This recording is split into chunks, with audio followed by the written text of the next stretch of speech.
Uh-oh.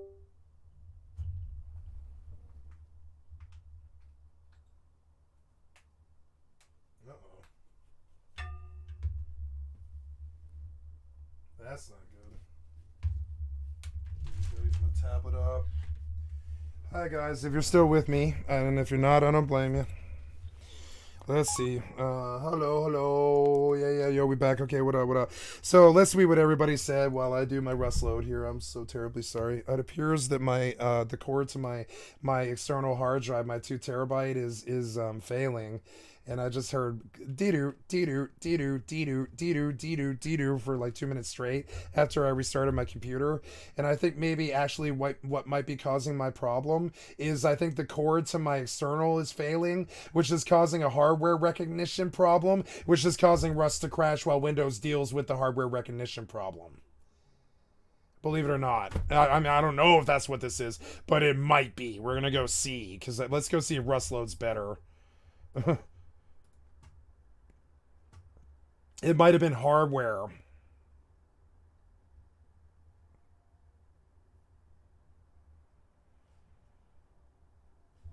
Am I on display? Yes, I am.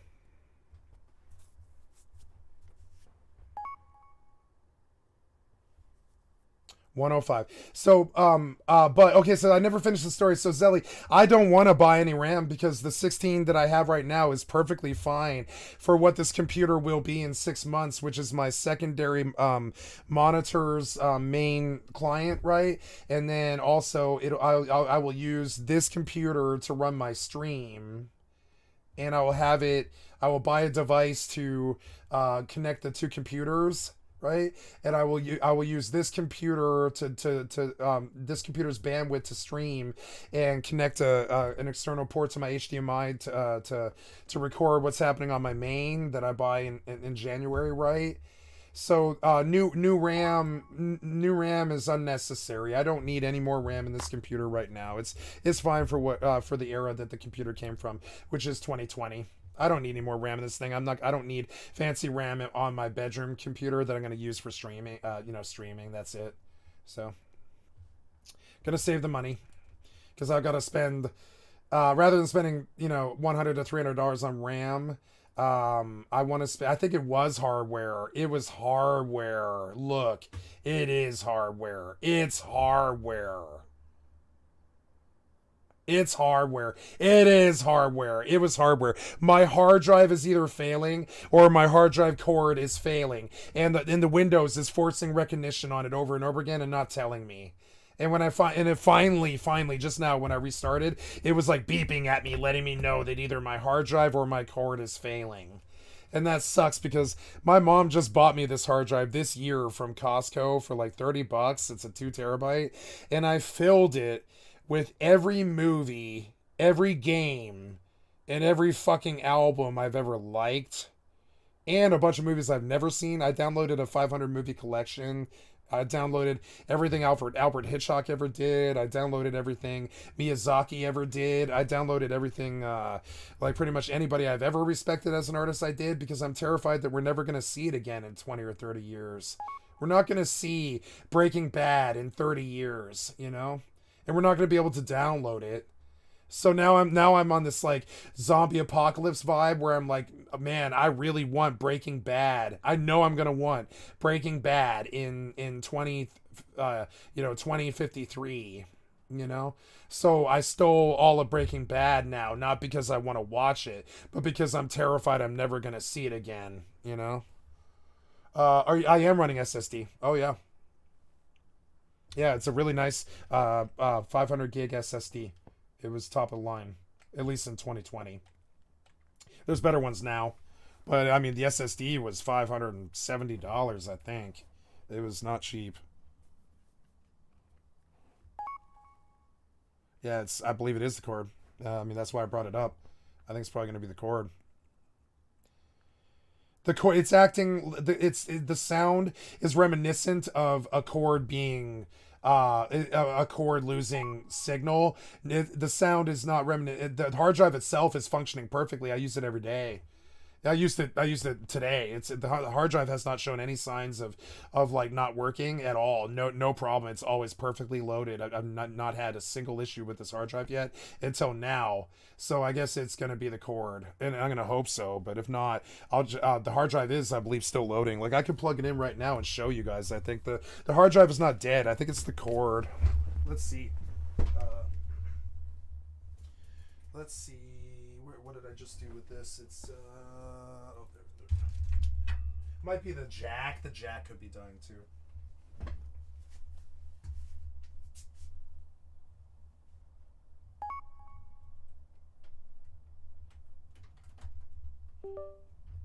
Okay, so there's the sound of my hard drive loading, and I know El Camino is one of my favorite fucking movies, Hopkins. You are a friend for life because you just mentioned El Camino. Anybody who doesn't know about El Camino, I'm sorry, anybody who knows about El Camino is a friend for life.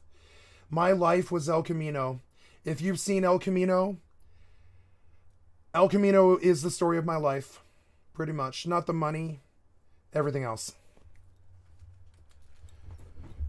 El Camino, El Camino is a top 5 movie for me because it was like watching a mirror, and Jesse Pinkman is my greatest hero, and that's why you shouldn't be around me.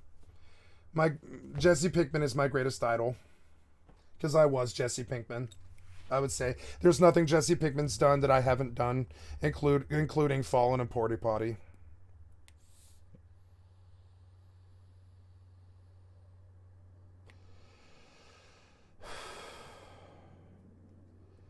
That's not true.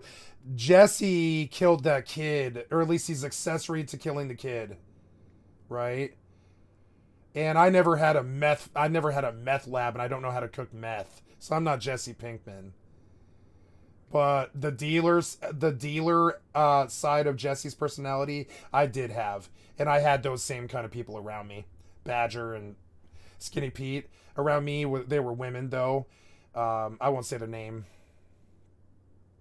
Instead, when I roll drug dealer, I roll with women because women don't get fucked with, men do. Women dealers don't get robbed because they do, but I mean like but it's rare because the cops are gonna care if a female gets robbed. You know what I'm saying? But if you're a drug dealer and you're a male, it's tough titty. You know what I'm saying? But if you're a woman, the cop might care. So if you're ever a drug dealer, and I don't recommend it, don't do it. Don't be Skycat. Do it with women because women don't get targeted like men do.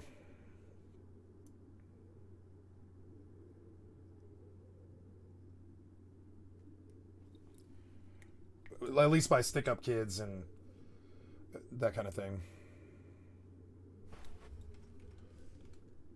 I want my favorite performance of all time is Todd from BoJack Horseman, who is also, of course, Jesse Pinkman or Aaron Paul, and Aaron Paul's performance of um,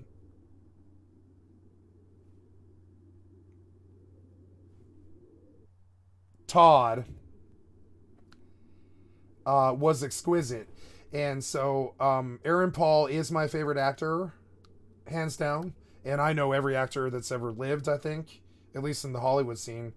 And I still think Aaron Paul is my favorite actor, which is really weird. Because when he did BoJack and he depicted um, Todd, I was Todd. I hung out with the rich guy. I did drugs with him. I partied with him for 10 years. And I lived in his house on the couch. Should you not? I owe him $11,000. He paid my rent for 5 years so I could be a World of Warcraft raider because we all thought that I was going to become Method. Everybody in my life, including my mother, thought I would eventually become Method, that it was inevitable. So my best friend put up $11,000 of his own money to pay my rent for 4 years so I could just go chase being the best WoW raider on the planet. And instead, I just chased women and went to college and lived my life and didn't pay my rent. And so that's how I ended up homeless. You know, got to pay your rent. So you can't expect your best friend to bail you out forever. They will do it, but I mean, you can't expect it to do it forever. Nobody bails you out forever. So I don't like The Walking Dead at all. Sorry. I know it's a perfect 10 show. It's just not my show. And I feel the same way about Game of Thrones. Occasionally I know things are a 10. Like I read Game of Thrones long before it was ever a television show and stuff. I don't have a taste for George R.R. Martin. I do have a taste for the graphic novels of The Walking Dead, which are near and dear and precious to me. I don't have any feeling for the television show. When Glenn showed up, I knew inevitably they were going to kill him immediately. And I found it extremely hard to hang around. And by season 2, I couldn't do it. And then sure enough, like fucking 6 years later or something like that, Glenn dies.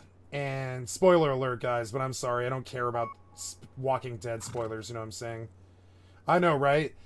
I have bad taste. It's a truism. Everybody has bad taste. You have bad taste. I have bad taste. Everybody has bad taste. Everybody's particular. I have certain caveats and idiosyncrasies in my personality, right? And one of them is I grew up on high fantasy, and we've had this discussion on my stream like 7 times. I know and have read like 500 fucking good epic fantasy authors. It's a scene that I feel fairly well versed on up until about 2000 and the year 2000. I would say, yeah, about the year year 2000 about, right? Anything pre 2000, because I used to read a lot of books when I was a kid, but then I started playing video games and I just stopped reading mostly at all. I mean, I do still read, and I definitely do a lot of audiobooks, but I wouldn't call that reading. The last book I read was a year ago, about a year ago. Great Expectations. I'm a very big Dickens fan. I've read everything Dickens ever has done. I'm a big Dickens fan. I went to college as a literature major, and I wrote my thesis on Franz Kafka's The Hunger Artist.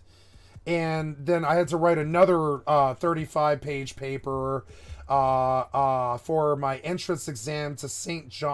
Thomas, St. Thomas More's in Santa Fe, New Mexico, which is I like the school that I chose for college was where my first girlfriend went, which was what was it? It was like St. Thomas. Is it St. Thomas More? It's St. Thomas College, right?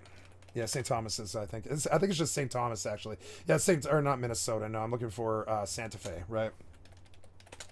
Yeah, it's been many years. It's hard to remember all of it, but yeah, the St. John's. Excuse me, St. John's. I'm thinking of St. Thomas. No, it's not St. Thomas. It's St. John's. Yeah, St. John's. Right. So I applied to St. John's, and so I wrote I wrote a treatise and a thesis and an entry exam that had to be 40 pages long to get into St. John's College when I was a kid. You guys can't see this, but here it is. This is St. John's College here, right? And I missed what you said. The innocent characters usually get killed on Walking Dead. It's a bit too easy to predict. Yeah, I know. But is Walking Dead bad? No. Walking Dead is a perfect 10 show. Game of Thrones is a perfect 10 show. I am not so crapulent and shitty as to be a hater and say these television shows are bad. I'm not stupid. I've watched the first 2 seasons of both shows before I just couldn't do it anymore. I don't jump to conclusions. I'm not a dismissive person. I listen to the music people pitch at me. I try to watch the television shows they pitch, because it's like, you know, if they honor me enough to tell me, I try to do it. So but anyways, getting back to the story. St. John's College, I was trying to go there, so I wrote a paper on Utopia by St. Thomas More. And that's a very good book. And the only reason I bring this up is, like,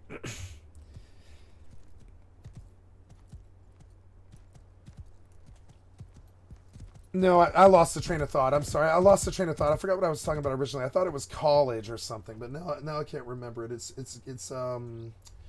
Oh yes, I remember now. So before college and all that, I read a lot of fantasy, right? And my issue with George R.R. Martin is a personal one. His best friend just so happens to be, I don't know why, but his best friend just so happens to be my favorite author of all time. Her name is Robin Hobb. and I've read everything she's ever done 7 or 8 times, and she's cut like 45 or 50 books or something like that. She is my favorite author, particularly because she writes in the first person in diary form. At least for some of her books, not all of her books. She's also very diverse, like Stephen King. She does romance, fantasy, sci-fi, all that stuff. She's one of the greats. And it's no mistake that George R. R. Martin immediately, immediately went under her wing, basically. You know what I'm saying? And I always suspected the reason that you like George R. R. Martin and Game of Thrones is because the author that he stole that all from is his best friend, Robin Hobb,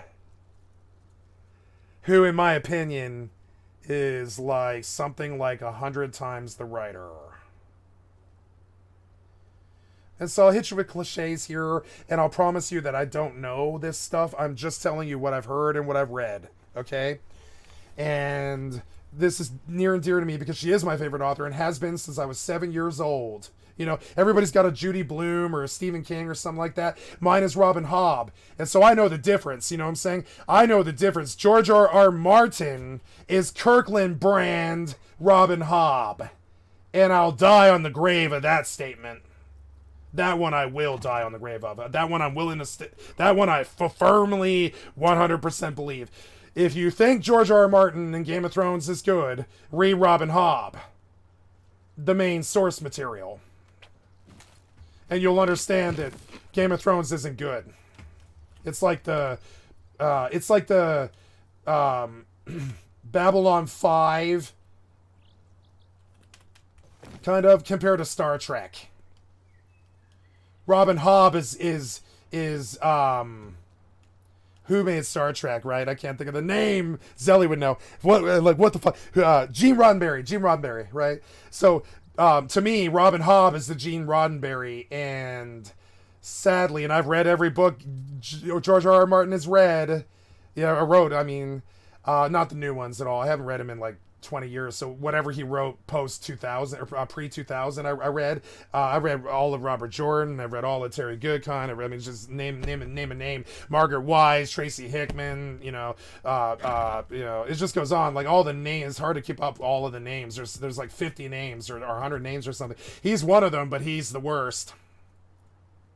Of all those authors, I really firmly believe that he is the worst one. And that's the one that you like the most. And that sucks. It sucks for me. Am I saying Game of Thrones is bad? No. I'm just saying there's better fantasy authors with better worlds and better stuff going on. And he's a little derivative of his best friend, who just so happens to be my favorite author, who I've like religiously read since I was a child. So I just happen to know because they just happen to be friends. That's all. And we'll leave it at that. I'm not trying to talk shit about Game of Thrones. Game of Thrones is perfect 10. It's great. No problem with it. I'm saying I came up on his best friend and I can't do him. I can't do George R. R. Martin. It's a bad ripoff of Robin Hobb. I'm terribly sorry. It's derivative. It's the word for it. And I don't mean to diss him. I like George R. R. Martin. I just don't like his writing. I think he's a wonderful person. But, do I like him? No. I'm so sorry. I think his best friend writes circles around him.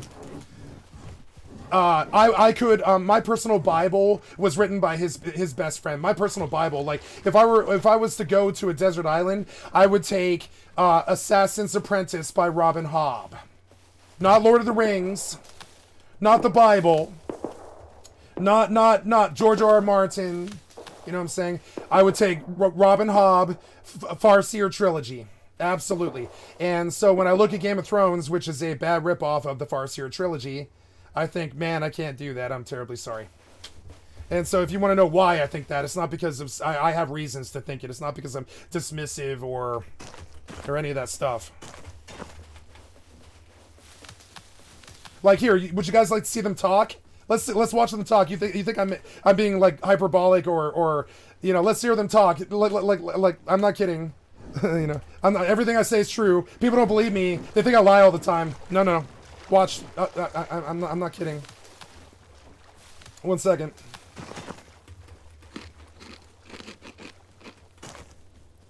I have zombies, so it's problematic. Bear with me.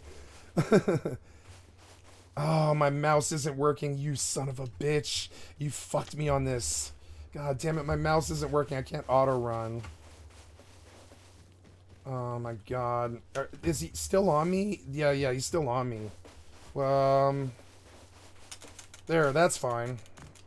That'll do for what I need. Yeah, there we go. So I need to fix my mouse, which means killing LG Hub. Oh, Windows. I love how much time you essentially steal from me every day. I can't wait for the prosecution. So, there we go. And we are firing up the LG Hub software again so I can use the game correctly. There we go. We're going to get off display adapter. I'm so sorry about that, guys. Oh, yeah, I know. That's why I'm hanging out here. They don't know about you, Hopkins. They don't know who you are. Well, they know you're here, but... Yeah. Yeah. I live out here, Hopkins. I've got the base by gas station. I saw you boys the other day. You're the one in the car, right? Hey, you robbed me? You fucking chef kiss. You did exactly as I asked you. Thank you. I really respected it. I was like, those boys listened to me when I talked. And it's rare. Thank you. I admit that I'm a fatuous, loud gas bag. But sometimes I say things that matter, like you should rob me. And you did, and I like that.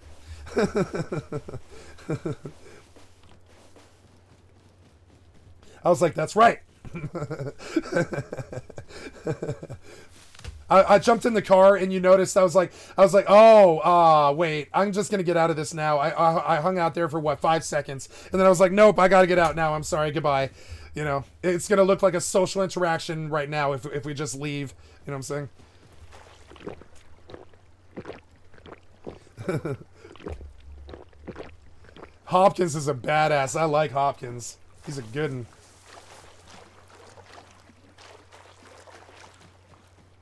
Okay, so, now, oh yeah, I'm still got Chase, that's right. What else was I doing? I forgot. Oh yeah, we're gonna listen to George R. R. Martin and Robin Hobb talk. And you're gonna understand that behind every great man is probably a better woman. And I know that's sexist, and I'm sorry to the men here. I don't mean it as some sort of offensive thing towards my own gender. I'm just saying it's often true. It's a truism. It's often true. When you think that there's a good male author like Stephen King, there's often a better female one in the background who toils in obscurity, such as Joan Didion. Joan Didion was far better than Stephen King. She wasn't a horror author, though. Horror author would be Anne Rice. Anne Rice was far superior than Stephen King. You know, just saying, you know. Mary Shelley wrote Frankenstein. That's like the most famous horror story ever told. You know what I'm saying? Right? See, Zelly understands. So like now, I'm gonna turn down the game sounds because the zombies are not gonna stop. You know.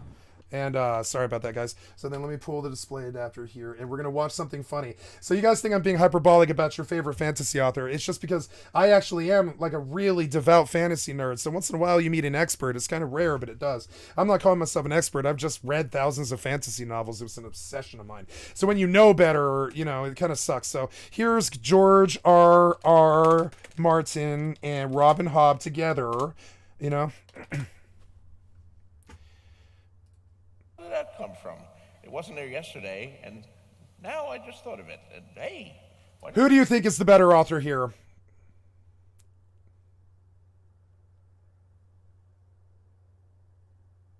I see that all along. Yes, that's exactly what it's got to be. Do you think it's him?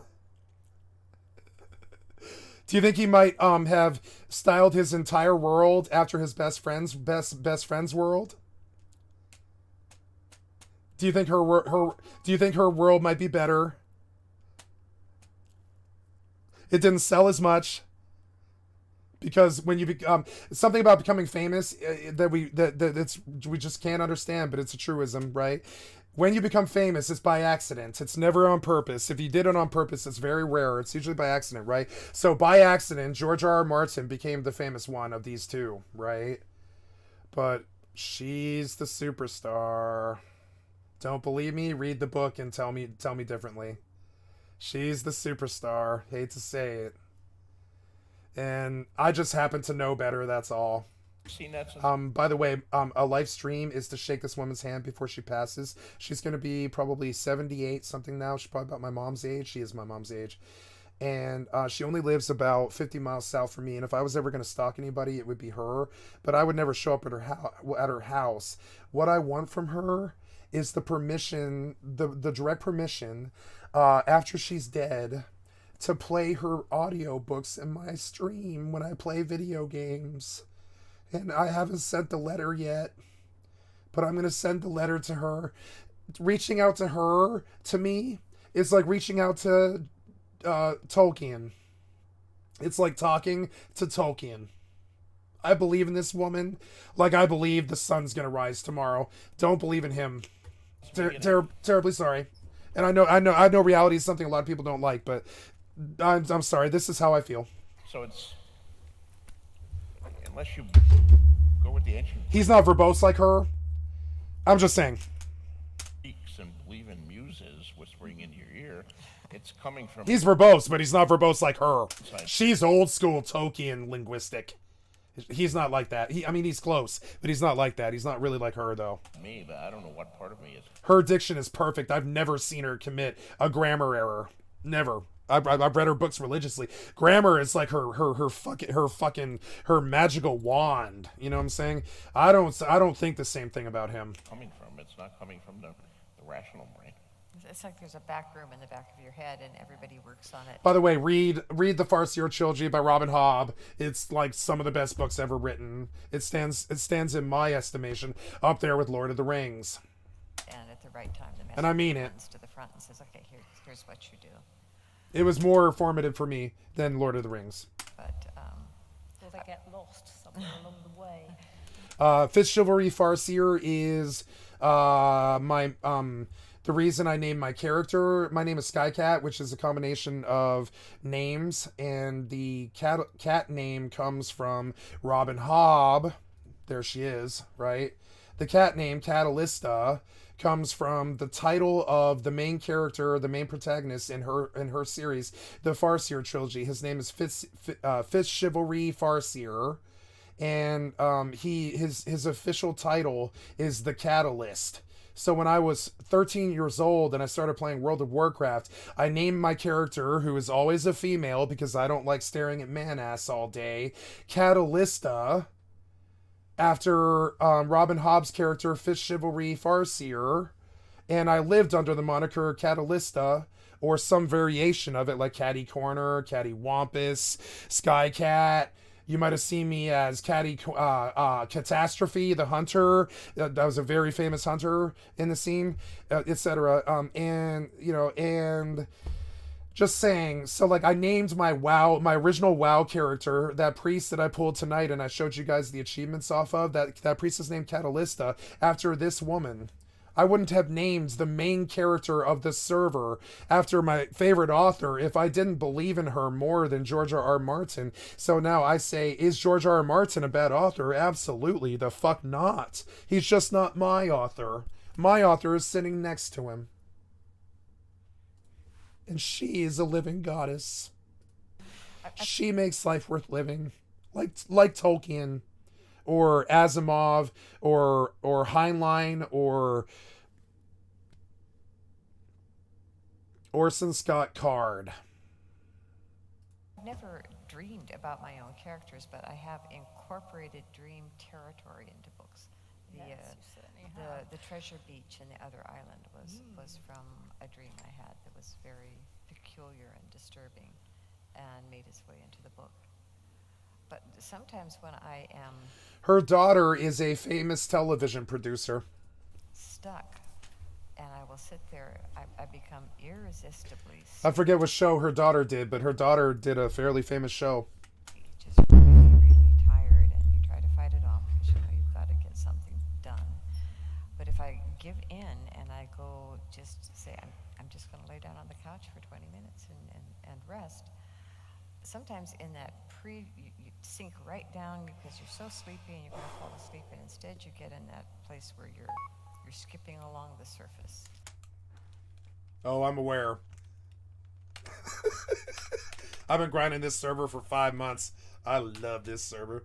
This server is my shit. You know what I'm saying? You know what I'm saying?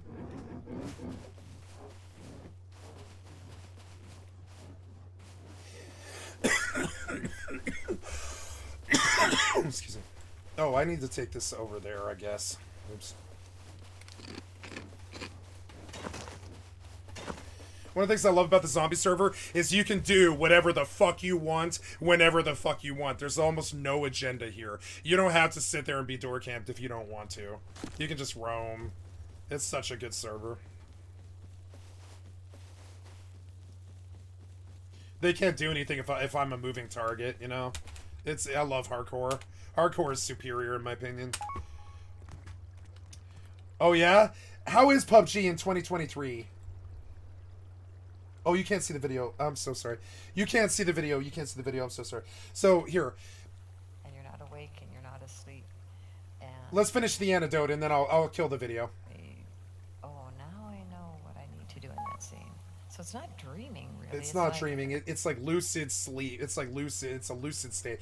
Most of our best work happens at like 7:15 in the morning when we just woke up and we're half awake and we haven't had our coffee yet. That's when your best thoughts happen.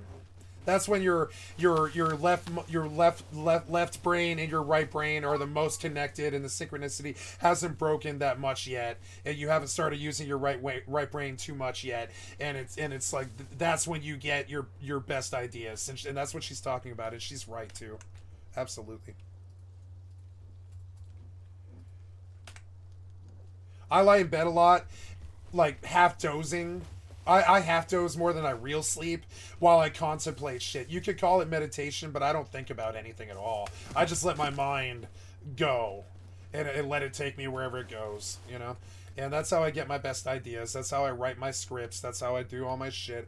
I'm just like, man, I really don't like the corporate software despots, and I'm just going to start talking about it. You know? And I get those thoughts when I'm half asleep.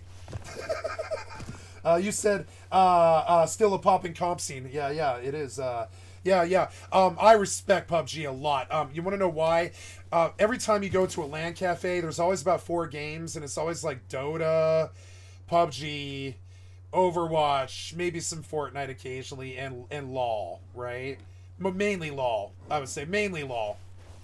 So PUBG is one of the most successful games in history, and people don't want to admit this, but you'd be surprised how many hundreds of millions of people play PUBG, because it's free.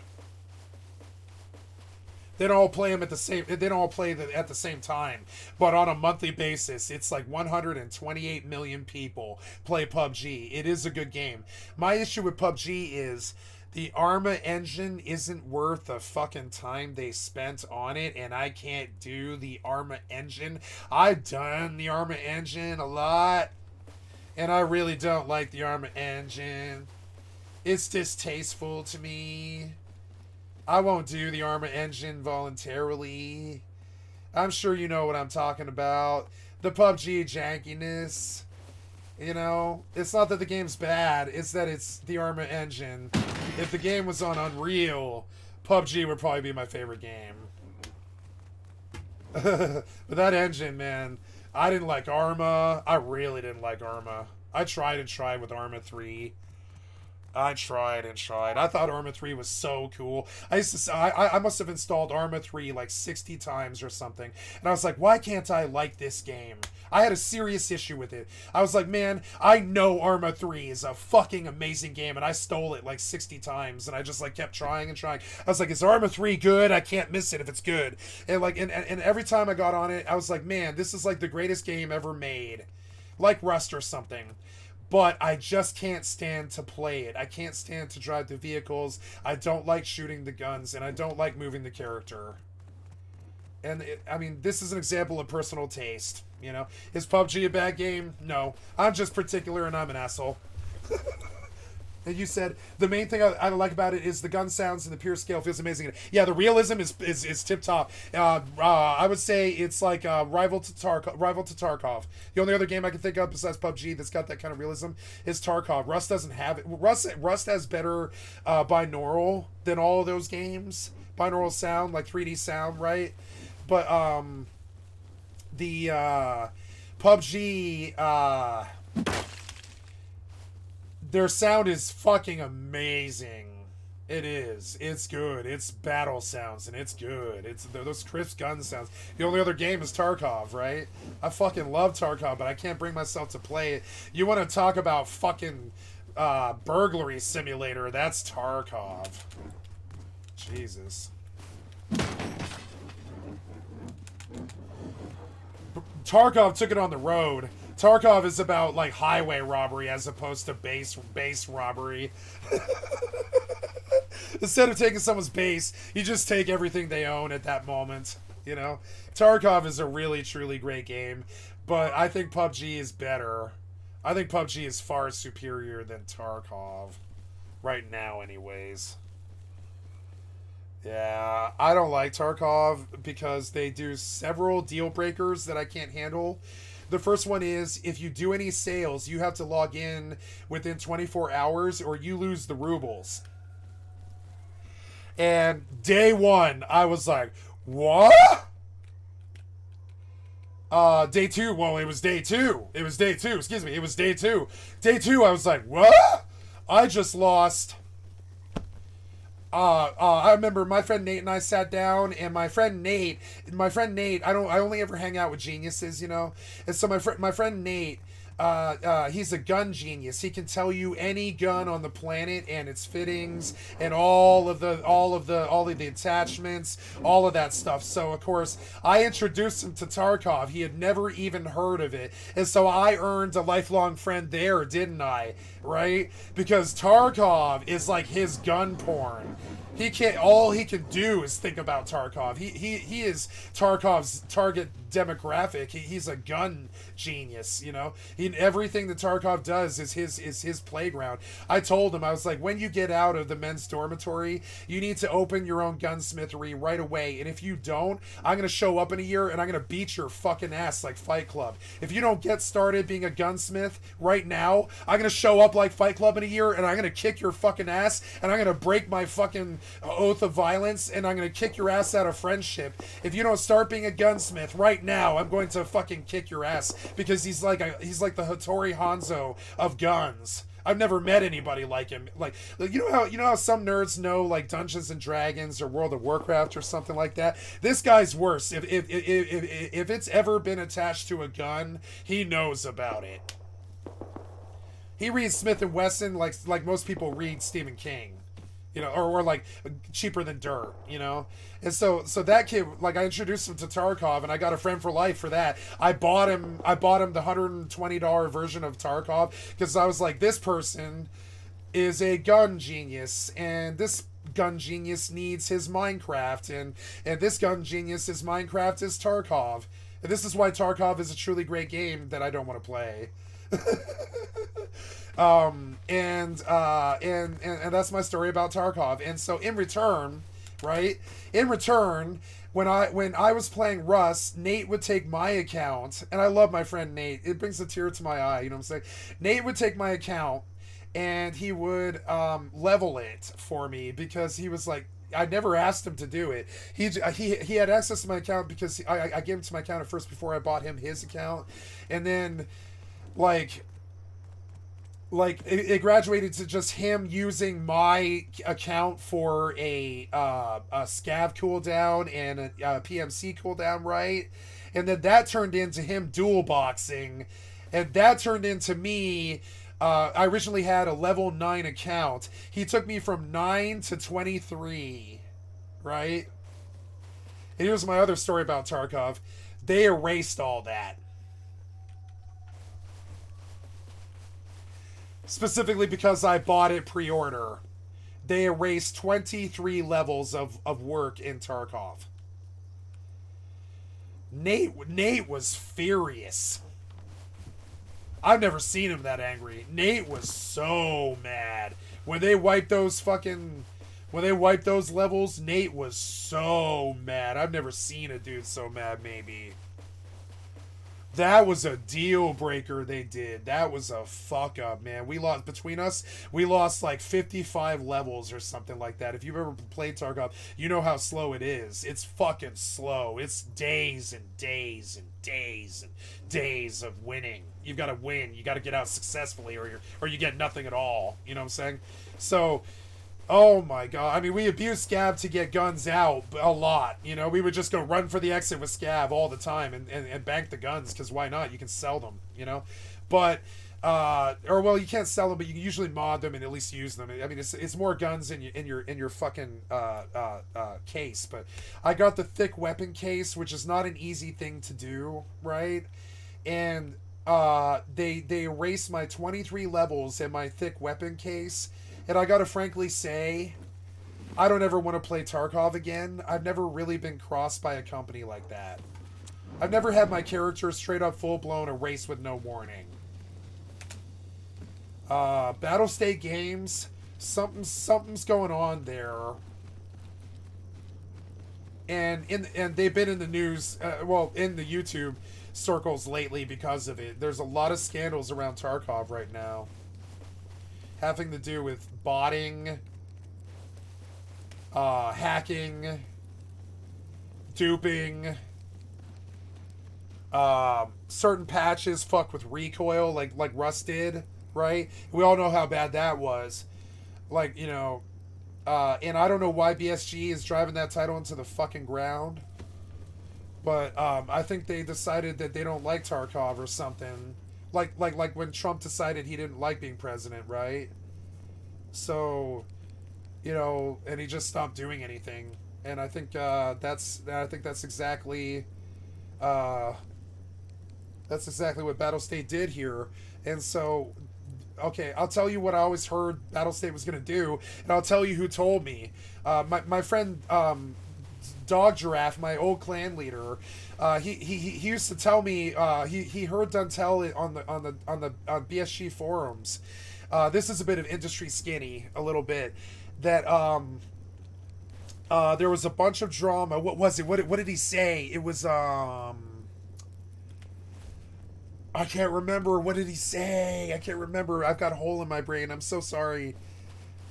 I'm telling a story that doesn't have a point unless I tell it, but I can't remember now. What is it? I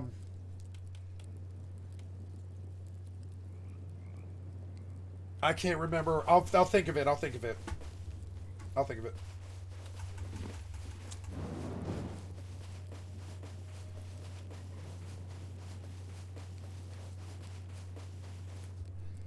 Oh, yes, okay. So word was on the street, the Battle State Games vision was to turn Tarkov into Rust. Quite literally. Base building and connecting all the hideouts. Base building in the hideouts. Safe hideout. Unsafe zones. And they were going to connect all of the zones so there was no load times. And make World of Tarkov, essentially. And that was Battle State's vision. Dog Draft said it, and I think he means it. I don't think he would have said it. And Dog said that because he believed it. And I think the source was probably creditable. That was what BSG wanted to do to Tarkov, and that's a good goal. That's the best goal I've ever heard of in the history of gaming. Okay, so that's why we were firm believers in Tarkov for like 4 years. Now Battle State doesn't appear to be living up to that ideal, and I think the community is about to revolt, and I'm not a member of that community. I have not played Tarkov even once in 18 months now, but I used to be, and I feel like that community is about to detonate, and that's a very, very sad thing, because those poor gun genius boys, they need a place to go, and it's not Tarkov. It's gonna be Rust. They're going to come here. All those Tarkov people, they're going to come back to Rust. Rust outlived Tarkov. I mean, it's not a surprise. It's just, you know. The world is a funny place. I would have said, oh, the game that came out newer, it was going to have better chances, right? But no, in this case, Battlestate mishandled their products so fucking badly. The stuff I'm hearing from Pestilli and all the Rust, the cross tack shooter guys is not good. And I guess I'll play a video about this now because it's not a good thing, man. This is a bit of the AAA-ness. I would say Battlestate wasn't AAA when they started, but when we all bought $120 copies of their game, I think they did become AAA. And they rug pulled, and they stopped making Tarkov good, and they stopped balancing the hackers. And this matters because what if Facepunch decides to suddenly do this? And we suspect that Battlestate Games believed that they wanted World of Tarkov. That's at least what Dog Giraffe had heard on the forums, and I believe him, or I don't think he would have said it. So if that was their original vision, to make, Worlds of Rust Tarkov, right? It's a good vision, but I mean, like, they didn't tell us, and they didn't say anything about it. They didn't warn anybody. It was too ambitious in the first place, and I can see why they didn't. I think the investors would have pulled back, right? So if they appeared too ambitious, they couldn't do it. So but they did talk. The devs did talk with the people on the Discord. Dog Giraffe hung out on their Discord. Dog Giraffe believed in Tarkov the way Nate and I believed in Tarkov for a bit. And so Dog Giraffe knew more about it than I did. I left the scene when I thought that it was bullshit to do a 7-minute load just like Rust to get capped on the zone in, basically. I was like, this is horseshit. Rust is more fun. It's more current, but it's more constant income of content than Tarkov. Tarkov, you have to wait on loading screens and hide a lot, But Rust is always something happening. Always. Like, this water's happening. That sun's happening. There's... oh my god, please stop dropping frames, you piece of shit. Some setting. It's... whoa, wait, what did I leave it in? Oh god, I don't know. So, where am I going with this? I believe everything Dog said. I think he had an insider view of what Tarkov was doing, and I think he was paying attention to Battlestate better than anybody I've ever heard of. And the reason I believe this is Dog knows a lot about video game production for some reason. He's a video producer, and Dog knew a lot about video game production, more than I did, I would say. So, I don't really think he's wrong. I think he had it with this one. He had insider knowledge, kind of. So when the investors would have gotten scared, the Battlestate didn't tell us what they wanted to do with it. So the community didn't embrace Tarkov the way they should have. And Battlestate whipped the bat on that one. They whipped the baseball bat. So now my suspicion is they're ready to cut their losses and step away from Tarkov. But I think... And that's a good business plan. You can't fault them for that. If they're not supporting the game anymore in any real way or form, and not banning the hackers and not taking care of their business and letting their shithouse go out of order, like every other software development company in existence. The bottom line is, if it sets a trend in the industry, and where I'm going with this is if it sets a trend in the industry to cut your losses and build a new game, right?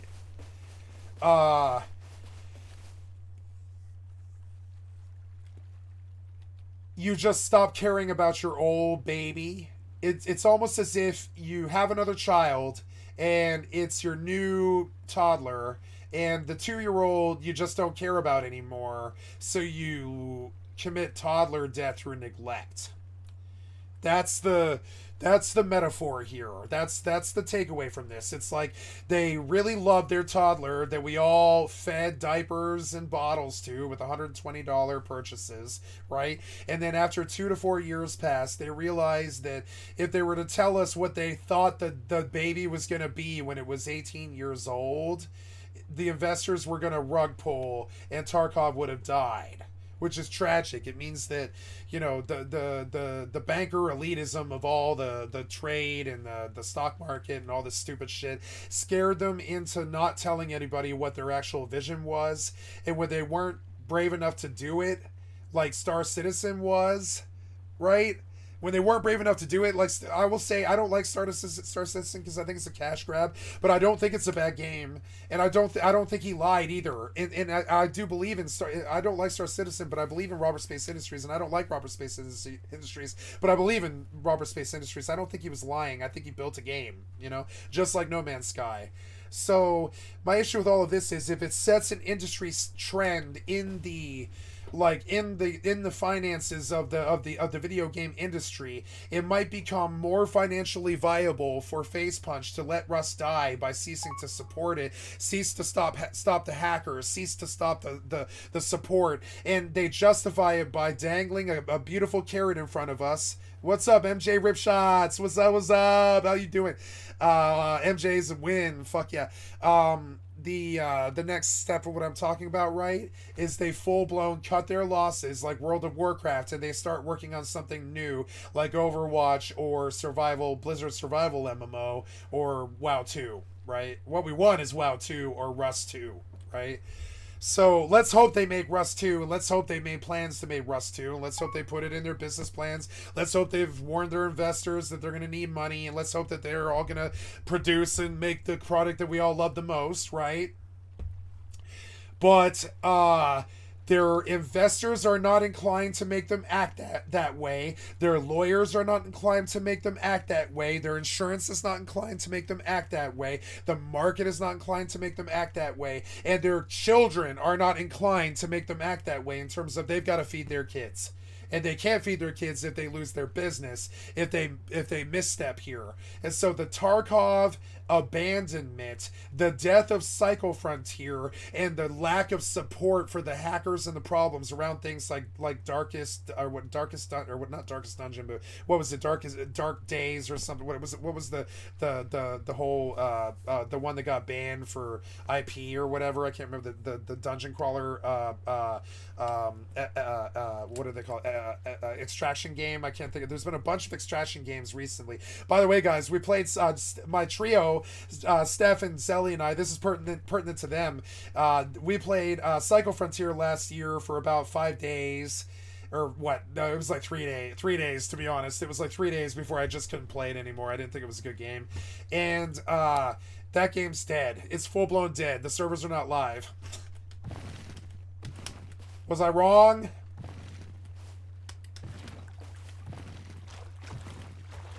See how I brag all the time and I tell you that I'm better than you and my predictions are Nostradamus and I'm just so full of myself and boy, I'm fucking hot shit today and I'm just so much better than everybody else. Oh my god, and all my predictions come true. And oh my god, I just want to have sex with myself. And when I have that feeling in my mind and my heart and soul, all is right with the cosmos. I'm doing my job right.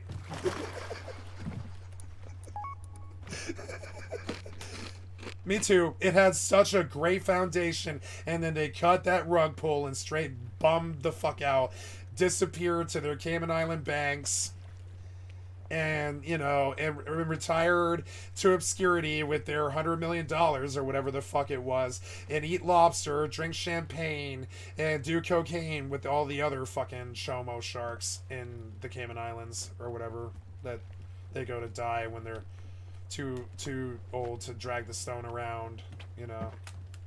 Fucking Gordon Geckos. I wish I had fuel. I don't have fuel.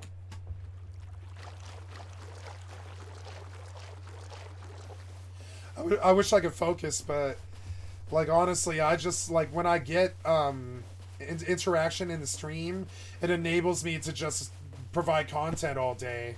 So I'd rather do that than sit there and get door camped all day, honestly. I'd rather just, like, talk and entertain you guys if I can than, like, sit there and get door camped trying to worry about Rust in a real and, like, watchable way. Sorry about that. So, we were gonna, no, we're done. We're done with all of it. I guess I will play Rust, yeah. So, these guys want a door camp, so let's build a new base in 5 seconds, you know what I'm saying? Here we go. These guys like door camping, so fuck them and their stupid asses. We deal with this, you know what I'm saying? was going to build another base every day till they realized that I had 30 bases and they can't win. They have no wins here. This is how you become stronger in the real world. You get knocked down, and I get up again. I never let them bring me down. I get knocked down, and I get up again. I wake up, and I got raided again, and I built my base again. I get up, and I've been raided again. So I build my base again, and then I'm a slave, and I'm a raided, and I wake up, and I'm raided again. I'm sorry. But I get knocked down and I get up again, and I never let them get me down. That's the whole Rust thing. It's that's survival. That's extraction. That's non-consensual rapey PvP. It's burglary sim. Okay. Somebody asked me about a phrase I had earlier called the Fourth Reich. Right? My phrase for Rust is burglary sim. I don't think anyone's ever said it. That's a Skycat original. Burglary sim. That's exactly what it is. It's a robbery sim, you know. And I love it. Love it with all my heart and soul. I curse its name. I desire its dark presence in my blood. Rust. That's how my friends. Good people don't tell good people to play Rust. Because that's like telling someone to do heroin. Don't tell your friends to do heroin. Heroin's bad, okay? Don't tell your friends to play Rust. Rust is heroin, okay?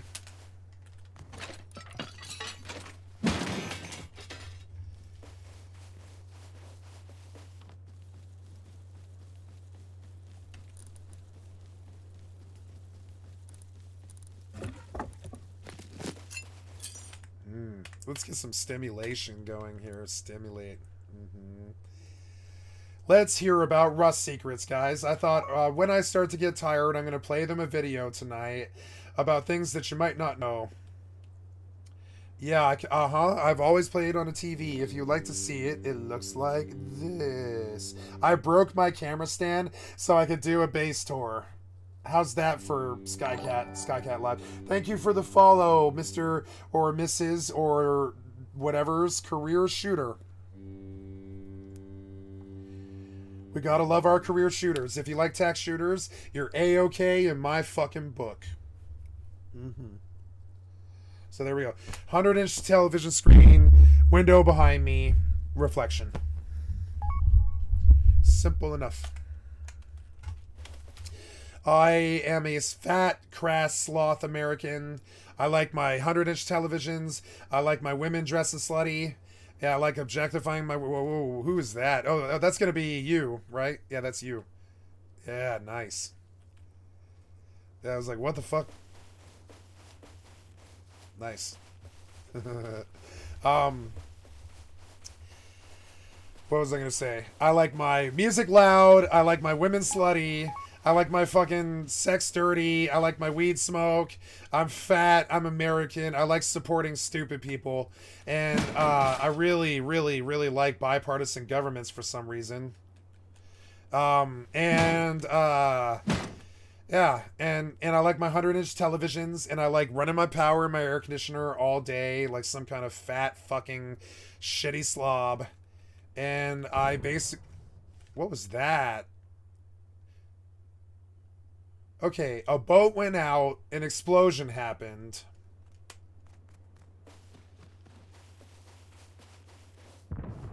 There's another explosion.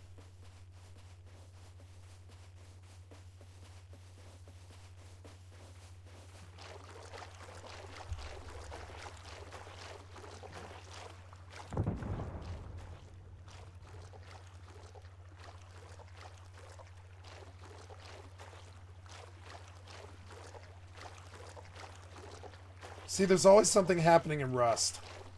You might be out at the ocean. It doesn't matter. Something's always happening. It's all happening down at the zoo, Scully.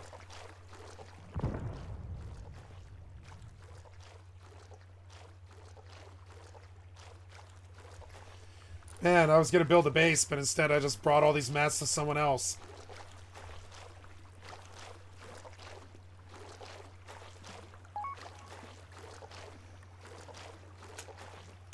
Didn't you used to have a big old base? Oh, I don't know. I don't care. It's the zombie server. The chart is like I don't have. The only thing I have to care about is upkeep, and I know that that's it at like 15 hours or something. So I don't have to worry about it for some hours. I don't care about that base. I can build that exact same base in like 90 minutes. Every tile, every bit metal, all of it. I can build that same base in 90 minutes, so I don't care. They can rate it or whatever. I don't give a shit about that base. You'll see, if you hang around in my stream, you'll see, like, on the zombie server, over the months and months of the long grind, I've gone through 2,000 bases. Something like that. I don't give a living shit about that base. That's why I built the tower all dumb, because I spent 10 seconds doing it. I don't want to waste any time. I just wanted a tower so I could have my nice Python fight. But no, they had to ladder up and cheat and end it early, you know? But no, we can't have a fun gunfight for an hour. You gotta sneak up like the little grub snake that you are and end everybody's fun, including yours. Because you're stupid. Not you. I'm not talking about you, Bobby. I'm talking about, like, the guy who, the guy who, yeah, the other guy. You I love. You're fine. I'm not talking to you. I promise.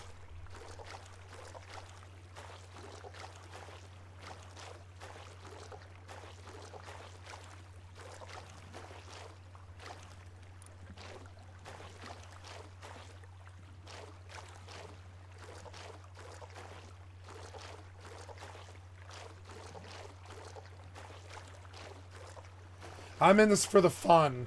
I try to tell people, but I'm not sure they listen. I'm chaotic neutral. I'm in this for the fun. I don't give a flying fuck about physical fucking things.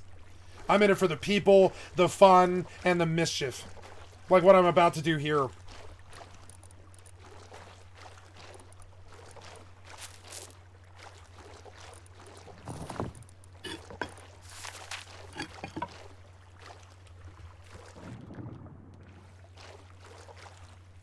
I'm gonna scare the living shit out of this guy.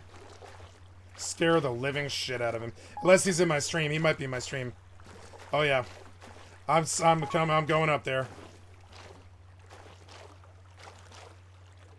I mean, I'm bringing him loot. I can't kill him. I don't want to kill him. I'm not here to kill. Oh, I want to kill him, but I'm not gonna knock him or rob. I'm gonna pick him up if I knock him, and I'm not gonna rob him if I kill him. I'm just here to die, give him my loot, and see what he's doing. Because I don't think he's put a door on yet. I want to see if I can go deep. We'll just see. I'm in it for the fun. I don't give a flying fuck about loot. I never have.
Yeah.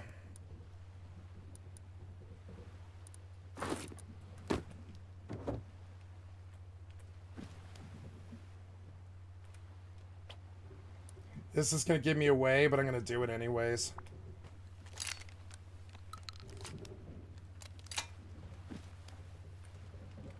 What the fuck was that? What in the fuck was that, you idiot? What the fuck was that, piece of shit client? Yeah, he's up there. I don't know what to do. I can't push him. I'll die. I mean, I don't know what the fuck to do. I can seal it, I guess. I'll seal it. That's what I'll do.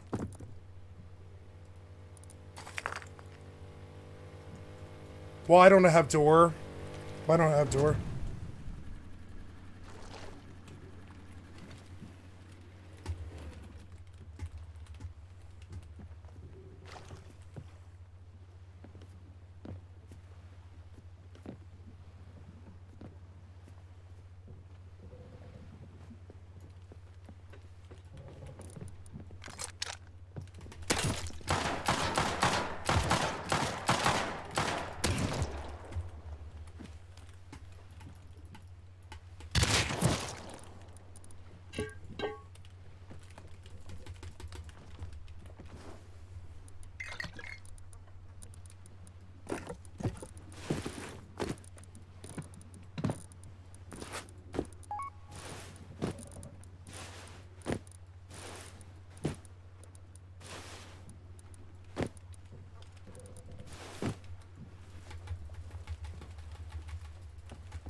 Thank you.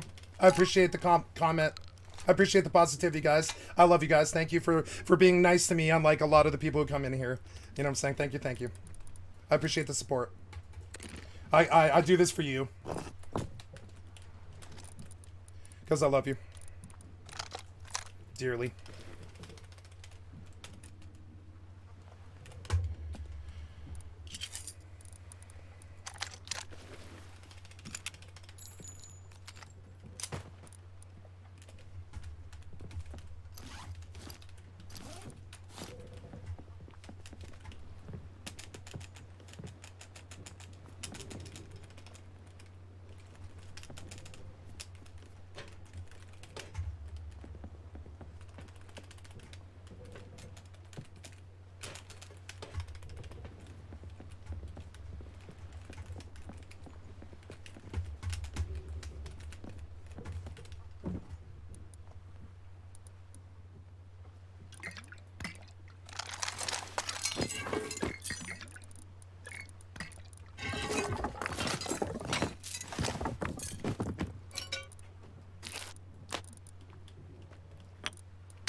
Oh, thank you.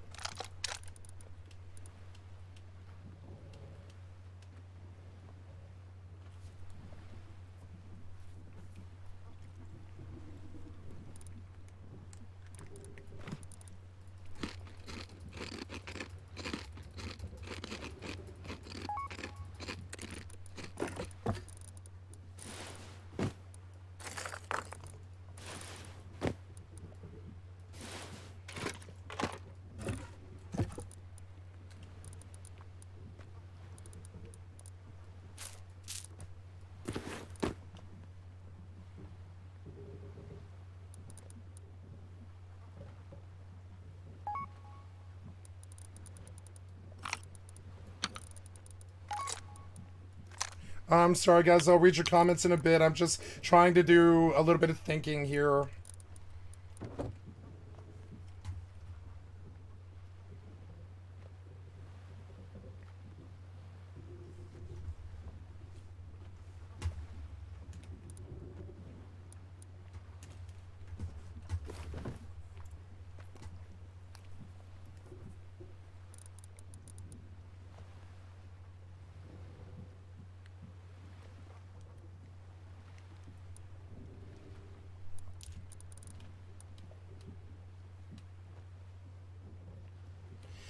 I could produce the bean cans to blow the door to get in here and take this tugboat and just be full-blown aggressive about it. But I promised myself I wouldn't do stuff like this. I really did. So, you know, I promised myself I wouldn't do this shit. I really did. So, I'm not here to make other people feel bad. I profit from it. So I'm not here to war profit off this guy. I'm really not. I don't need his fucking tugboat. I really don't, you know? Yeah, I mean I've been on a fucking shitty, like, quixotic fucking, you know, mission to civilize, like the newsroom, you know? And it's selfish and it's stupid and it's shitty and it's smug and it's liberal and it's dumb and it's high-minded, but I've been trying to live the change that I want to see in these fucking garbage crab people. I want to live the change, you know what I'm saying? Like, I'm gonna fucking show it. I'm sick of the toxicity. My friend Tay, he taught me how to not be toxic. He was the only one. He was the only one who managed to do it. Everybody else, they don't say... well, my friend John saved me with, he said, Kat, every time you won't back down and you understand the broken loop, it's going to kill you. And I was like, yeah, I know. And he was like, well, then stop feeding them. And I'm like, no, I've never backed down ever. And he was like, Kat, that paradox, it's going to get you wasted. And I'm like, I know. And I've been very aware, but Tay taught me how to do it in real time, which is just understanding that the loss is never that bad. You could lose a base full of 200 rockets. You're back up again the next day. It doesn't matter. It took a long time for me to get there. I used to care so much. I used to cuss them out, scream, rob them, raid them, take their shit, door camp like everybody else. But I'm sick of it now. I'm sick of that behavior. I don't believe we need to behave. I want honor in my fights. I want honor in my fights these days. I do. I know that's high-minded and it won't happen, but I mean, and I'll read your comments in a minute. I just, you know, I had a plan and all that. I just kind of want to live it out, you know. Give me just a second. I haven't seen the tugboat content, so we're gonna do that. I've stepped foot on the tugboat, but I've never driven one. I am trying to be a very nice Rust player on a PvE server because I'm a pussy. I'll be the first one to say I'm a fucking pussy. I don't like violence. I don't like robbing people. I don't like scheming on people. I'm good at it. I don't like it. Always been good at it. I don't like it. You know, I don't have to like it. Nobody can make me like it. You know what I'm saying? So. Oh, did I leave the door? I did. Son of a Alright. Well, now he can close up his base, at least. You know?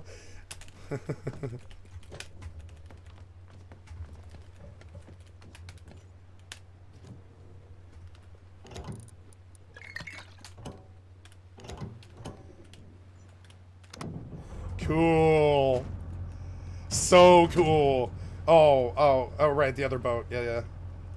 Okay, so cool. Okay. So now, let me get on autopilot here, sorry. And I'll read all the comments that I got after that gank. I'm just trying to live out the moment and not be distracted and fuck up and make myself look bad in front of you wonderful people, you know. So let's get back on the chat, right? Yeah, I restarted, so my client has been closed. Client has been closed. There it is. And so, what did he say? America, fuck yeah! Didn't you used to have a big old base? I still have a big base, yeah. Or, well, it might have been raided. I don't care, frankly. I don't care. I don't care to go back and look. Oftentimes, I'll forget I had the base. This server is so special like that. I'll forget I had the base, honestly. I'll forget I had it. You know, because it's a server about long-term growth, making you able to just throw bases up as fast as you can say the word, basically. Like, I threw this shit together 90 seconds, and it's like enough to make a 2x1, you know? So, oh, cool. I'm gonna beach this fucking tugboat. So now I'm gonna read the comments. I'm so sorry. So then, did I miss anything? Oops. I can't get this. Oh, I dragged my screen. Come on, man. I've locked you so many times. Oh, damn it. There we go. Lock. There we go. Trying to read the comments. Like, I'm okay with Toxic Rust. I just don't want it in my life. I'm okay with it. If people want to rob each other and do it dirty, I think it's actually very healthy to get your fucking urges out and your animal instincts out on a video game. That's why I play video games, is to get all my, you know, to quote Gnarls Barkley, essentially I'm an animal, so what do I do with all the aggression, you know? Well, it's video games. And so I'm all for like ganking each other, robbing each other, raiding each other, doing all this shit, you know? I'm all for it. But I don't want it in my life at times. It's not this place that I like visiting. It's not this place that I like to live all the time. You know, I'm as crapulent as the next person. I really am. Like, I didn't rob that guy, but I definitely killed his ass and set him back at least 10 minutes, you know? I was an asshole. I could have just let him go. I could just ran off and jumped out, you know?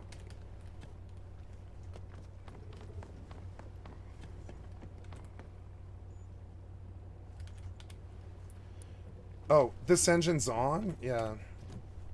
Cool, cool. Okay, so... what do we do now? I have to secure this thing, and I need a door. Door.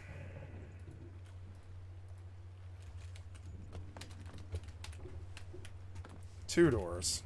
Really? Oh, two door. Come on, refund.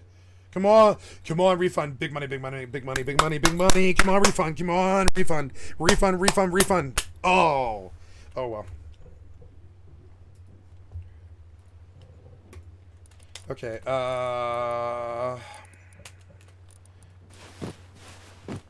yeah, that does. It does it all. I don't have code locks, but all the rest of it.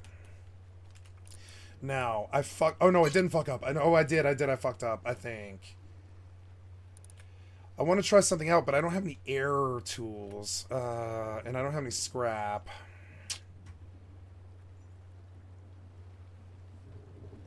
I own a boat. It's cool. I don't have permission to build here. Oh, right.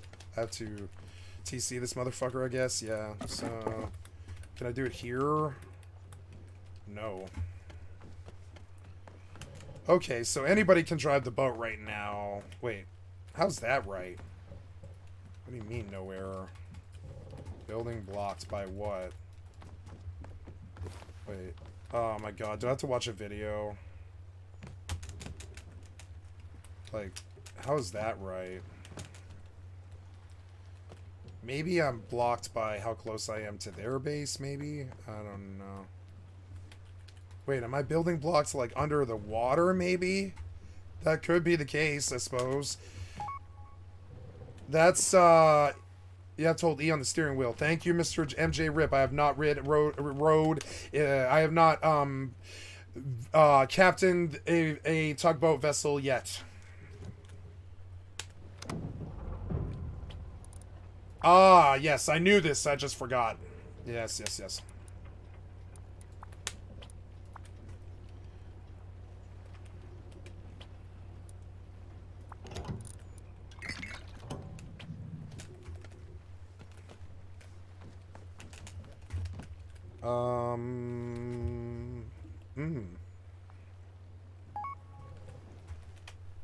Aye! All ashore, mate. I heard Dantel that it's just as cheap to raid with torpedoes that you buy from the fishing village as it is to make C4. And the difference is you don't have to make them. You can just buy them from the vendor for scrap. And you can just ride the submarine right up to a base, and you can just blow in the base with the fucking submarine, and it's actually just as efficient, actually as efficient as it's down to the sulfur, as efficient as any other raiding device, and that's very powerful. You can any boat base, you can just straight up take a submarine and just blow in that motherfucker. I never thought about the torpedoes actually harming bases, but they really, really do. And this is something some people may not really realize. If you see a boat base, you can just go buy a submarine for 200 scrap and another 500 scrap for torpedoes. You just blow in that motherfucker hour one a wipe and take their boat base and everything in it. And this is something that we don't see in Rust a lot, and I don't know why. I really don't know why. I don't know why we don't see every boat base being raided.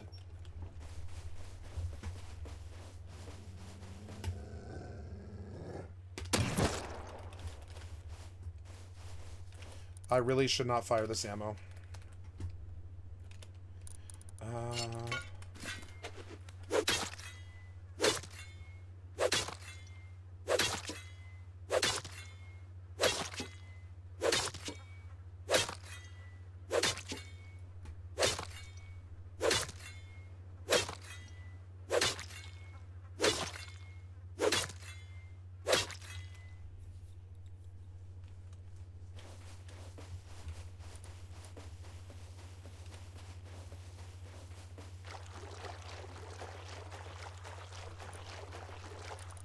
Wait. Oh, damn it. The whole reason I did that was for, like, the 5 fuel. And of course I dumped the goddamn, animal fat on the ground. I don't know I was gonna be getting a tugboat, so I made double doors. That's dumb. I guess I should go back to harbor and recycle. And that'll solve my problem. Yeah. I was kind of dumb.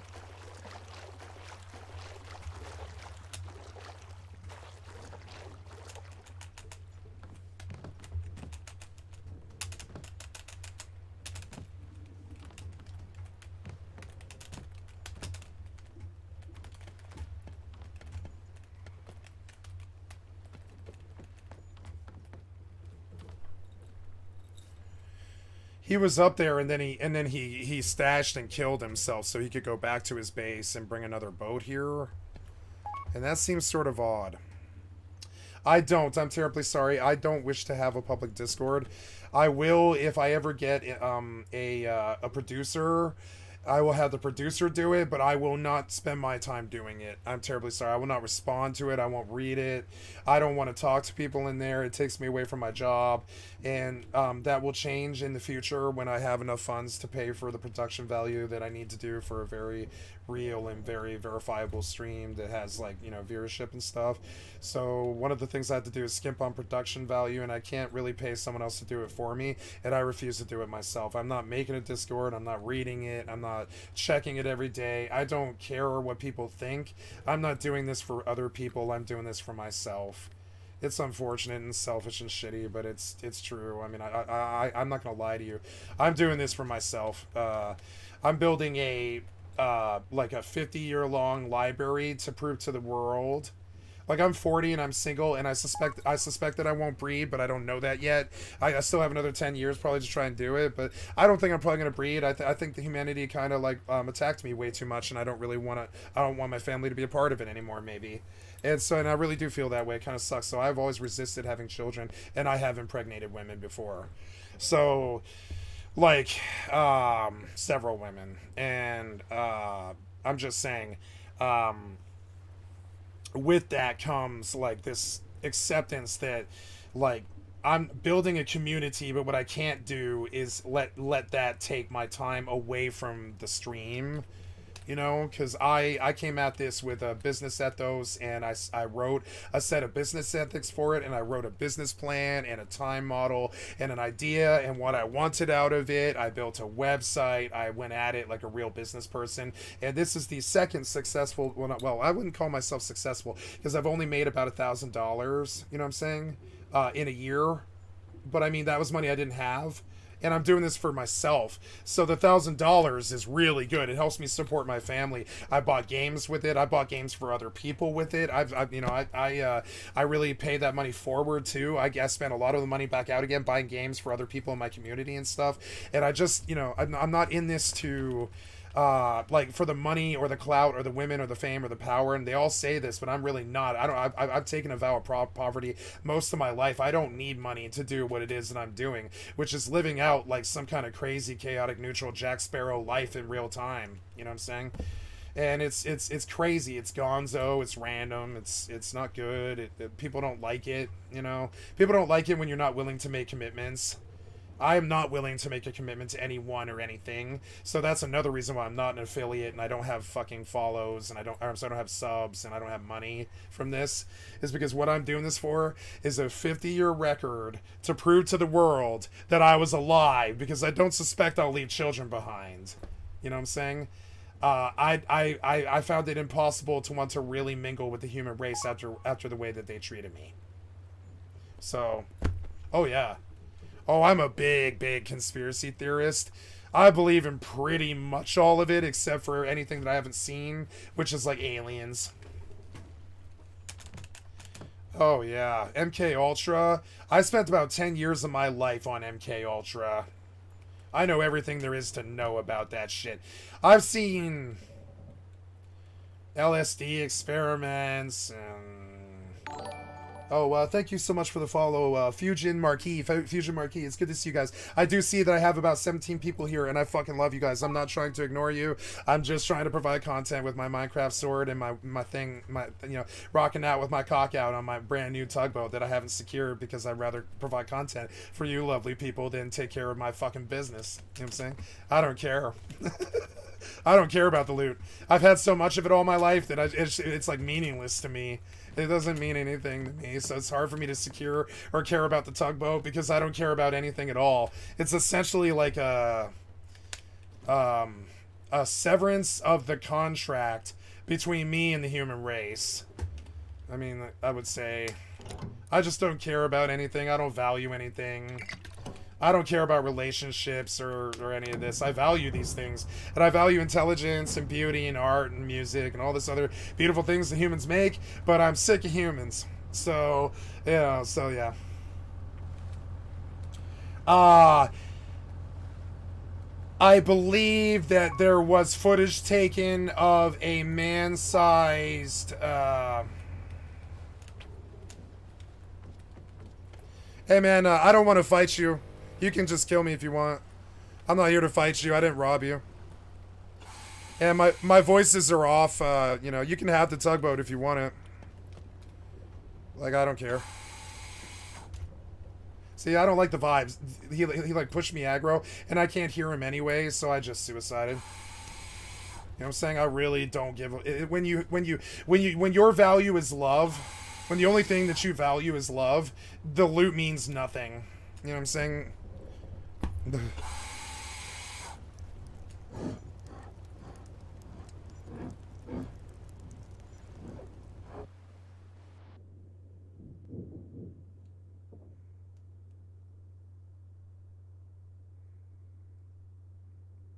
He wanted to redeem himself, but I'm sorry, you shot that revolver really, really, really badly. You're not going to redeem yourself, friend, so you can just have it. And we say that you won. I'm dead, aren't I? And you have my loot, and we say that you won that fight, don't we?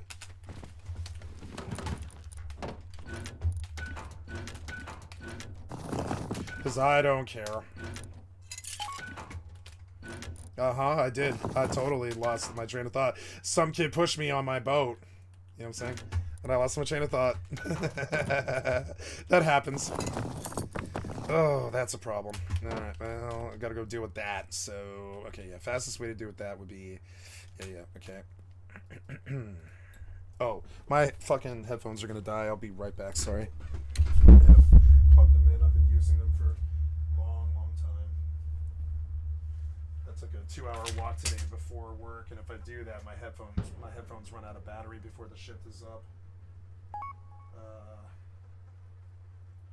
Yeah, this is my other pen, and then this is my battery for my, or I'm sorry, my My power cord for my headphones, and I've got to plug it in.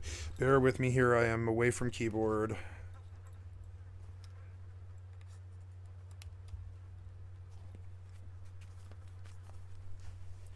My best friend tried to teach me how to play like this like 15 years ago. He was like, you don't always have to be so voracious. You can be nice to them. And I was like, fuck them. Now I'm not so young anymore, and I'm a little bit more willing to embrace his view of it, which is you don't need to attack everybody. You can just have fun, you know. And that I'm starting to come around to it. It took me 20 fucking it took me all my life, 40 years to come around to the philosophy that he had, which is that you can have battle with people and have fun and honorable and dishonorable battle, but you know, you don't have to take it personally. You don't have to be so angry or aggro about it. You don't have to be rude or a dick, and you can have honor in a PvP situation. We do it on EVE Online all the time. We say good fight, like I did to that guy. I said good fight.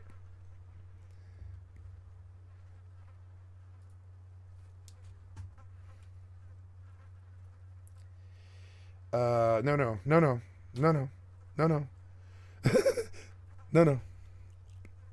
Yeah, I did lose my train of thought. I'm getting a little tired. I'm sorry. So, one time at band camp,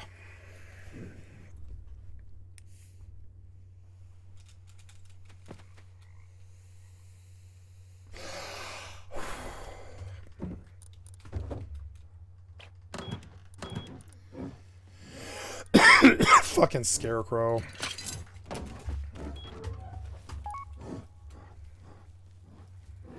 Yeah, methamphetamine fueled, gonzo heroin smoking, stripper banging, taxi driver, drugged out, crazy homeless person, living in a hotel for 2 years, and one of my best friends shot his father, and then myself, so my crew dissolved, and I went to the streets, and then my ex essentially killed herself with AIDS and Hep C right in front of me with a needle, and then I went kind of crazy for about 10 years. I've never used needles, by the way.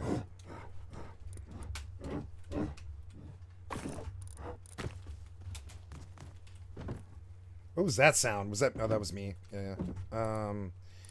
Yeah, so what do we do here? We make a nail gun and ammo, which... Wait. Oh, my God. Alright. Yeah, dirty 30s. When I was 33, I had only had sex with 7 women, and all of those 7 women I had dated for at least 365 days or longer. Every single one of them, all 7 of them, I dated for a year. If I was going to fuck a woman, I was going to date her. And I thought that anybody who ever had casual sex was a fucking moron. For like 33 years, I thought that. My parents taught me to think that. My family, my friends, my hipster douchebag friends all thought promiscuous people were fucking stupid.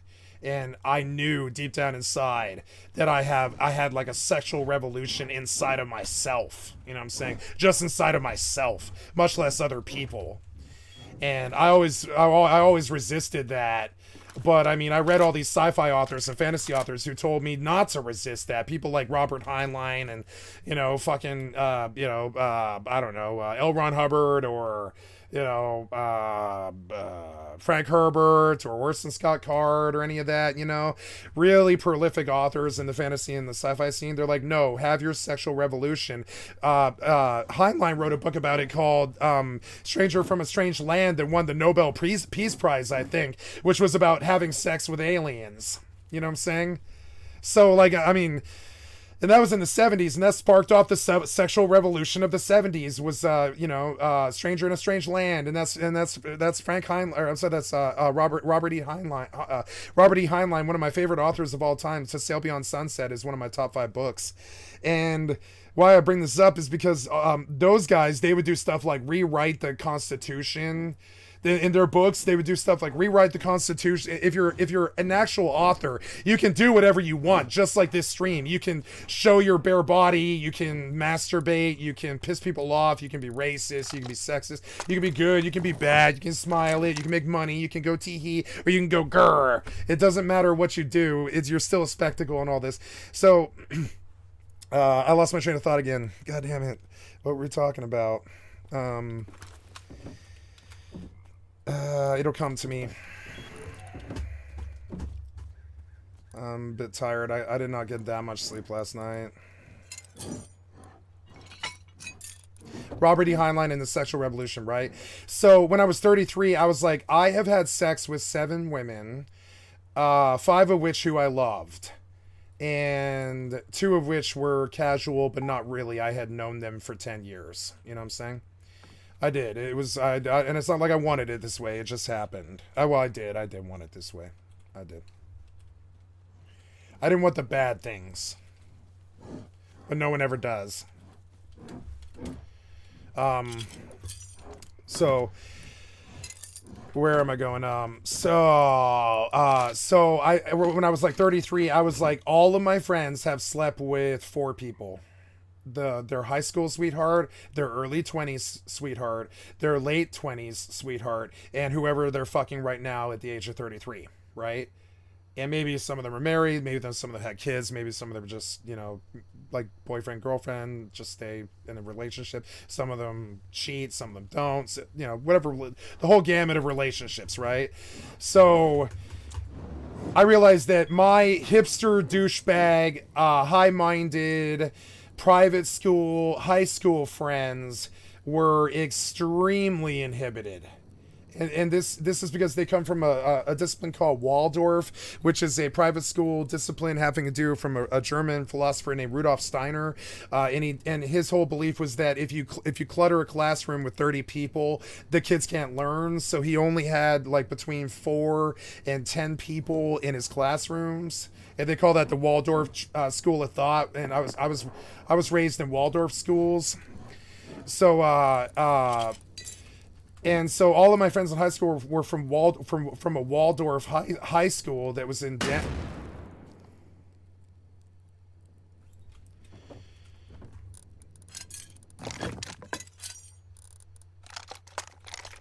Excuse me for a moment.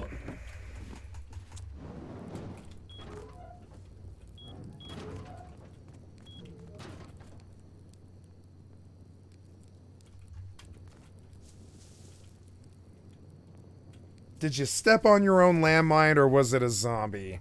We'll probably never know, because I don't care.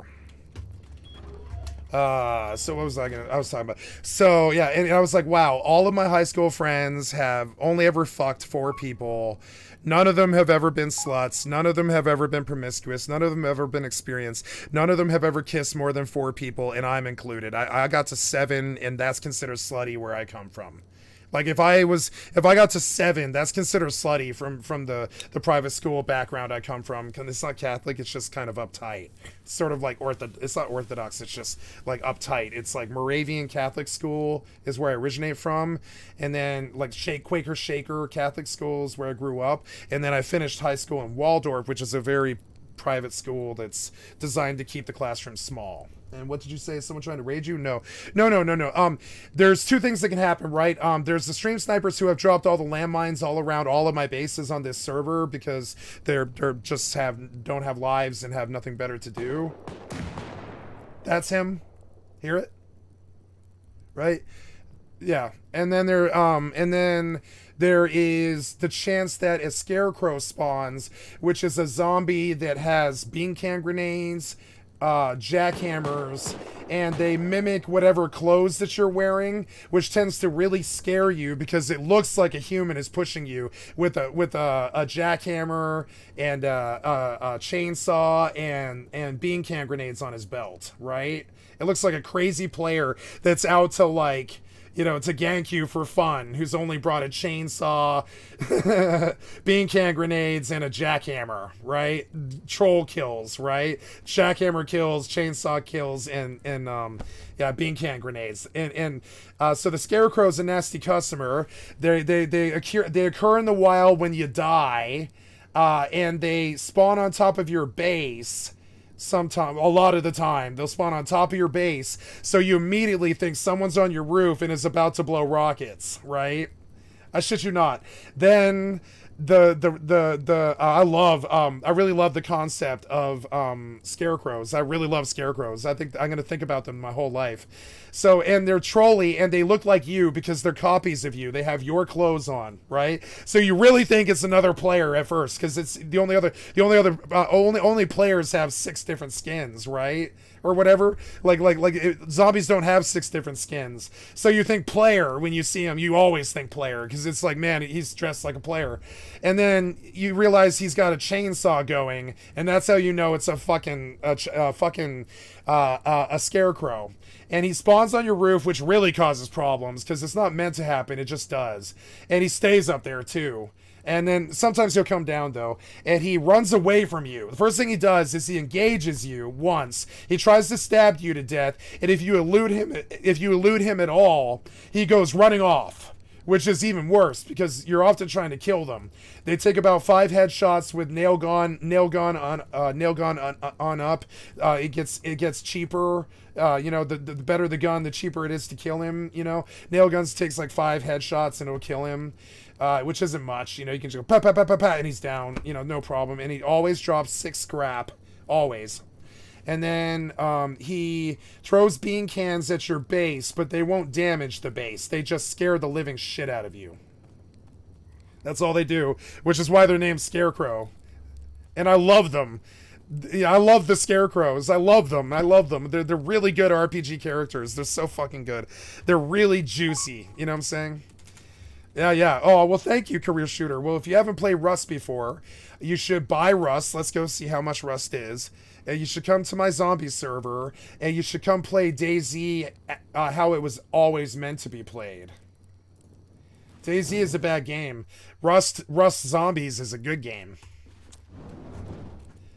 And that's all the advice I have for you. And if you ever do end up on Rust, come to the modded server list. Take a look at the word rusting, like rust that got old. Or I'm sorry, is that right? Yeah, that's right. It should. The server is called Rusting Dead, and almost no other server there's like 20 servers like this in Rust, and 18 of them are entirely PvE with no PvP damage enabled. But this one's the one that's hardcore. Solo, duo, trio, zombies, and if you ever want to play Rust, this is an excellent place for a new player to learn because it has an RPG chart if you like RPGs. It has a mining chart, a woodcutting chart on this particular server. Rust doesn't have this. This is a modded server thing.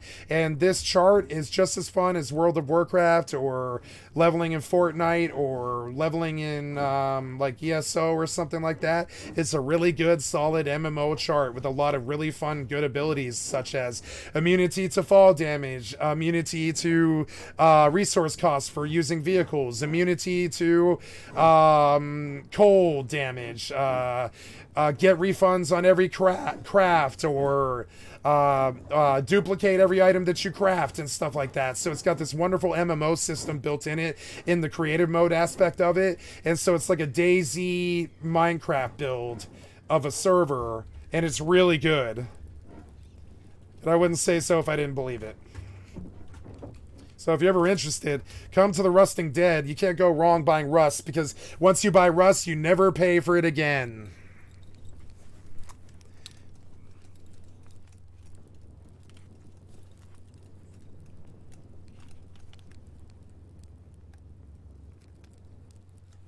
And there might be a summer sale. Okay, sorry about that. I had to plug my fucking headphones in. I forgot to charge them tonight, or last night, excuse me. And this didn't really work out the way I wanted to do it. Too. There we go. Yes, I'll show you an example of it, right? So, so normal Rust is like a robbery or burglary simulator. You build a base like this with a tool cupboard. The tool cupboard is the heart and core of the base. They have to come take the tool cupboard. If they do that, they can make changes to your base. They can improve it, but they can't demolish it. They can only improve it. That's it. And yeah, and come try Rust. It's a good game. And I'll let the numbers also speak for themselves real quick. I have a display capture on, so you can't see the game that well, and I'm so sorry about that. I'll fix it. But if you come to Steam player game statistics, another reason that you might try Rust if you're a tac shooter guy is the tac shooting in it is just as good as something like Tarkov or Marauders or Cycle Frontier or any of those extraction shooters and stuff. And Rust has torn up the charts. It's sitting there at number 9 in the all top 10 at 122,000 concurrent today, which is on the level with stuff like Naraka, Bladepoint, Grand Theft Auto 5, PUBG, Battlegrounds. So Rust is also a fair bet in terms of its popularity right now. It is a busy game. And that's another reason. Fuck yeah, dude. Good shit, man. Let's go. So, I'm proud of you. I have never done that, but I bet I could try. I bet I could try. And then, so there's animals, right? You go outside, you build your base, and you live in the base, and the base wipes every once a week, or every 2 weeks, or every 4 weeks. And outside, there's animals and wildlife that will kill you, like this pig. Where did he go? Where did the pig go? Oh my god. I had a pig. Where did the pig go? He was right here. I swear to God, they disappear on me. It drives me crazy. I swear to God, this pig is just dematerialized off this mortal plane. And so it's a go out and farm game, and you take the resources to build the base. People want the resources that are in soup. Congratulations on the torch, you fucking dickless wonder. Oh, never mind. This is someone else. Oh, cool. Hi.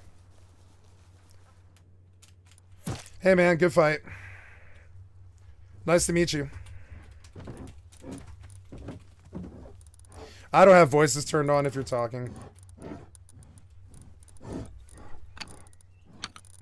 That was a normal player, and I like him. I'm going to make a play on him. If he doesn't leave. We'll see.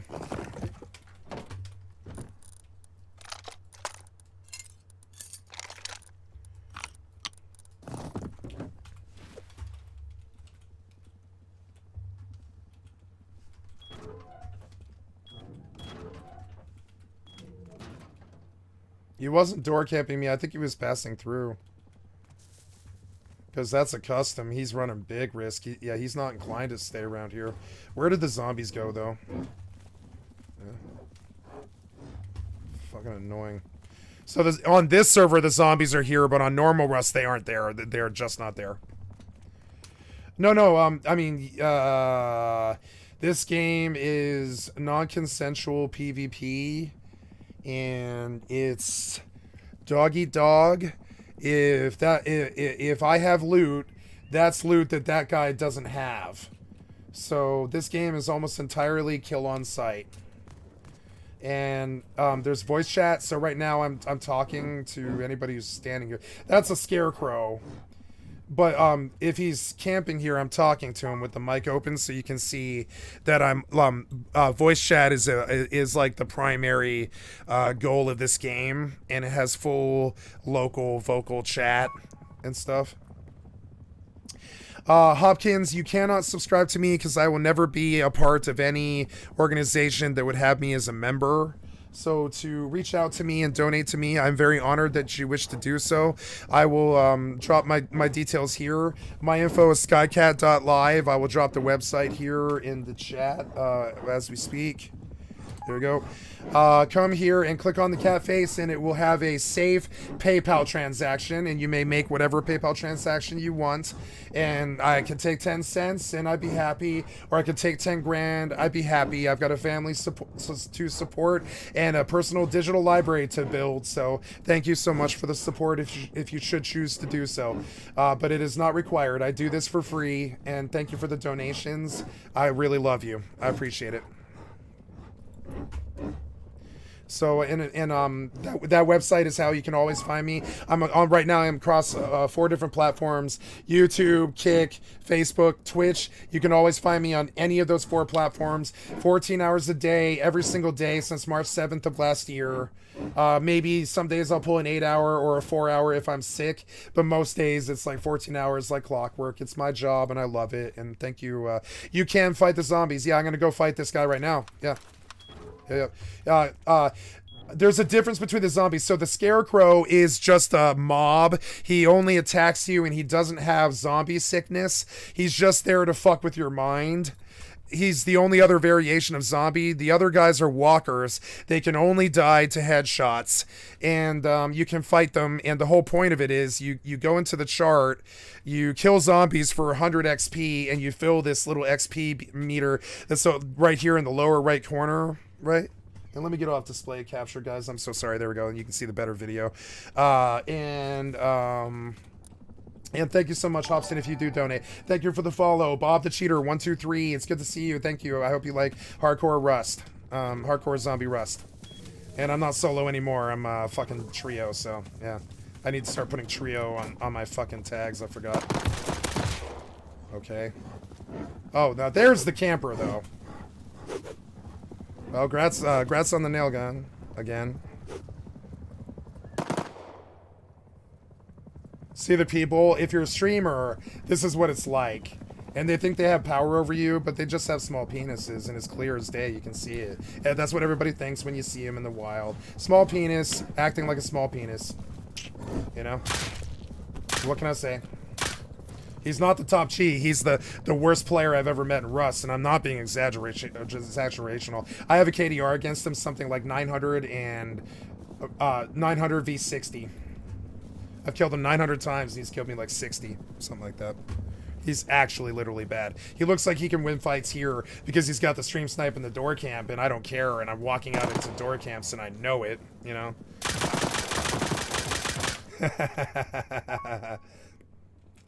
Yeah, they're just jealous. It's humanity. Humanity has issues like this. I just accept it and move on, you know? Is Rust. Rust is totally free. It's like America. Well, America's not free. We don't have free trade. America used to be free until we lost free trade, and then everything else went to. Now we're living in the Fourth Reich. But when we had free trade, America was great. And the wonderful thing about Rust is it's totally free. You can rob people if you want. You don't have to rob people if you don't want. You can hide if you want, or you can confront them if you want. You can get big. You can stay small. You can be solo. You can have 16 people. You can do what you want when you want. There's nobody that tells you what to do. There's no quests. There's no any guidance. It's just go out into the big sandbox, and the sandbox looks like this. Thank you for the follow. I'm Inherit Mark. Thank you so much for. I just got like 5 follows in 5 minutes, and I really love you guys. It's good to see some attention from the community. I see 25 people in here, and that's the best I've had in you know, some weeks. Thank you so much. So we come here and we say, Rust Island looks like this, and I wouldn't normally suggest Rust to you because Rust is an extremely addictive game. Think of it like heroin. Rust can ruin your life, just like World of Warcraft or one of those. It sucks your life in, and it can kill you in terms of what it does to your social life, your job, your life, your family. So just like the Final Fantasy XI login, I'm gonna warn you, all things in moderation, especially Rust, because Rust has a way of eating your fucking soul. So if I'm gonna do a Rust stream and I'm gonna play Rust and I'm going to support Rust, I'm going to tell you to play Rust. But understand, good people don't tell good people to do Rust. It's Rust heroin. And I mean what I say. So don't ever like buy the game if you have a addictive video game personality and you can't stop playing them sometimes. Rust can be a terrible bitch goddess of an addiction. So just understand, like don't blame me if you do buy this game and it eats your life away. I understand I warned you first. You know what I'm saying? And it's not because it's good. It's because it's like the most freedom that you can experience in a game, short of Minecraft. Excuse me. See, I don't even need to leave the base. I don't even need to leave the base, and the comedy comes to me. It's like if I want Cartoon Network, or I'm sorry, if I want Comedy Central, I just go to my window. Zelly can appreciate it. Shout out to Zelly, who is on this screen right now, fighting my battles for me because I'm too busy providing content to deal with the scrub campers. Did you get a win there? Yeah. Oh, you want me to come? Okay. You want me to come? Let me get arrows right quick here. Okay, I'm ready. I'm coming. Oh, are we doing a camp? Okay, hold on. Okay, pop it.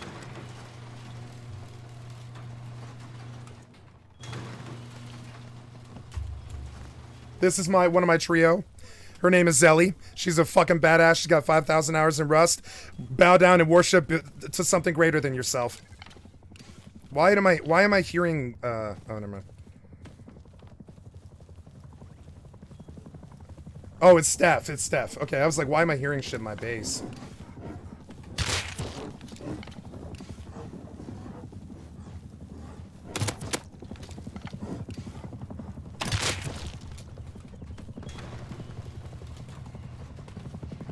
I'm gonna run around the space a lot. What up, people? It's good to see the trio together. I probably won't be rolling with you guys like that much here, like right now, just trying to provide content, but like it's good to be all in the same place at the same time. I fucking love you guys. Represent. Let's make a name. You guys want to make a name? Oh shit. Suicide, please. Or run away.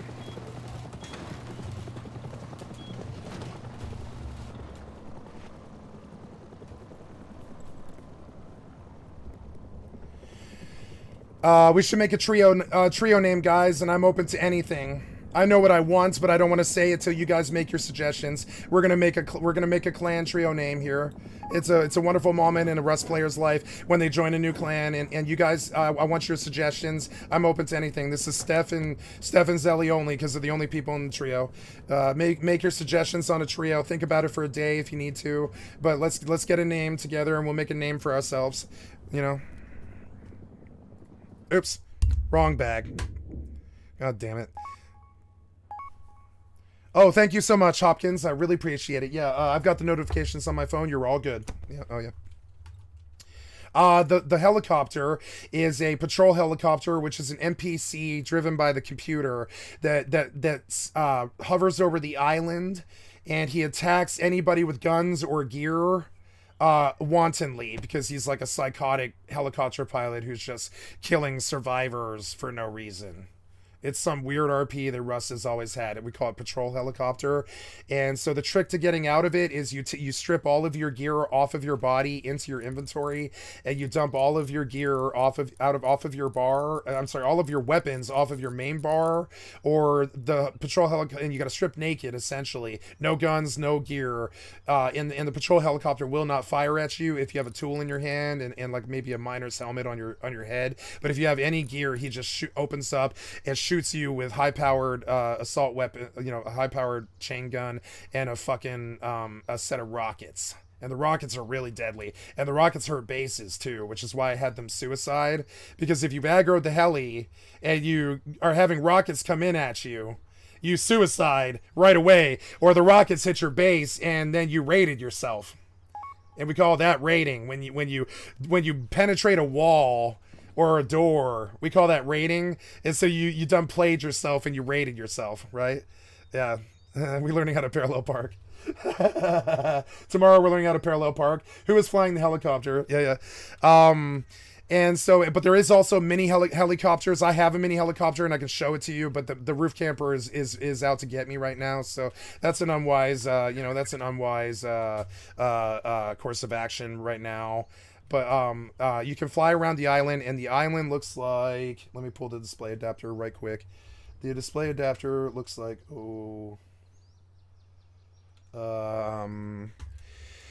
so the display adapter, it looks like, oh, sorry, no, I got the display adapter, but the islands look like this. I'm sorry. The island is procedurally generated, and that's what you're buying when you buy Rust. You're buying a procedurally generated engine that is reset by the mother company once a week, twice a month, or once a month. And this is what the island looks like. And I like selling Rust these days because I have a fundamental belief that people can have a really good time with it in 2023. But it's such a toxic game that I would not have said that for the entire year of 2022. But by summer of 2023, I'm seeing a little bit of the lesser toxic side of the community again, and it's getting a little bit better. But 2022 was a toxic year full of shitty tyrants acting like shitty tyrant people, raiding with 200 rockets and treating everybody like garbage and all that. And the community is free here, so you can build a village if you want, you can fuck girls if you want, you can be a despot, you can be a robber land baron, you can build bases the size of this. And there is no freedom in any game except Minecraft, like Rust. Oh, I'm sorry, that's not true. EVE Online, Rust, Minecraft, that's it. I don't like Minecraft, or it would, I mean, I do like Minecraft, but I mean, I don't play Minecraft, right? So, yeah. And the biggest base and largest kingdom in Rust, right? So to Village Warfare. Village Warfare, right? So you see all the stuff that can actually happen. So it's like the only freedom game left.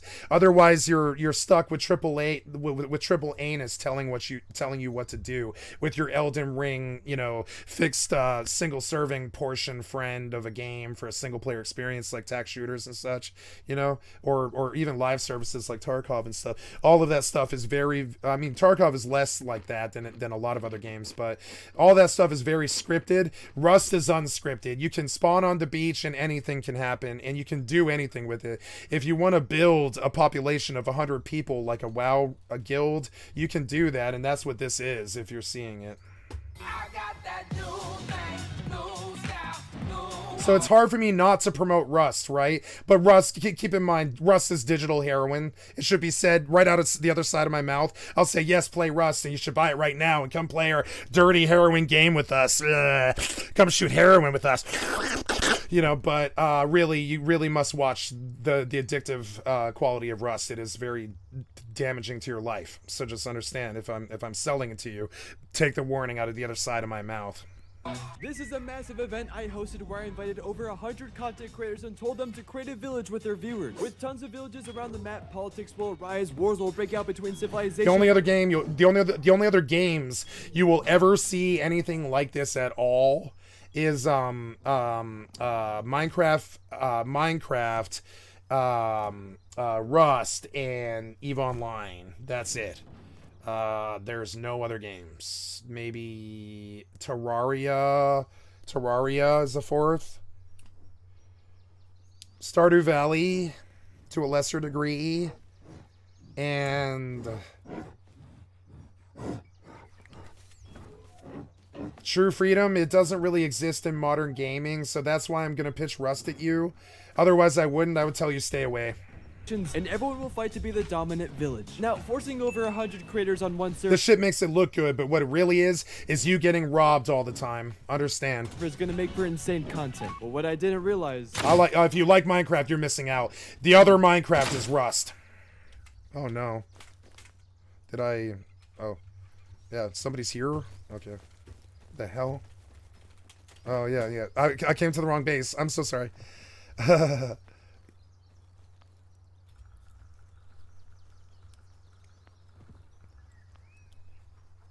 Sand super, bitch. Sand super. is there would also yeah, so if you like Minecraft, there's only a couple of other games like Minecraft, EVE Online, Rust, and they're all really the same. EVE Online, Rust, and Minecraft are all the same thing, except for Rust does not have Rust has biomes, but it does not have terraform. It has terraforming going upwards into the sky, but you cannot go below the soil in Rust, right? But we can dream. That's kind of the dream. Eventually, in Rust 2, I would hazard to say they will have to add terraforming, I think, so we can dig into the ground. We can dig a cave into the ground and lock it up, right? Just like Minecraft. Like, Minecraft has a lot more freedom than Rust does because you can go both up and down, right? In Rust, you can only go up or into a cave. That's it. So freedom's taken away a little bit there. You can't go below the earth, you know, but there's so much above the earth that it doesn't matter. You can see the panorama view. These are all what's called monuments and stuff, and they just set you loose on this island, which looks like this. I like promoting games. It's one of my, what I consider part of my job, really. So if we zoom in, this is what the island looks like when it wipes and stuff, and it's always procedurally generated, which makes Rust one of the truly great games of all time. If you want to know why, everything in Rust is entirely procedurally generated. It's the future we always wanted. The only other place you'll find it is Minecraft and EVE Online. That's it. Maybe Terraria. And that's all I have to say about this. Now I've sold it. That's it. That's all I have to say about it. If that doesn't sell it to you, then, you know, stay away, because it's a toxic hellhole.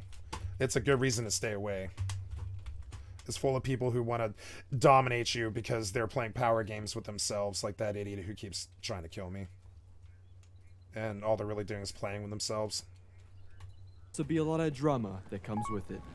All right, gentlemen. Today's day 2. Hey, what's up, Bob the Cheater? For the past You're so 24 hours, banned. the players on the server have been going at it. All the See villages ya. around the map are currently at war, so you guys Have a need to bad protect day. me at all costs. Does everyone understand? Yep. Yeah. So where we head, Fancy? We're first gonna visit King Harvest, the biggest kingdom on the server.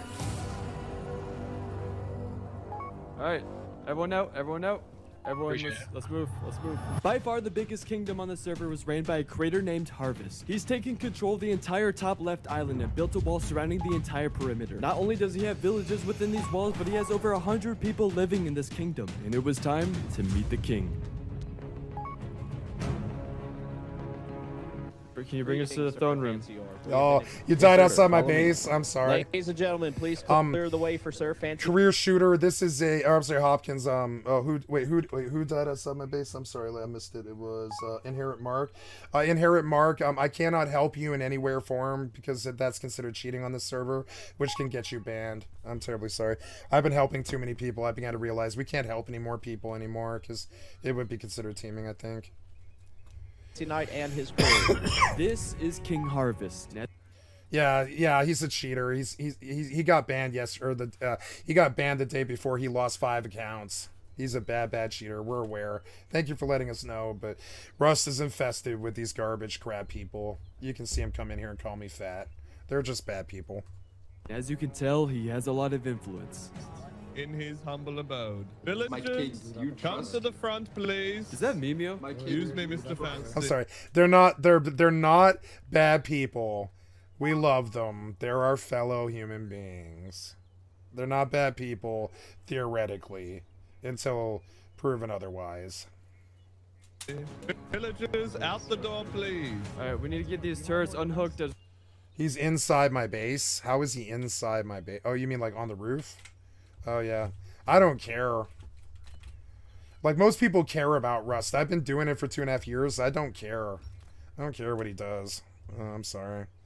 The fastest way for me to be rid of him is just not caring that he exists. Yeah. I don't care.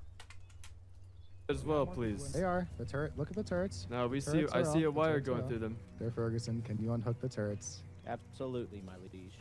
Listen, alright, calm it down, Harvest. Alright, we're just here to talk. That's King Harvest. I can't do this. I'm terribly sorry. I really cannot do this weird clan bro shit. To build an OP clan base instead of a village. So that's the size. This is how big the bases can get, and it looks like it takes about as much time as it actually does take. It's days. It takes days. Like Minecraft, right? You ever built a fucking chonker in Minecraft, right? Rust is the exact same thing, just different. You know, it's different style. It's all set puzzle pieces that you can use. There's no digging up dirt or anything. You just do wood and metal and stone to build human structures that are powered. There's stuff like turrets and power. There's gambling. There's a radio that'll play podcasts. There's marijuana farms. Rust is anything that you want it to be, like Minecraft. If you liked Minecraft at all, you will probably like Rust. They're basically the same game. Yeah. Not really, but I mean, you know, Rust is far more cutthroat and a lot more gun based, a lot more guns, because it's a lot more like of a tactical shooter than Minecraft. But you can turn Minecraft into a tactical shooter. I know, because BattleBit Remastered is taking the fucking charts by storm. You can turn Minecraft into a shooter, people. You absolutely can. Yeah. No, this is Minecraft with guns. This is called BattleBit. No. This is no. BattleBit Remastered gets that title. Rust does not get that title. What? But yes, it's a good way to. It's a good descriptor. It's not title. It's a descriptor. The title goes to this game. The title of Minecraft Shooter goes to BattleBit Remastered. Just saying. You know, we got to make the distinction. Because BattleBit Remastered is awesome. Insane. Have you ever seen anything like that? All these people who bought the game. I know, right? What's oh my god. What's Roadblocks? Oh my god. They must have just put out a ban wave or something. What? Dude, I just got My god, this game looks good for a fucking Minecraft game. It looks fucking beautiful. Fuck, I might have been missing out maybe. But it just looks too much like a soldier sim, and I don't like soldier sims anymore. Call of Duty poisoned the well.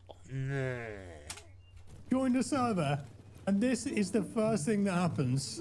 Holy crap. Thank God for shooters like fucking Rust and Tarkov and, you know, anything that isn't Call of fucking Duty. Oh my god. BattleBit Remastered is so much better than Battlefield. Which is just like, what in the literal fuck? How does a brand new Minecraft shooter game absolutely, unequivocally slaughter every fucking second of Battlefield's existence? From day one, Battlefield 1, all the way through to Battlefield 2042, BattleBit Remaster was instantly a better game in the first week than all 20 years of Battlefield. And it's got half the graphics or whatever, a tenth of the graphics, and it plays on a potato, and the kids love it, and they're going crazy. They're like going frenzy crazy. And they should go frenzy crazy because it's good Battlefield, and good Battlefield to train you how to be a really good shooter. So it's like, you know... This many people are cheating as well, which is kind of sad. Yeah, right? Like, no, I'm not a Call of Duty hater. I'm just saying Call of Duty poisoned the well with twitchy shooters that aren't based on squad tactics. They're based on capping that guy in the face, which is its own niche. I'm not a hater. I'm saying what I want is tactical shooter, and that's not Call of Duty. They kind of poisoned the well, and they made all the popular shooters kind of like Call of Duty, but I want all the popular shooters to kind of be like Battlefield. You say? Now, Black Ops 2, like for instance, my best friend is she's a girl. My best friend is a regional Black Ops 2 champion back in 2017, I think. And she's a Fortnite goddess. She's got like 1,000 wins or something. She's oh yeah, it's a good day today, right? I think I made some friends today. We're friendly in here, you know what I'm saying? We're friendly up in here. I'm trying to rock a big community. I'm talking millions. Think about, right? But still, look at this. This is glorious. Like Wiz this. Khalifa. It's carrying on. When's it gonna end? I'm gonna stay in my lane. I'm gonna play my position. I'm gonna keep it fucking Taylor game. I bet at some point I've come across them. Oh, it's still going on. Imagine if they did stuff like this in COD and Battlefield. Honestly, I think I'm like, why is this game better than Battlefield? Like, what in the literal fuck? Why? It stopped. Okay, it's actually stopped. And it's cheap too. It's like $20, I think. What's BattleBit? I might have to buy it tomorrow. Every day this week, I have called my fucking like my business admin friend who deals with my money, right? And I have requested to buy a game every day this week. A Remnant 2, What else did I buy? Baldur's Gate 3. I mean, now I'm looking at BattleBit. I've been buying games kind of crazy. No, oh no, it's Jack Frags. Jack Frags is huge. Oh, I love Jack Frags. I think he's like the best tech shooter guy. Always have. And I've known about him for like 6 years. I've never watched a video until 2023, but I knew his name for like 6 years. He's like a king in the tech shooter scene. And if you're a king of the tech shooter scene, that makes you a gamer god, because that means you dealt with all that toxic garbage for 10 years to climb your way to top like some kind of goddamn Tyler Blevins, and you gotta love it when you see it. Tactical shooters, that's different. That's different. It's a different thing. They just updated. Rust is a nice game to cut your teeth on, but it's not Tarkov or, Call of Duty. I mean, whatever. Sheesh. That was... Wow. I love this game. I've never played this game, and I love this game. Look how beautiful it is. I don't care how dated and shitty the graphics look. It looks like it sits at a solid 240 fucking frames. And you know what they say, frames win games. I don't want my games being laggy and shitty anymore. It's unacceptable. I consider it industry theft. You know what I'm saying? Well, they're gonna have to buy another copy of the game, I guess, or... I don't know. Do they do hardware? Yeah. What do they do? Do they alt or what? Mad. Oh my god! I want to sit on sniper all fucking day, all day in some bush. Never move. Same match, whatever. I'll just sit there in a bush. Bow, bow, bow, bow, bow, bow, bow, bow. Hey, Skycat, how many kills do you have? Oh, 36 and 3. I can't believe I just witnessed that. That's so lucky. Did you ever move? No. It's Battlefield. Why would I move? It's a camping game. You sit in a bush. Enjoy it. Get in a tower. There's 100 people. Get in a tower. Shoot at them. Battlefield is a fucking wonderful game. That can't happen that often. Crazy. Anyways, right, let's play some BattleBit. Look at the chat. BattleBit devs trying. I had no idea it was really this beautiful. Look how beautiful this game is. I am like coming in my pants. Wait, I'm gonna buy this shit. How much is BattleBit? Jesus Christ, you sold me. You cocksuckers, you're always after my money. They're always after me, my strawberry schniggles. They're always after my strawberry schniggles. Oh no, they're in my chest and they're eating my gaming money. They're always after my strawberry schmiggles. I don't want to buy BattleBit. It's going to be 20 or 30 or something. Stupid ass Steam store. Hurry up. You sold me, you bastard. Stupid ass Jack Frags. Of course it would be Jack Frags sells me on BattleBit Remastered. I'm going to go play Roblox, guys.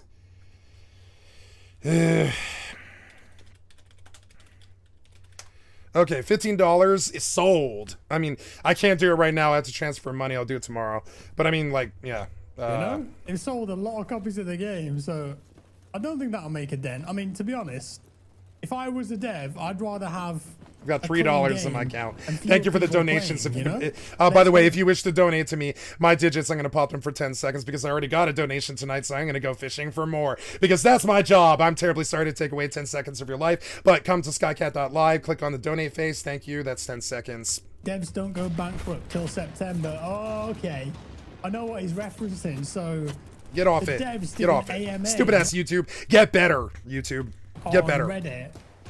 You know I'm not scrolling that fucking bar. You know I'm not. You're stupid. Get a better algorithm. You're supposed to be so good at algorithms. Get a better algorithm for that. Your front end is garbage. Game are that insane, and they don't actually get paid by Steam until September, so they've actually had to take a loan out to cover the costs. Oh no! The devs are remotely turning the hackers' computers. Yeah, and everyone believes in this. Everyone believes in this. They're like, nah, you got the solid shit on the street that the kids are gonna go gaga for. So we're gonna love you. We're gonna pay you. We're gonna make sure your development company lives. We're gonna fucking welcome to the cultural elite. Here's a yacht. Here's a fucking contract. We'll pay you. What's your CEO? What's your CEO? Is he addicted to drugs? If he's not addicted to drugs, would he like to be addicted to drugs? Because we can get him addicted to drugs and then we'll deal with him. Oh man, is your CEO corrupt? Because if he's not corrupt, we can train him how to do that. But you're part of the cultural elite now. You have a game that the kids like. You're always going to be with us. Welcome to the club. Get in the coffin. We're going to masturbate on you. to Bitcoin miners to make money with that. Yeah, they'll back you if you have it. If you have the children's interest, they'll back you. It's gonna move $1 billion. They're gonna do whatever to make the game work. It doesn't matter. It's the same thing with movies. Same thing with TV. If they think they've got the public's hearts, they'll fucking pay for it. They're all golden fools in the end. They believe in the product more than the money. So they'll go fucking fund a game if they think it's a good game. They will. It's a truism about the genre that I spent my entire life in.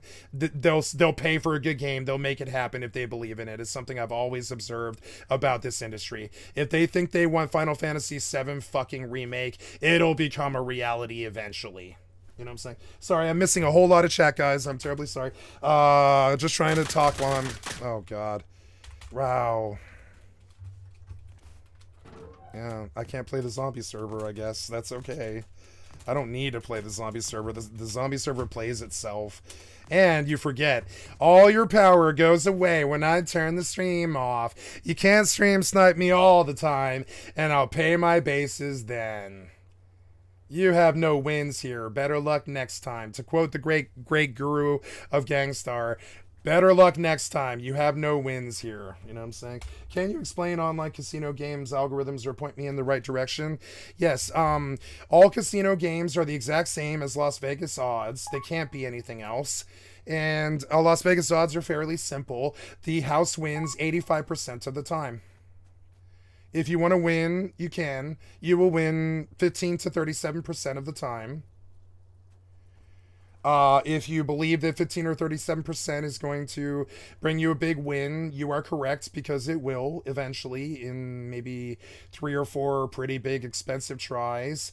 One of those tries is going to pay out, and hopefully you broke even if you're smart and you got a few free drinks. Maybe you got laid. Maybe you saw Reba McEntire before she dies or something, and you move on and don't do it again till next year. Or you can go put all your money into online casinos and Bitcoin and banking and sell your soul to the jackpot slave like lever hammer, which is, understand, you will lose 67% of the time. It's like 67 is the usual odds. Like, for instance, house odds in blackjack is a little bit lower. It's like 30, I think it's like 37.5 for the player, I think it is, or something. It's a 33, I forget what it is. But it's like fairly higher. It only gets lower from there. It starts 50-50 roulette. Roulette is the best game in the house. I'll tell all of these people here, and I'm not wrong. Roulette is the best game in the house. The reason why is it's a 50-50 bet. And you can't go wrong with 50-50. The old coin toss is actually the best gamble in history. 50-50 is your best gamble. It's the best you're ever going to get. So if you don't like roulette, which is 50-50, red, black, odd, even, you go on down to the lower percentage games, mainly blackjack, at 37.5 or something like that. I forget what the actual percentages are because it's been like 10 years. But like, you know, it's like blackjack, you know, mainly. And then once you get down before blackjack, you try for Texas Hold'em, because you can make a lot of money with Texas Hold'em no matter what if you're actually a good player. If you can't do Texas Hold'em, you go on down to lower ones like slots and things that you do for fun, like pulling slots. They're addictive, or Keno, or horse racing, that kind of thing. But really, if you want to do gambling responsibly, you take $200 into the fucking, you know, to the Native American casino, and you slap $200 down on red or black, and you pray for red or black. And then you get $400, or you get 0. And if you get $400, you think, am I gonna get it again? Probably not. Think about coin tosses, right? That's the best you can ever do in gambling. Otherwise, you're just paying an institution to let you sit there and take all your money. And this is the reality about gambling. So, now, can you have a lot of fun doing it while you lose all that money? Yeah, which is why people do it, you know. But really, you want those 50-50 odds. So if you're outside roulette, look at loss. 67% loss. Look at 67% loss. You can only win like 50% for roulette, 37 or 33 for blackjack, or 28, I forget what it is. And then it's like lower from there. It goes on down to the lower games. And you don't want to be on anything really but roulette, because otherwise you're trying to catch 25% on a 100% roll, you know? And you're going to lose 3/4 of the fucking time every single time you gamble every single game on the market, online or otherwise. And so online is exactly like Vegas. It's no different. Same odds, same numbers, same pay, same everything. They don't deviate because it works. You know, it's there's no new to online casinos. It's just digitalized Vegas. That's it. You can make a lot of money sitting at home if you're smart. My suggestion to you, if you want to do that, is learn how to play either blackjack or, well, go play roulette online, and get good at roulette. And roulette is like covering your bases. So if you're rolling for somewhere within a number between 0 and 100, you cover quarter bets of it. So you cover like 25% of the board. That's roulette. And you might win. And if you do, it pays out real well. So roulette's really the only game you should ever technically play. Otherwise, you're playing a losing game and you're there for the entertainment, and like you're going to lose 67% of the time. And the same is true of online casinos. They're no different. And that's all. So don't get off the online gambling. It's just like, I know because I've in the last 10 years, I have sunk now it's $3,740 in the last 10 years on 5-card draw. Because slot machine. I'm sorry, yeah, not slot machine, but it's not slot machine, but it's a video poker machine. I'm addicted to 5-card draw video poker machine because when I used to get high on drugs, I would work 5-card stud percentages in my head while I was driving taxi, and I would take the money that I got on my shift and I would go to the casino and I would take that money and I would toss it in the machine and try to win the big jackpot on the top of the machine, which is like between $1, $2, $3, $5, $7,000, somewhere around there. And you want that big jackpot. You don't want what's on the machine. And the same is true of online gambling. So another smart way to online gamble is to sit down at a machine in a digital casino online and sit at that machine and run the jackpot up on that machine, just like you would on real life, and hope that you might catch the $7,000 royal flush, 4 of a kind. Straight flush is a pretty good payout. What's the other one? Full house is always a really good payout, and yeah. So so you should think of it as how much fun will I get from this? And the reason that I dumped $3,700 into it is I got $3,700 worth of free drinks. I did.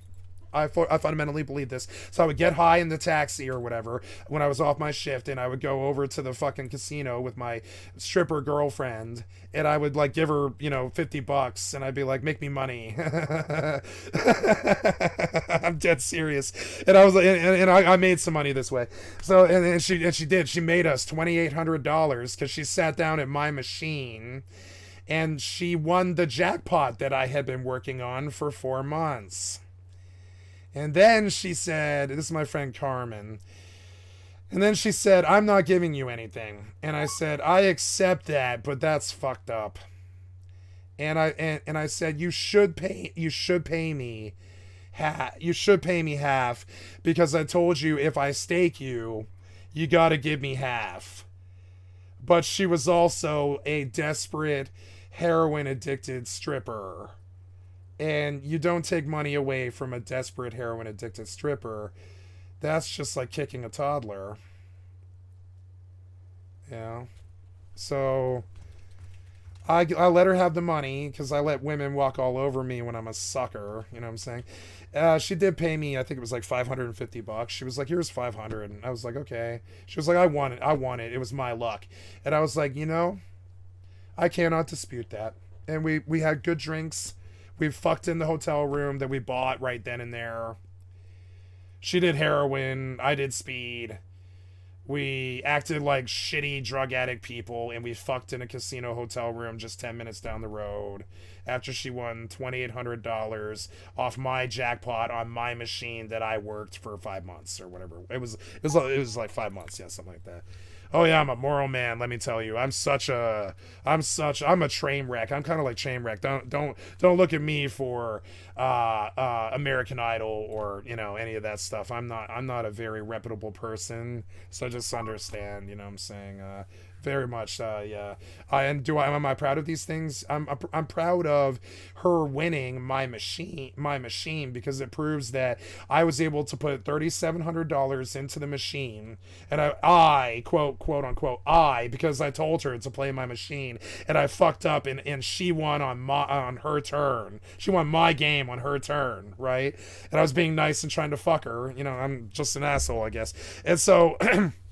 And so I let her walk with the money, and she walked with $2,300, and she gave me $500 because she wasn't a bad person. And honestly, that's more than I deserved. It was her game. Legally, she could have had me removed off the premises if I had ever hassled her about it. It was her win. I mean, I put the money in the machine, but it was her. I mean, she was sitting at the machine. It's her win. And this is a drama thing at casinos. It probably happens a lot, actually. Someone stakes you, and then they win. And then you're like, all right, pay up, motherfucker. And they're like, are you kidding me? My landlord is going to fucking kill my kid. You know what I'm saying? Or whatever. And they're like, no, I'm paying rent. And then, and you're like, what? You staked me. Or don't ever be a gambler. Don't ever do it. It's just full of depravity and degeneracy. And I don't recommend it. You know what I'm saying? I just really don't. I don't recommend it to anyone. I really don't. It's just like I've been there, I've done that, and it's not fun. So I learned that it was going to be a loss, but it was like a $700 loss to hang around the casino. That was back when we smoked cigarettes and fucked and stuff, you know what I'm saying, and acted dirty. But that seems to be like sort of like against the rules now or whatever. Being social and fucking each other seems to be against the rules now or something. I don't know what the fuck it is. But anyway, so we would smoke cigarettes at the casino, high as fuck on drugs, and we would just try to win for like 4 hours, you know, and it wasn't much. It was like $1 a hand. So you sit there and you blow out, like you have like $200 from your shift or something like that because you're a taxi driver or a hooker, and you just go there with your she always had, like, you know, but she didn't have any money that day because she was a heroin addict. But you know, so you know, so you blow $200. It's not that bad. But then when you win, you're like, oh my God, I just pulled like fucking $3,000 or $5,000. I had a friend, he sat down and taught me how to play blackjack. You buy 2 tables or 3 tables. You buy 3, they'll let you buy 3 hands, and you just play all 3 hands, you know. And when the dealer busts, you win all 3 hands. So sure, you lose. But I mean, when you win, you really win. And you just play safe. You don't ever hit. You just take 12s and 14s and just hope to pray to God that the guy doesn't have a blackjack or a fucking, you know, or the river or the whatever it is, you know. And that's a funny way to do it. I definitely watched my friend D. I refer to all my real life friends with only the first letter of their name. My friend D sat me down at a casino, and he was like, here's $60 and I have $60, and he gave me $60 and he was like, win. And I was like, okay. And I sat down and I had my $60 and I flipped it into 310, I believe it was. And I was like, yeah, I'm good at blackjack, good enough at it. And he was like, great. And I was like, here's your money. And he was like, thanks. And so he sat there at the table for like 5 hours, and I had to sit there at the table, and he turns his $60 into $3,900. And he walked with all of that money, which is funny. I got my 60 or whatever. I was like, hey, can I get my 60? And he was like, yeah, here. But he kept all of it because gamblers are like this. They'll keep all of it because they're thinking about what else they can do with it. And I understood that, and I respect it. But it also sucked when he did it because I was like, man, I don't know. It's not my hand, though. I didn't win those hands. It's not my game. I didn't pay for it. So it's just jealousy, isn't it? It's just green-eyed jealousy, isn't it? But boy, when he won like $4,000 in, I think it was like 4 hours. It was like 4 hours. He's a Mensa. He's Mensa. He's literally fucking. He's a Mensa fucking genius. He writes crazy things. He writes like these crazy scientific manifestos about like particle physics and stuff. He's a nutty fucking like luminary genius guy, and he has an eidetic memory. So gambling for him is like a joke. And when eidetic, I mean eidetic. He has never forgotten a phrase or a slogan or any kind of verbal sentence in his entire life. If you've ever been around an eidetic memory person, it's actually pretty crazy. I didn't know till I was around one. What's it like to be around an eidetic person? What's eidetic like? I don't know if you guys know what it is. It's a perfect memory. And it happens in the craziest people. And they do have perfect, like, verifiable memory. You can just ask them questions and they're always going to give you the exact answers because they have photographic memory, right? And but he doesn't have a photographic memory. He's just eidetic. He doesn't forget anything. He doesn't ever forget anything. And I didn't believe it at first till I was around him for 15 years. That kid, he knew what you did someday 9 years ago. It's not Rain Man because he's not socially maladjusted or anything. He's just like so off the charts fucking smart that it's like uncalculable or whatever. And I'm intimidated when I talk to him because it's like it could be a conversation about physics, and I mean I know physics and stuff, but I'm not some fucking particle physics major like him and my other friend Jay. And so, like, god damn it, these particle physics genius people that I chose for my inner circle, they set this standard that I can't live up to. And that's one of the reasons I'm here in front of you on this stream. I figured, hey, if I get famous and rich and get my clout or whatever, I can show up and pay all my debts and everything and prove to my friends that I'm also cool, because all of them are like these super geniuses that you would see on like Venture Brothers or something like that. They're all like super geniuses, and it bothers me. I am not a super genius, not even fucking close. I'm not even genius. You know what I'm saying? So like these kids though are, and the eidetic memory one is a fucking trip. You know what I'm saying? Every previous frame of video you've ever seen also. Yep. Don't give up, brother. Yeah, don't give up. No, I'm always learning. I'm always learning. Because it's like, yeah, so then when I step, I'm going to be like, who was really smart? Who got to $10 million first or whatever? Was it your particle physics or was it me? No, see, I'm just trying to say that I have value like them because they did stuff like build a 10,000 person ashram, travel the world, write theses, and you know, all that stuff that AAA people do that you can't live up to because you're just not a Broadway star or some kind of super genius. You know, you're just a regular human being. I'm not a regular human being. I'm high functioning Asperger's, but so I'm like 3/5 of a personality, I guess, or whatever you want to call it. But yeah. And I haven't read any comments. I'm so sorry. I'm just trying to deliver as I go. In the minor about 10 times, not the quieter. Yeah, you should start a gambling TV show in Vegas. I would, except I don't want to be around loose people who do a lot of drugs and drink a lot anymore because I have a bad history with that kind of background. I am a recovering methamphetamine addict and a heroin addict and an alcoholic and a marijuana fiend and a hashish addict, and I'll do pills. I mean, what's my drug of choice? Well, what have you got? That's the great Lane.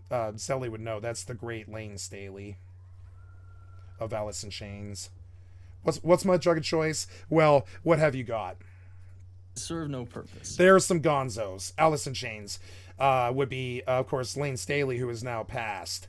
But both of them horrible gonzos, just like me or Johnny Depp or one of those.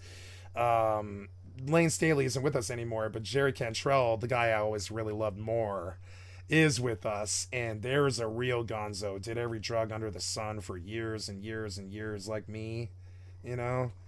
And I don't like talking about drugs or being around people in Vegas or hookers or like, you know, like loose drugs or people like have drugs on the counter or any of that stuff, because I'm just like, okay, well, give it to me.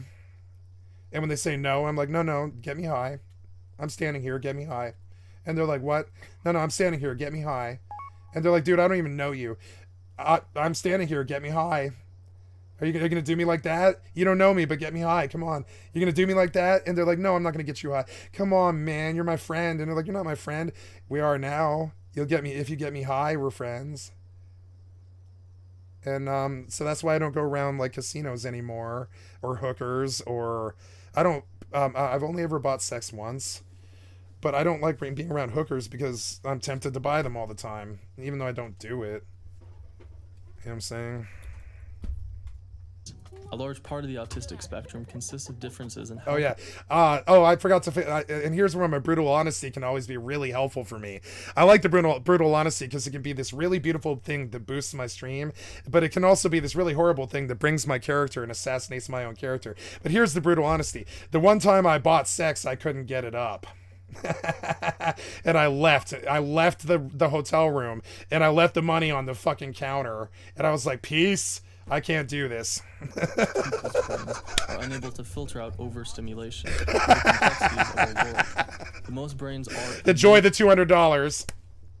Oh my god. And I did not know that, lady. Useless information. You'll probably... No, not really. Understand the general concept and point of this video. Yeah, more like the sawed-off shotgun 30s, yeah. Oh, they came after me. They tried to put me in jail so many goddamn times. Scot-free, all of it. But you won't remember what I said. 35 days of total jail time in my life. None of it federal. None of it state. None of it, county. All of it city. Or I did a 13-day bid in county once for a false assault charge that they dropped, and it took 13 days to adjudicate it and pay for a lawyer and all this shit. And then they let me go, and they dropped the charge. And that's what I told everybody in the jail. And they were like, nah, you should sit and pray with us, bro. You're going to be here for like 5 years. And I was like, nah, man. I'm the one guy who's walking out of here. And they're like, motherfucker, you're so stupid. You should sit down and pray with us right now. This is your first day in county. You're going to be in county for 5 years like the rest of us, and you need to accept it. And I was like, no, it's a false charge, and you will see. And they're like, you're fucking stupid. We should beat the shit out of you. You're stupid. Pray with us. And I was like, no, I don't need to pray. I'm going to walk out of here in 7 days. It was 13. But I walked out of there, and they dropped the charge because the system has filed something like 8 false charges against me, and they dropped all of them. I wish this wasn't true, but it is. I've got the paperwork sitting in a file over there that I can show you. It's like this tall, of the many, many, many times the system tried to kill me for no reason at all. And yeah. Word for word. And this is why I don't do drugs, and I'll never do drugs again, and I'll never do anything that will ever make me go in the system ever again. Fuck the system. I wouldn't wish it on my worst enemy. It's been a reoccurring theme tonight. I won't ever wish the system on my worst enemy, not even the stream sniper, and etc., etc., etc. Introduction. The point of having a photographic memory shouldn't just be to remember every little detail of perception. And no, I don't have any filter. I'll just tell you right away everything. Everything I think. So, brother beat the system. I did beat the system. You ever walked out of a fucking jailhouse with a dismissed charge? I have 8 times. The judges will drop it when they realize that it's just some asshole trying to be vindictive. They'll drop it if you push it with them. You're like, nah, man. I've never, like, how I beat a lot of false assault charges is I go up on fucking stage, basically, and I say, I've never harmed a living being, and I look in the judge's eyes, and I say, I've never harmed a living being, because I haven't, and I don't know why you're saying I am. And whatever you think the charge is, it's whatever the cop wrote. And I don't even care what it is because I've never harmed a living being. And the judge looks at me and he understands that I'm not lying to him and it's true. And I can say things like call my family or ask anybody I've ever met and they'll tell you I've never harmed anybody. And your false assault charge should be dismissed. And that's how you get out of 7 false assault charges. Remember what we deem as important. And I could spend 2 hours telling you all the sordid little details of that. Mainly the bullet points are a shoplifting security guard tackling me full blown for $13 worth of stolen food, breaking my shoulder, and filing an assault charge against me to protect themselves against the insurance charge that I might file because of the broken shoulder. And that's about as brief as I can be. That was another time that the system and the cops and the insurance and all these other people tried to destroy my life and didn't. And subsequently, I didn't drive a car for 7 years, and 6.5 months in, 6 years and 6 months into the statute of limitations on that case. I hadn't seen a cop in 7 years, hadn't got a speeding ticket, I hadn't broken the law other than possession for 7 years. You know, I was a good boy for like a decade, because I was waiting on this fucking false assault charge, right? I was like, yeah, I didn't assault this guy. He tackled me and broke my shoulder, and it's on camera, and I have the camera. They gave it to me. So I even had the evidence to beat the case. I was like, I have a like, I told my mother, I was like, on the camera, I showed it to her. I was like, on the camera that they gave me for this case is the proof that the guy tackled me, and I did nothing to him. And we looked at the video, and that was the case. And she was like, you're gonna get this dismissed, aren't you? And I was like, yeah, I didn't do shit to this guy. And that's exactly what happened. But it took 7 fucking years. And I didn't drive. I didn't do anything that I could get arrested for. 6.5 years, I'm moving a mattress in an alley with one of my best friends. And we get pulled over by a cop who really has no reason to pull us over. And we're not pulled over. We're just standing in the alley moving a mattress from a truck to the back door. And this cop comes running back after he cards me. Yeah, I hand him my ID, and I think, well, I'm going to jail. And I can't whisper to my friend that I'm going to jail now, so I'm just going to stand here and watch the inevitable thing happen. And he hands me back the ID, and he's like, well, have a nice day. I see that you guys aren't up to anything, and have a nice day, right? And he leaves, and then I hear him calling my name over the fence, and I have this moment where I'm thinking, I could run right now, and I doubt he would chase me, because I haven't broken any rules. I really did. I was like, I don't believe he would chase me, because I have not actually broken. I guess evading police is I suppose breaking a rule, so I shouldn't have done it. But I was like, I could run right now, and I doubt he would chase me, because he has no probable cause. He searched me. There was nothing going on. I mean, he checked me. He checked my ID. He handed it back to me, and he was like, have a nice day. So then he reverts it like 45 seconds later, and I hear him calling my name over the fence in the backyard. And I'm like, do I run? Do I stay here? Do I go to jail and face a false assault charge? Do I stress out my friend? Do I scare the cop? Do I act like a fugitive and run? Or do I go to fucking pound me in the ass county prison for a while? And I was like, well, okay. And I just walked to the cop, and I took it. And he was like, gotta arrest you. I'm terribly sorry. You got a prior from 6.5 years ago, and I gotta take you in, and I don't want to. I realize that you have really not dealt with this, and you probably don't need this, but we do need to take you in. And I was like, okay. Then I spent 13 days in county until my friend hired a lawyer for me, and the lawyer came and slaughtered the case, and I was out the next day. Drop charge, nothing, except I had to pay $3,900 for the lawyer. Oh, well, my friend paid the $3,900 for the lawyer. I went and I don't even remember what I did for that money. I don't know how. I probably worked. I think I worked. But I paid my friend back for the lawyer. I only owe him $700 now on that one. I paid him $3,200 on that one. You know what I'm saying? But I still haven't paid a lot of the money that he helped me with. Because it's like, Jesus Christ, man. Like, these people keep coming after me. Cops, stream snipers, people that try to kill me. I've been a target so long now for no reason ever that it's just like this par for the course thing. And I don't feel fear for it because it's happened so many times that I'm just used to it. So when it happens, I don't respond with fear. So they just continue to bully me or try to kill me or stalk me or whatever the fuck. It's so stupid. And it all plays into this other thing about the system playing me around like some kind of batting ball, a cat batting a ball of string or something like that. And this is what the system is, people. Don't ever be in it. You know Not what our subconscious. So I missed some commentary. I'm sorry. How do you get the map for the server? You cannot get the map for the server, Optic. It is hardcore. Hardcore, you cannot have maps. You cannot have team UI. You cannot have cameras or drones. You cannot have a seed. You cannot have Rust Plus. You cannot use Rust Plus to help with drones. And you cannot do anything that normal Rust can do. So, the server owner, admin Rick, did post the seeds a couple of times, but when it proved to be kind of toxic to the server, it just made it easier for these shithead door campers to just show up on our door and shit if they could see where we were. So they could just go on the Discord and consult the map that he used to post. So he ceased posting the map back in, I want to say, April, I think. It's been several months since he's posted the map, so play and find out. And to get to the other comments, I'm so sorry. Screw the dirty 30s, more like the sawed-off shotgun 30s. Brother, beat the system. Preach. I didn't beat the system. They fucked me over so much. Right now, my mother... I've been thinking about applying for sainthood for my mother because my mother beat the system.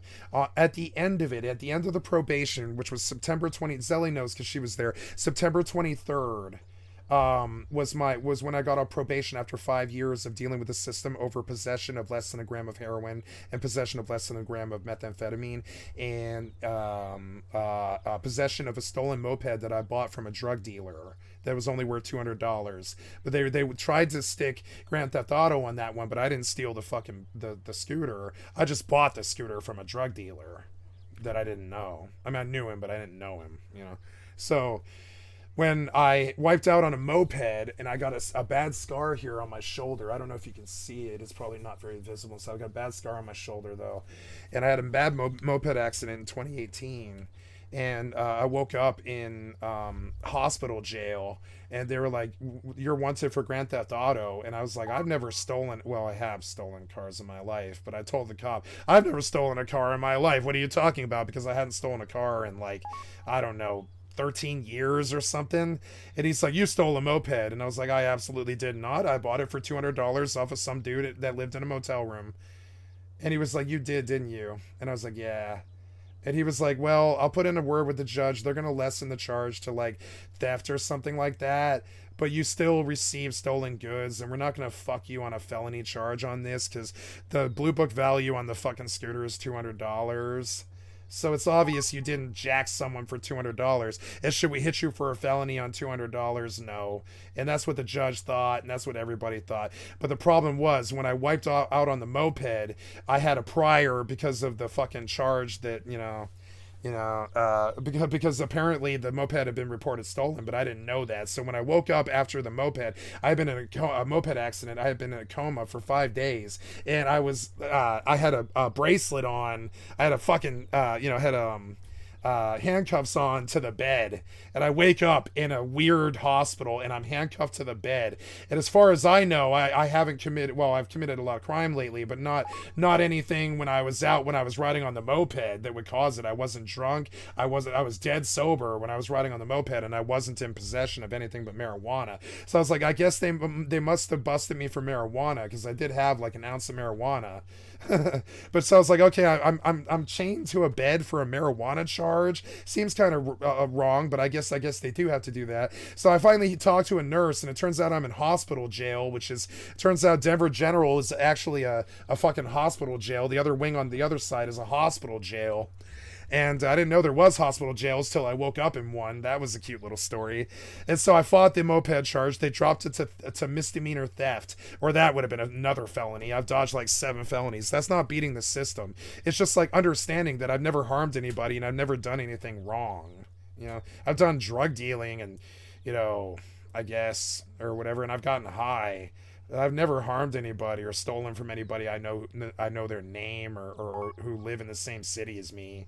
You know what I'm saying? He said you can't? You're a saint in my eyes. No, I'm not a saint. No. How do you get the rust mat?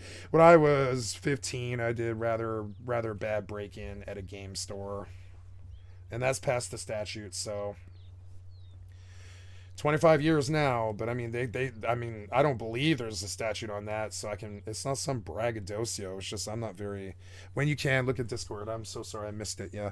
Saint, these sound like Joey Diaz stories. Yeah, I know. I know how all of it sounds. It's just crazy. I wouldn't listen to me if I were you. I'm a bad person. It's the cold hard reality. I tell women all the time, I'm like, you don't want to be with me. You don't want to be with me. I'm a bad person. Trust me. If you were there when I was doing the things, you would understand. You wouldn't want to be around me. My best friend loved it. She thought I was hitting on her when I said that. She was like, "Yeah, right." I was like, "No, trust me. If you were around me, around a lot of the dirt that I've done and stuff, you would understand. You don't want to be with me. Trust me. I'm a scandalous, shitty fucking person, and I've never fucked anybody over that I've ever met, but I have fucked people over. You know what I'm saying? And it sucks.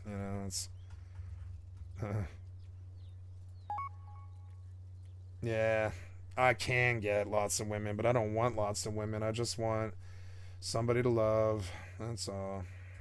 God.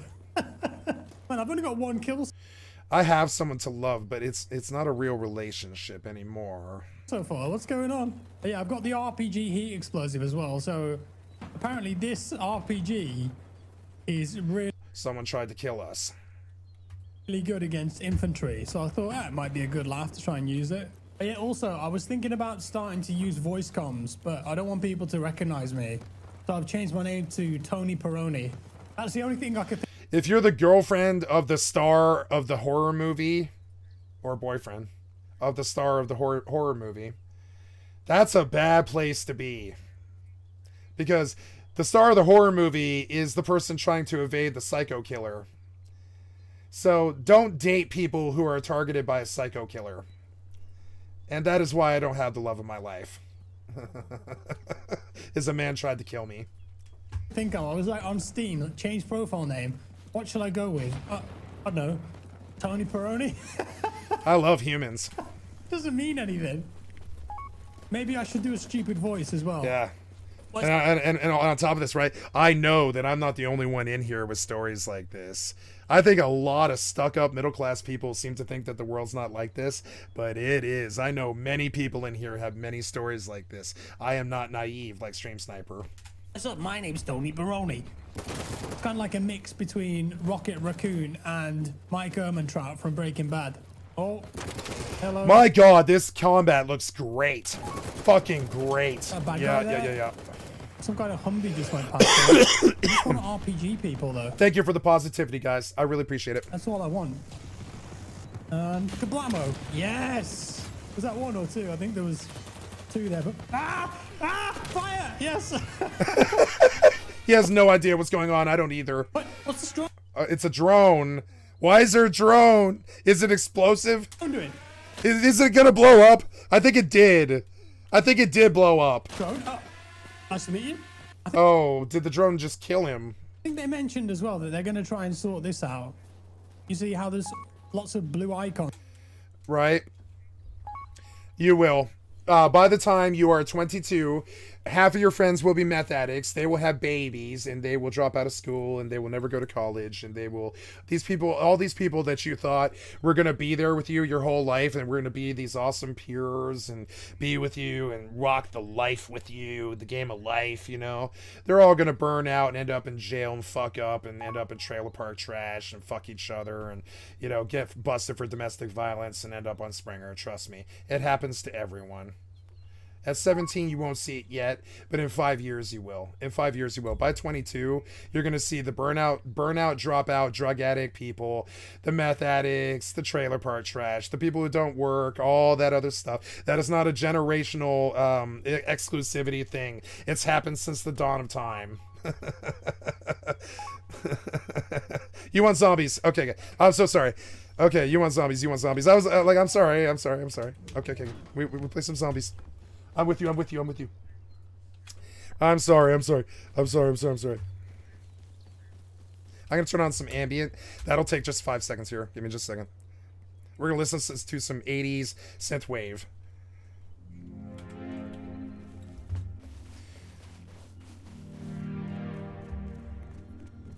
I like telling my crazy stories, but all I'm really doing is confessional, because I don't have a priest. I don't have a god. I believe in God when I'm in love, you know, but I mean, this is my confessional, guys. Thank you for hearing it. We make reparations.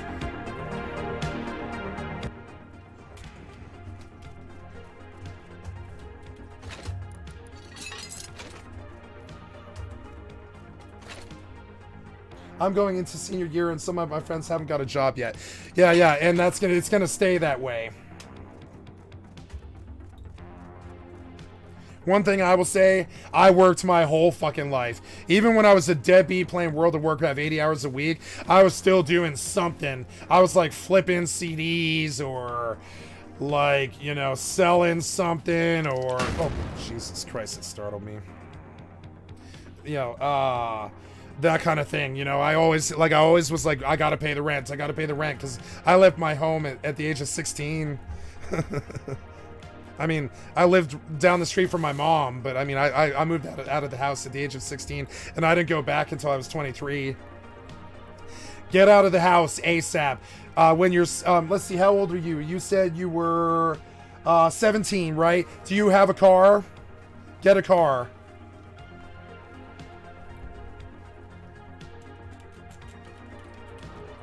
If you don't get a car, it's a bad fuck up. 15 an hour is really fucking good. That's really fucking good. You should be happy, Hopkins. Nope. That is not bad. That's better money than I ever made my entire fucking life until I was like 24 or something like that. They paid me, you know what minimum wage was when I was your age? When I was 13, I worked at the Einstein's Bagels for 3 years. And when I started when I was 13, I had to get a thing from the city so I could even work there because I was a minor. And then when I did work there, they paid me $6.25 an hour. Now, the inflation had not got insane yet. You know, you could still get a gallon of gas for $2. But I mean, I hear $15 and I get so jealous of your generation. They paid us serf slave wages my entire fucking life. And I would see them, I would take them to task for it. I would see them answer in town square for it. I don't know why they pay so little. I don't know why the minimum wage is so low. I voted for Ralph Nader one year. I voted for Ralph Nader two different presidential terms when I was a teenager, or when I was a young 20s person. I voted for Ralph Nader when I was 18 and when I was 22. And the reason I did so is he pushed seatbelt reform, which was actually something that the government needed to do. And often the government does mostly things it doesn't need to do. But seatbelt reform was something that the government did need to do. We didn't make it law for seatbelts until Ralph Nader helped us kind of like go and steer in that direction. So I always viewed him as like an actual public servant, right? But he's actually just the Green Party, like kind of like leftist, like sort of lunatic fringe guy. He's very smart. He's like Noam Chomsky. He's a wonderful man. I shook his hand one day at a rally in Denver. And the reason I voted for him was a very specific reason. He had actually done something. Every politician I had heard in the last 15 years, I couldn't think of a single policy that they had actually done except send us to foreign wars or 9/11. And so I was like, wow, I'm going to vote for Ralph Nader when I'm 18, which is so stupid. And that's how we got the Republicans for 8 years. Is 3,000 of us, it was 30,000 of us voted for Ralph Nader. And that caused, and that is how George Bush Sr. won the election. People like me who voted for Ralph Nader, that's how we got 9/11 and 8 years of George Bush Jr. Is quite literally the 30,000 people who voted for Ralph Nader, basically. You spend all your money on gambling? Don't spend all your money on gambling. Gambling is the finest thing a human can do if you're good at it. If you're not good at it, you're a douchebag and you should stop. Don't spend all your money on gambling, ever. It's never something you should ever do. Ever, ever, ever, ever, ever. Do not spend all your money on gambling. Yep, no, $25 will not pay to live. That is not enough to live. That is a meal at a McDonald's and 3 gallons of gas. That is not enough to live through, that is not enough to live. No, not with the inflation. What is it? No. What's rent? What's the rent there? It's going to be $1,150, right? Something. How does $25 an hour, it is not a living wage. I'm going to leave it at that. That is not a living wage. That is what you pay young professionals who are trying to make their way in the world. That is not what you pay people who are trying to live. That is what you pay people who are in college and are working service industry jobs, $25 an hour. That is not enough money to actually live as a human being and have a car and a home and a family and insurance and medical bills and life insurance and 401k and retirement and all that shit. $25 is not a living fucking wage in modern 2023 in America. And that's what's wrong with the Do-Nothing Congress. And I'm sure it's just like that everywhere else, too. Not just America. Well, not everywhere else has $25 an hour, actually. No. Anyways, I missed a whole bunch of comments. I'll read back. I'll back read through, guys. I'm trying to pay attention to everybody. It's a fairly big room, like, you know. So give me just a second. Don't joke about 9/11. My goldfish died that year. Okay, I won't. I'm terribly sorry. It's not a joke. Fly high. My wife left me and took the kids because I gambled so much. I hope you can get help, man. Gambling is good for the kids. I know. Thanks, buddy. Bobby. Amen, brother. At least she lets me see the kids on the weekend.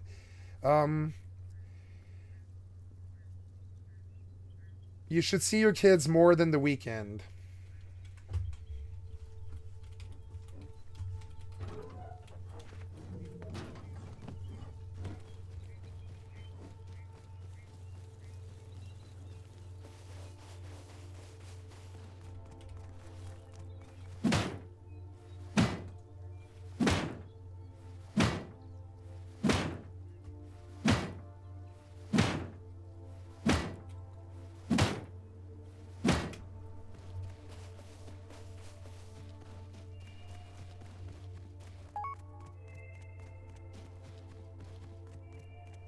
It's true.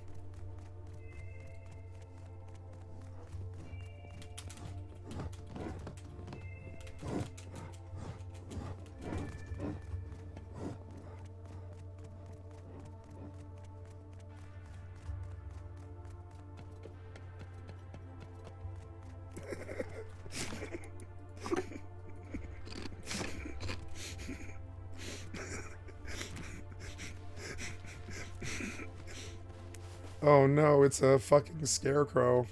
He wants to bump some titties with me. I am scared of him. No, I'm not. No, no, I'm not.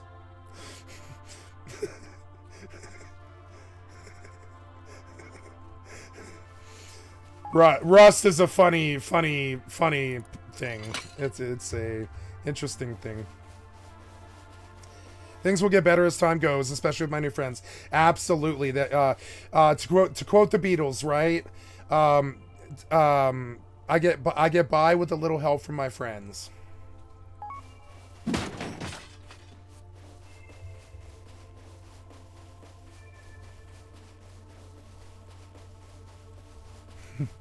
Ditto.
Every single Rust server is always like this.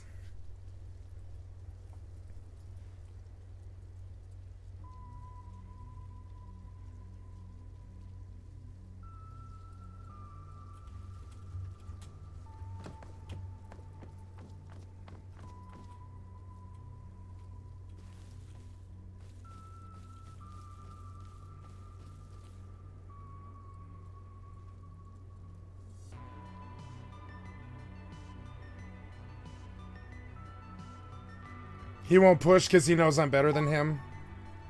He's your age. He's a tiny little person inside. He's got this cravenly little coward like soul, you know. And I've seen him cry like 7 times. One time we had a Discord call with like 25 people who were all banning him from the server while he was trying to harass me, right? And he was crying in front of all 25 people of them. And I have Zelly and Steph as my witness. They were there for that. And they were like, here, I'm banning this guy for you. And I'm like, great. He's just going to buy another account in 5 minutes and show back up here in like in half an hour. And they're like, that's true. And I was like, yeah. Like, they really wanted me to thank them. But I was like, it's not going to do anything at all. And I felt bad. I was like, all these people tried to make me like their personal project to try to save me from this guy or whatever. But I mean, they can't save me from this guy. And I was mortified by it, and I was uncomfortable by it. And I left the Discord call pretty much as soon as I could. And it was one of the worst moments of my life. And that's because of this guy.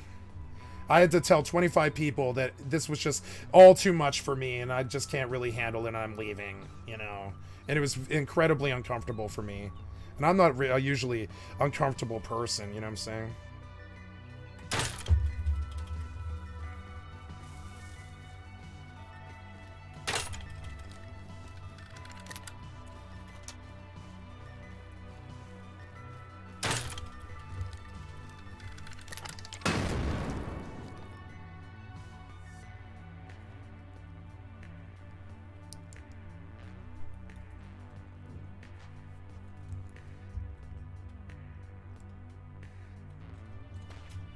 It's flattering in a way when they pay this much attention. It means I'm the big boy in the yard.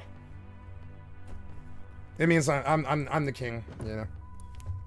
What can I say? This guy, he spends thousands and thousands of hours spending. He spent 14. I'm sorry. It was it's been. It's been only been about 12 months. He spent 12, the last 12 months, he spent about 26,000 hours just doing this. You'll see it if you hang around the stream. And nobody does anything. Nobody cares. He is entirely within his right to do this. Rust is a free game. I can't tell him not to do this, and it is not against the rules. The admins won't ban him. Rust is not a nice place. It's why I said don't play it. And we say, thank you for the wonderful PvP. Good fight. Good landmine. Good nail gun fight. And we say, good fight. And this is how we try to act honorably, despite someone who believes that someone whose god is dishonor is their god now. You know, his god is dishonor now. He follows a shadow god of dishonor, and his entire reason to live is dishonor. And it's his driving motivation. So when he acts out around the community, he needs them to know that he's sick in his head and, you know, fucked up and a really bad loser, and he's crying out for help. You'll see it in real life too. People that just can't really, you know, get it together. To use a really dumb boomer fucking like cop-out phrase. People that just have spaghetti heads. Thoughts that just bounce around in their head that twist into, you know, crazy spaghetti head thoughts, and then they end up stalking somebody for 15,000 hours. And I don't know why humans are like this. They just are. And we need to accept it.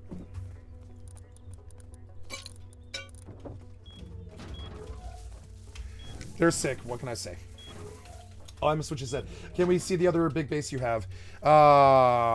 Yeah. Sure.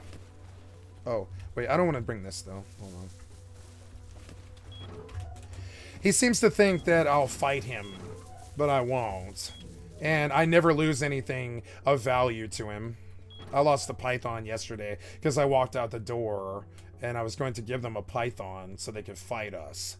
And he just door camped me to get it. You know what I'm saying? I'm trying to have an honorable fight. Now I have another python. We could have an honorable fight, but his whole goal is dishonor. You know? So we don't see eye to eye, and it is what it is. You won't always get what you want with humans. Not everybody is nice. It's a life lesson.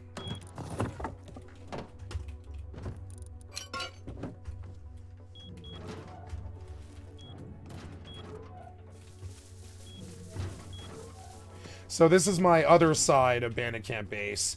This is just so I can dump loot and absolutely 100% definitely bank the loot before he ever takes anything off of me. And so this base is insurance that his PP is always small and he never takes anything off me ever, which is why this exists. And then I'm gonna go show you, you know, show you the big base. Yeah, they're your age. They're your age. They're 15, 16. They're garbage crap people. They stalk people. They're homeschooled, or they're just not going to school at all, probably. And they, instead of going to school and becoming smarter and dealing with the higher problems of not having a job or money past the age of 18 or any prospects because they spent 15,000 hours of their teenage years stalking somebody instead of working on their higher level problems that will occur the day he turns 18 and they kick his ass out of the house and he realizes that he can't sit around and spend daddy's money stalking people every day. He's got to work, you know what I'm saying? Instead of stalking me for 15,000 hours. And when reality sets in, that's when they explode. That's when they implode and they detonate and they hurt their community and they lash out in a real and physical way.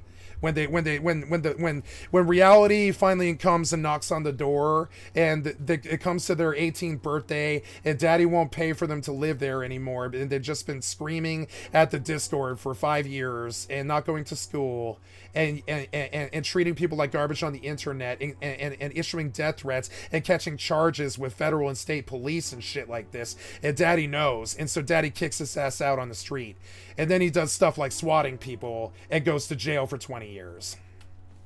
It's a sick, sad, you know, it's a sick, sad world, but I mean, it's, you know, this is the reality. This is the reality we live in. The internet has made people very sick. This guy's destined for jail, you know. So it's like, it sucks, you know. It's the reality. He's chosen the dark side. When I watch Star Wars, I don't think, oh man, I want to be Darth Vader. This guy does. That's the easiest way to understand Sith. This guy does, you know. I don't want to be Darth Vader. He does.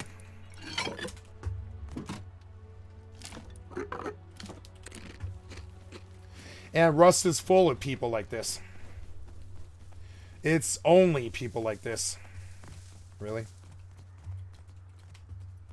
If you don't take from others, they're going to take from you.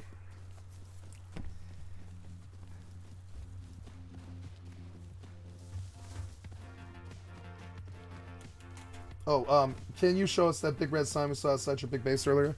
Yeah, it's yeah, the roof camping sign. Yeah, it's weird because they sat on the roof for 18 hours and shot us and then stole my gun on my roof. And then they made this sign out front of my door for the 5 minutes that I sat on my roof. Oh, yeah. Cool. Yeah, let's do it. Yeah. Are you here? Yeah, you are here. What? Zombie one can be. Oh yeah. Wah.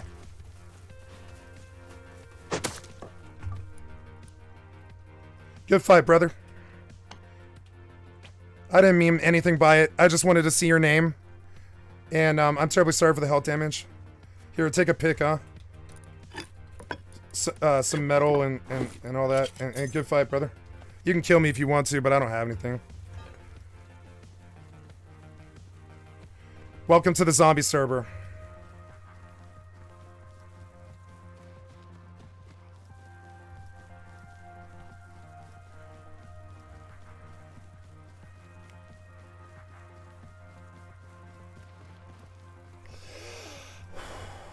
That was a Jedi.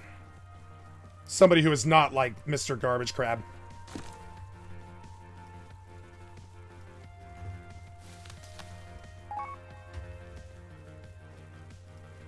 Okay.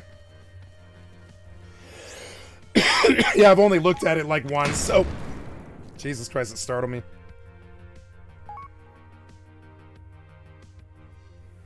No, the only enemies you have is what you make of, you know, you make your own, yeah.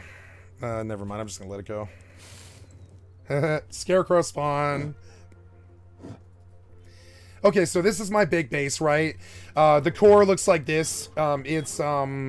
It's got garage doors and double doors and a suicide TC, which means that, like, I put loot through this safe deposit box into my TC, which currently has 3 hours in it, but when I put this metal in it, it'll be like another 7 or something like that. I don't know what it is. It's some random number. Yeah, and then yep, more metal in the TC has got to happen like right now, and then I'll go out and I'll look at the sign if I can get past the landmines, but I mean, I don't know, that's a big if.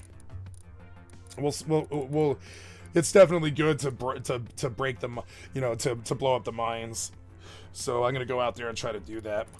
Excuse me, I have bad hiccups.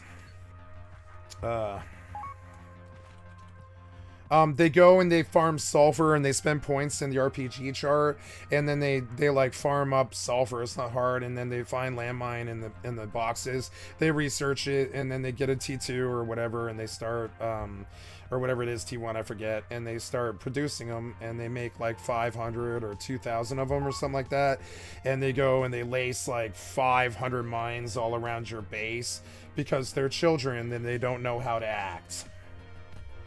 And it's something that you'll see countless times. It's common, like these people.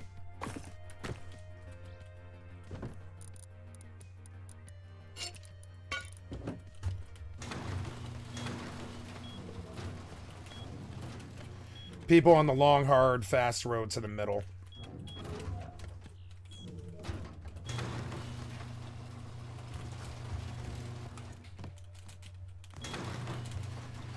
So they're all over my base, but I mean, I don't care. I mean, like, it's weird. This is the longest I've ever gone on this server without a raid, because nobody has any balls. They know my trio will fucking wipe a real fight. You know what I'm saying?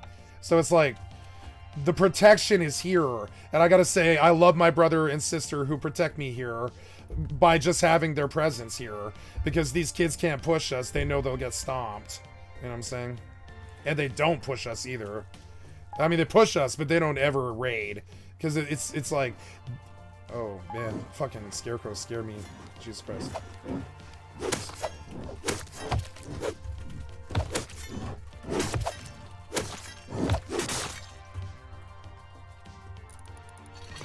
Yep, they just won't raid because they know that in a real fight they'll lose. So it's, you know, it's. And if they do raid, they also lose, because I am a roof camper. Yeah, the 5 minutes I spent, how much time have I spent on that roof? It's got to be total of what, 7 minutes or something like that. This guy sat on his roof for 5 hours yesterday, and I'm the roof camper somehow. And you can see how logic in their spaghetti heads works. In their minds, I'm the roof camper for being on the roof for 5 minutes, and he's on the roof for 5 hours. I'm the roof camper, the 5-minute guy. As you can see, he's incredibly bad. I'm talking like really bad. Like one of the worst players in Rust I've ever seen. He's played for thousands and thousands of hours, and he just can't shoot. It's amazing. I've never seen anything like it. Even the worst people I ever met in Rust don't shoot like him. I mean, he has a clear shot on me. Clear shot, you know. I'll stand still for him. He can't even hit me when I'm standing still, you know. He's garbage. He's playing a game that he has no literal skill, you know. No literal skill. You can like literally see it. He's so bad, you can like career shoot it. You know what I'm saying? You can career shoot it. Like, you know, this guy. Finally, after what's your KDR, right? I'm sorry, what's your percentage there? It's 0.08, I think.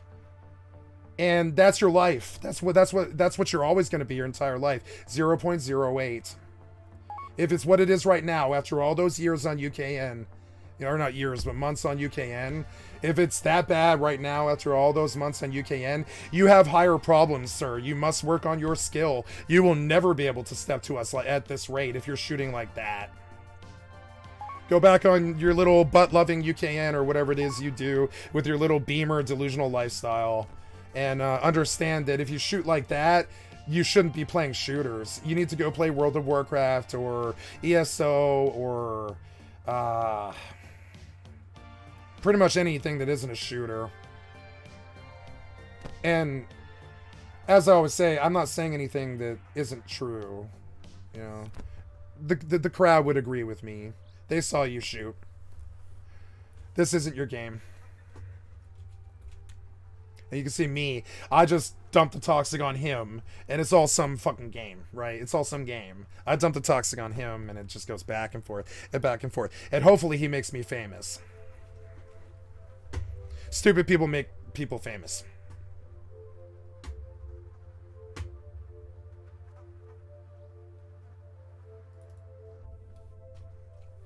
So, shall I bullet dance for the bad again?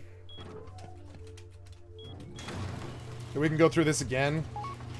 You can also detect idiot by deja vu. If you can go out there again and dance bullets again, if there's any deja vu, if he doesn't suddenly get better and actually kill you and shit, he's perma bad for his entire life. It's a way to read it. He's gonna be perma bad his entire life. So now we come over here and we say, can you hit me? Oh no, oh no, can you hit me?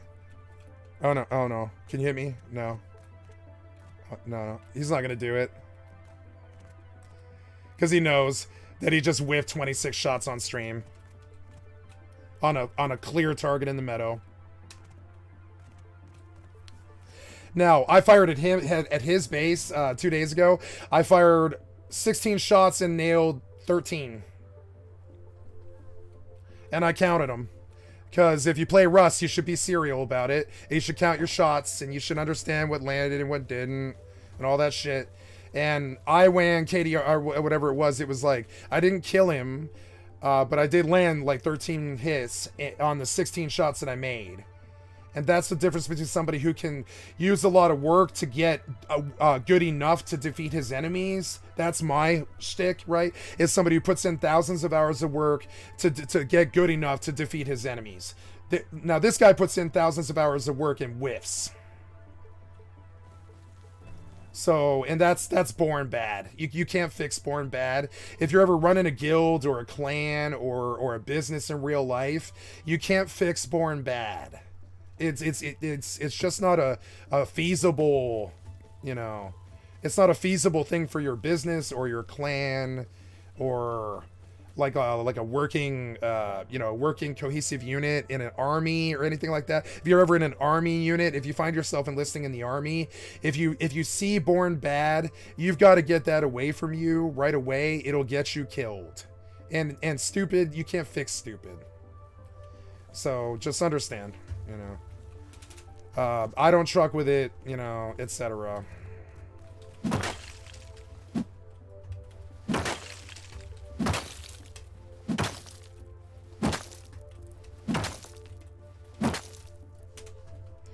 I wish it was funny or angry or something, guys. I'm terribly sorry. I know this is boring. I can't even drum up the attention span.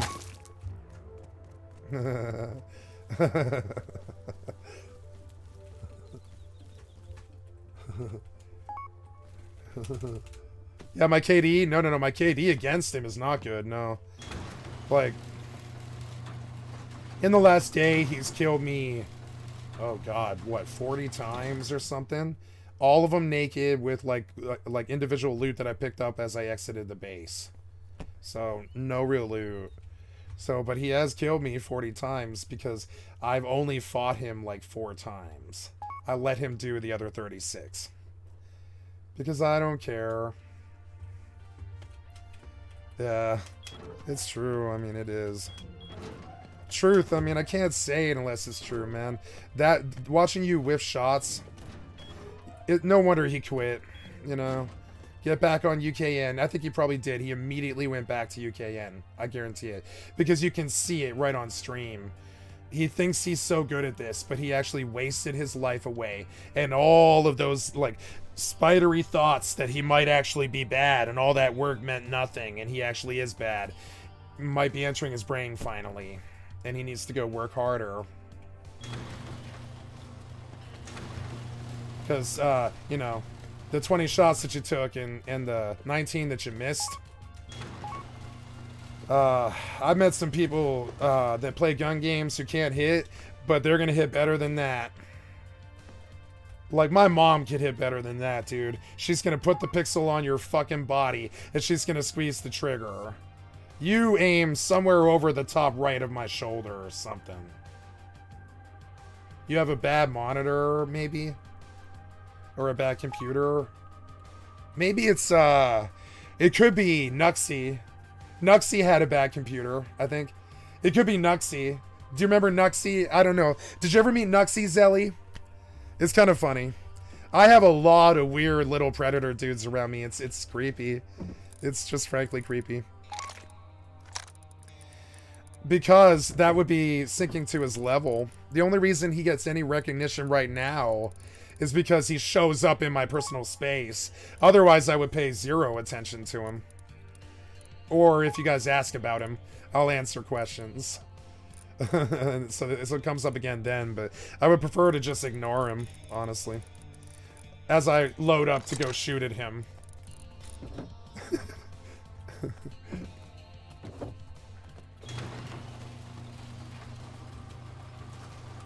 He can. He just killed me. He just killed me. He can take me down.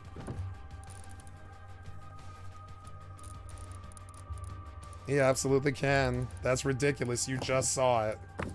You just saw it. He absolutely can.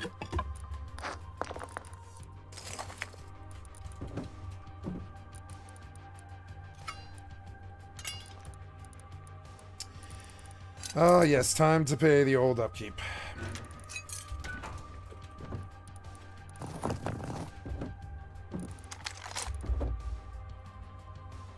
This is what it looks like when you don't have enough fight left in you. You know what I'm saying? But that it's beautiful because when you reach that point, you stop caring and you just stop recognizing it, and you ignore it enough that it goes away. So the problem is also the solution, which is that when you get so sick of it that you just don't even recognize it anymore as like even happening, it goes away, I think, at that point. So the problem solves itself. Yeah. I don't care.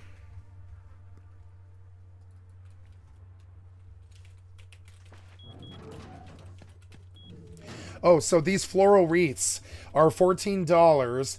They cost, they're $14 on the store. I forget the name. It's like, oh yeah, there they were. Wait, new, wait, or whatever. Yeah, what was it? It was like favorite or whatever. Wait, didn't I favorite that? I thought I did. Maybe not though. Common, rose. What's the name of it? It's pay to win in the respect that it's free light. It costs 30 cloth, like a bag, and that's it, on a T1 workbench, and it's free light all throughout the base. You can put it above the window, or above the double doors, or above single doors, and you can just like run it all across your base for 30 cloth. And the skin's only $14, and the estimation when I looked at it on YouTube and on the forums and stuff, the estimation is that the skin right now is only $14, but it will eventually go up astronomically. So it's one of the safe skins to buy on the store right now, and the name is yes, I could run a larger stream delay, yeah, but that won't stop him from showing up. I could run a longer stream delay, but it's rude to you guys because then you aren't getting the action in real time. I can handle him. I'm not worried about this guy. I'm not depressed or upset about it. I'm good. We're fine. I'm not falsely like bravado or any of this shit. I actually really don't mind. It's okay. I've dealt with him for so fucking long. It's like having a little brother. You ever had a little brother? I haven't, but I definitely have helped raise kids and stuff. And so like, the little brother will tug on daddy's skirt, you know, all the time. And he'll give you noogies, and he'll rub your arm, and he'll show up, and he'll pester you because he needs a friend. He needs someone to look up to. He needs an idol. He needs somebody that he likes. He needs somebody to idolize. He doesn't have a father. His father left for a pack of cigarettes like 2 years ago, and he's gone now. And now it's just mama in the ghetto. I'm just kidding. And he plays video games all the time with Mama in the ghetto, and he really doesn't have a father figure to look up to, so he harasses me for 15,000 hours. And so I can't be that hateful towards him because he needs friends.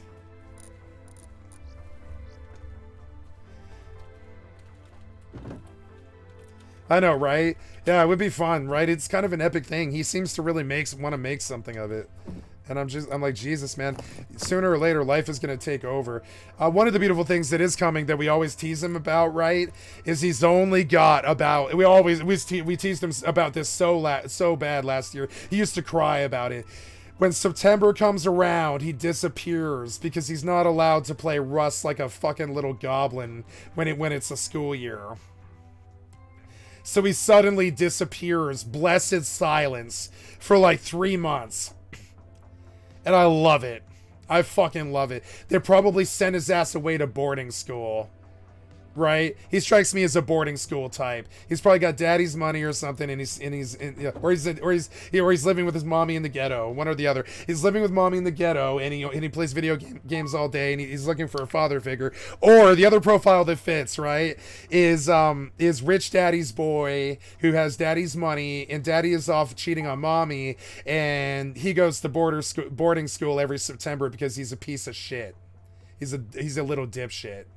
And mommy and daddy have twisted him and turned him into a fucked up little piece of shit who treats me like this, right? It catches police charges at the age of 15 or whatever the fuck. One or the other, right? It's either going to be ghetto or silver spoon. But either way, because that's the only people who have the time to do retard shit like this.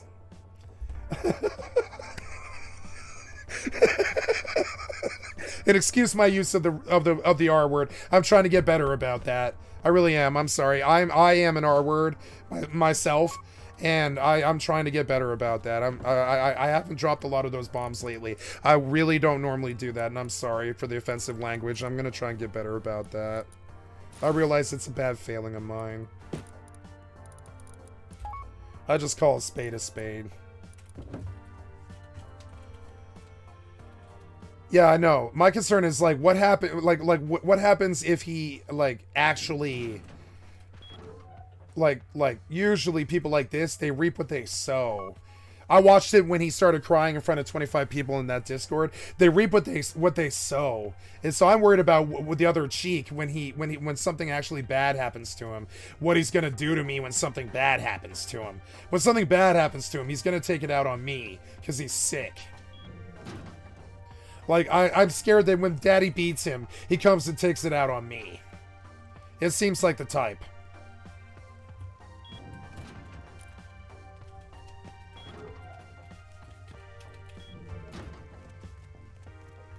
I'm sorry, that might not be it. It's a bad profile, but...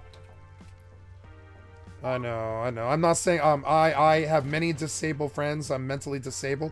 I am mentally disabled. I have a giant hole in my brain. I am quite mentally retarded. It is the literal definition of it. I am on the government dole for high-functioning Asperger's and a giant hole in my brain. And retroamnesia from brain damage.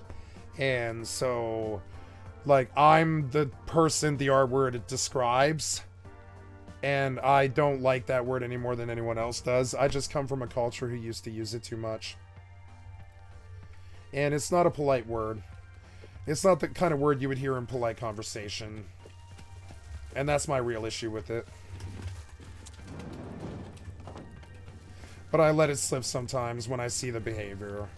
And I regret it. I instantly regret it.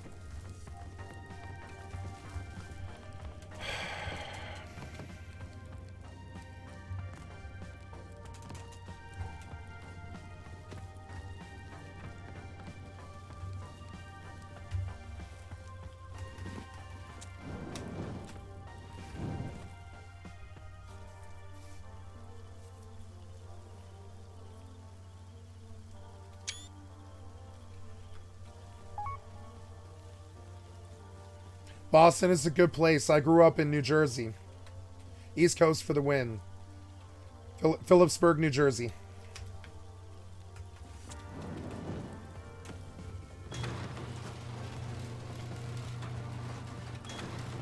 Used to go to your hood a lot. Boston, New York, Easton, Pennsylvania, Nazareth, Pennsylvania, Allentown, King of Prussia, Lehigh Valley, right? You don't know those areas. You don't really live by that.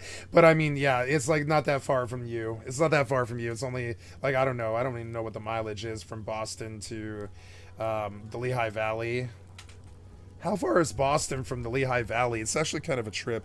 How far is Boston from the Lehigh Valley, right? Oh, you guys can't see this. I'm so sorry. There we go. Allentown, Bethlehem, Easton metropolitan area from Boston is 4 hours and 50 minutes. So, like, you came up here, I came up, like here. Very close to you, maybe 4 hours away.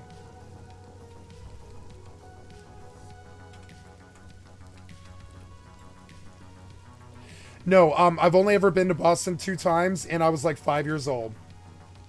We only lived in New Jersey until I was 11 years old, so, and my parents like New York. They would. My father was a painter, and my mother was a CEO, and so he would go and spend her money at the paint supply stores in Soho, New York, which are like world renowned. You know, Ethan Allen, I think is the name. Ethan Allen, the original Ethan Allen in Soho or whatever it is. I forget, or not the original, but one of the original Ethan Allens that sells paint. And so he would go and buy a lot of canvases and paint in New York City. So the predominant city that I went to when I was young was New York City, never Boston. We only went to Boston, I think, like twice when I was like 5. So I don't remember it, frankly. I wish I did, because I want an impression of Boston, because I came up on It's Always Sunny in Philadelphia, and I love Boston. It seems a lot like Denver. You guys like craft beer, right? You guys like football. I love the Broncos, right? You guys like you like good music. You guys have a really good music scene, and you have the best bars in the world. And Colorado, Denver is often the same. We have the best microbreweries in the world. We don't have the best bars in the world like you. Like, remember It's Always Sunny in Philadelphia? That was a bar tale. It was about bar flies. Do you remember? And like, yeah, and I don't know if you've ever seen that show, but that's a great show. And yeah, and so you guys have the best bars in the world. I would say Boston. Remember Cheers? Cheers is Boston, as I recall. Or was it Philadelphia? Was it Boston? It was Boston, I think. Yeah, Boston. So yeah, Boston is steeped in that kind of tradition. And as Coloradans, as Denver people, we've always felt really like akin to Boston for some reason, because you guys have all the same passions: beer, football, and like, you know, like the working middle class. You know what I'm saying? If you ever want another city like Boston, try Denver, because they're fairly similar. Boston's a little older and definitely dirtier and a little bit more grungier, because it's like a major metropolitan city. Denver's a little bit more of like a smaller metropolitan city, but it's Fenway. Oh man, Fenway. It's been a life dream to go to Fenway forever. I have a weakness for baseball, especially baseball video games. But I never really followed baseball coming up. But I did want to go to Cub Field. I want to go to Cub Field, and I want to go to Anaheim, the Anaheim ballpark, whatever it is. I forget the name. Whatever ball team plays over there. I don't know who Anaheim is anymore. I don't know the names anymore. I follow the Rockies, and that's it. And I don't follow them either. I haven't even looked at the Rockies scores in like 5 years or something like that. But yeah, Fenway, man. I want to go see Fenway before I die. Like, I got a lot of bucket list stuff that I want to do. Like, I want to go skydiving. I want to have a threesome. I want to, with girls. And I want to go to Boston. I want to go back to London one more time. I want to go back to Paris one more time. I want to go to Tokyo, like Lost in Translation, but only for 3 days. That's it. And then, Yeah, a lot of stuff, you know, but it all requires money. Like, one of the things I always thought was good about my job, if I take this job, I mean, I haven't taken this job really because I've only made like $1,000, but I mean, I have made $1,000 and that's pretty good. So like, you know, so now like, you know, it seems like a job to me, even though it's not paying. But one of the things I always thought I could do in this job is I could take the streamer money and I could hire like a Carnival ride, take a laptop and go all over the fucking world and do the MMO lifestyle on a fucking a beach bench somewhere, you know what I'm saying, with my homies. I went to Paris, France. We were in Paris, France. I dated a girl in Paris, France when I was 15 years old, and she was 16. And oh my God, she was one of the most beautiful women. And like, I couldn't walk down the Champs-Élysées with her because the men would offer her model contracts. She was that beautiful. I could show you a picture of her Facebook. She's a friend of mine. I grew up with her, but we dated for a year and 7 months or something, like 3 months, something like that. And I went over there to see her. My mother paid for a ticket to Paris, France when I was like 15 years old. And I went and I smoked hash with my young girlfriend that I met on chat.com. I met her on chat.com. It was a fucking chat website called chat.com. And I met like one of the hottest girls in Paris, France. And it was appropriate because I was 15 and she was 15. And we had young love and we had young Paris love. And I went to Paris and I saw the Champs-Élysées. And then we were there on the at the Eiffel Tower for the summer solstice in the year 2000. And I shit you not. I mean, it's you know, I could do a movie about it. It brings back such beautiful memories. I stayed for a week. I stayed with a friend of hers who owned an entire floor. Get this, it was just the most amazing thing I still have ever seen in my life. It's hands down the most amazing thing I ever saw in my life. Her friend was rich because my girlfriend at the time when I was young, my first girlfriend ever, was a Parisian girl who was from South Africa, right? Well, anyway,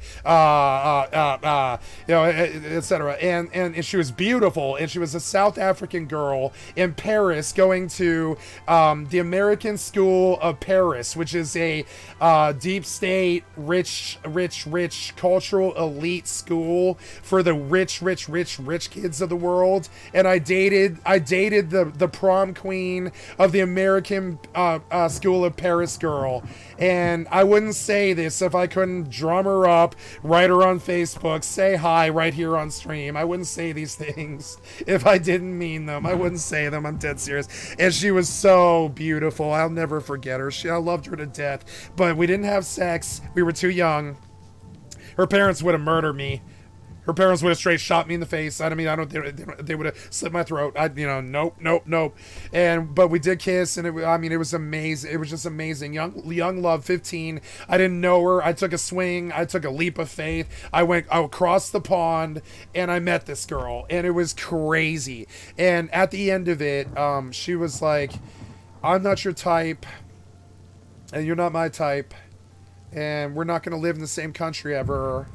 And I love you as a friend, and we're always gonna be friends for the rest of our life. But this young love, like high school thing can't work. And I like this dude, and we've been together for a year and a half, and that's fucked up. I didn't date anybody when I was 14, and because I was dating you, and that's weird because you live out of town. And this is that thing about long-distance relationships and all that. Long-distance relationships are abusive. They're abusive. They're quite literally emotionally abusive. They're incredibly destructive, and they don't go anywhere either, and they're incredibly expensive, too. So, like, and I tried twice. I tried with two really beautiful women that I met on the internet, and they failed horribly. But well, no, I'm sorry, they did not fail horribly at all either time. It was some of the best memories of my life. But when you find out that you're inevitably not the same type as the other person, you understand that it's not feasible, and you don't look for relationships on the internet because they're not feasible. When you meet the person, you'll understand. It's almost never somebody who is actually compatible with you. Yes, they are. Oh God, I didn't know what I was made out to be. 3-hour drive from my mom. Yeah, no, it is. I've been through it all. Like, you know, yeah. Yeah. So we broke up amicably, and I was like, you can go. She told me to my face. She was like, I really want to go give this dude a dry hump. And she was like, I want to do that to you too, but you're leaving tomorrow. He's not. And I was like, I understand. And I was like, I love you, Elle. I'll stay in touch. And I didn't stay in touch. Unfortunately, I did not stay in touch. I didn't talk to her again. I was like, yeah, I'm not gonna do a long distance relationship. It's abusive. That girl was a smoking hot 10, and I was hot when I was 15. But I mean, I wasn't like better than a 6 or a 7. I was like a 7, something like that. She was a 10, and that's another thing. Don't ever get with a 10. Because it's not really meant to happen in nature. The 10's family won't like it. The people around you won't like it. Jealousy occurs. It's impossible to have a normal relationship because people test you all the time. If you're dating Kim Kardashian or Lana Del Rey or Taylor Swift or somebody else I know, you have to understand that there's other social pressures from other people that will destroy the relationship if it is a long distance relationship. The family will not accept it. The people, you might move over there and you might have a really wonderful relationship for 2 or 3 years, but when you understand that you didn't grow up there and they didn't grow up where you live, and your families don't live where you live, and your friends don't live where you live, and it's just not feasible, you begin to understand.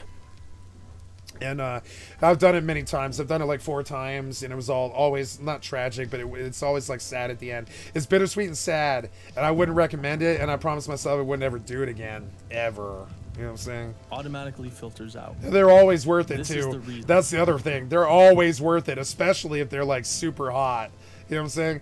But it's still not advisable. It's never been advisable. Anybody who's smart will tell you. It's just not advisable. Long distance, no. So we broke up amicably. She got with some other dude. I got with my girlfriend 3 weeks later, and we had the best year of my life. I was in my band, and I was with her, and she showed me how to rave, and she taught me what love and peace and love and unity and respect is, and took my virginity and all that stuff. And she lived a quarter mile down the street from me, so I could fuck her all the time. And that's my requirement for a relationship. You know what I'm saying? Yeah, long distance is you can't take it. It can't. Yeah, I've done it so many times. It just doesn't work. And I tried and tried. I really am a believer in love however it comes. I really am. But I've been there enough times to know the social pressure from other fucking humans is actually what ruins it. It's the emotional intelligence assessment of the situation. Is that the other humans ruin it. It sucks, but they don't like it. Trust me. My best friend did not like, I'm sorry, my best friend did not mind, but my best friend's parents would probably not like the fact that her best friend is twice her age. Twice her age. You know what I'm saying? Really wouldn't like that. So we hide that because trust me, it's just inappropriate. Also never have a relationship with somebody who's half your age because you didn't grow up together. You didn't listen to the same music. Your family is not going to like each other. There's all these other social pressures that you can't do. Reason I developed. And I learned that the hard way too. System. Part 1. My life was like that movie High Fidelity. Science. So how do our brains the one that got away. You know what I'm saying? Information to store. God damn it. The one that got away. And what to discard. Well, it isn't just life or death related. I'll remember for the rest of my life a dream I had when I was 5, where the animated trolls from the original Hobbit invaded my kitchen, and yet that's not increasing my chances of survival. The average layperson trying to learn nuclear physics for the first time will probably find it very difficult to retain that information. This is Dr. Sean Kane, explaining his research on the cognitive psychology of learning and memory. What it shows us is 2 things. The first is that our brains remember importance. The second is that importance is determined by value, relation, I turned and on the display adapter. What the fuck? These 3 items are what all Sorry, guys. physical Technical issue. research revolves around. Understanding this is critical to understanding how to create a photographic memory for yourself. Value.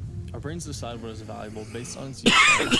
That's why, as King said, learning new. Thank you for the excellent content for my stream. State of Mind, 42,000. I'm liking it. I'm liking it. Thumbs up, subscribe. You're loving to see it. He'll go far. He'll go far. He's got the hair to melt the little girlies' hearts.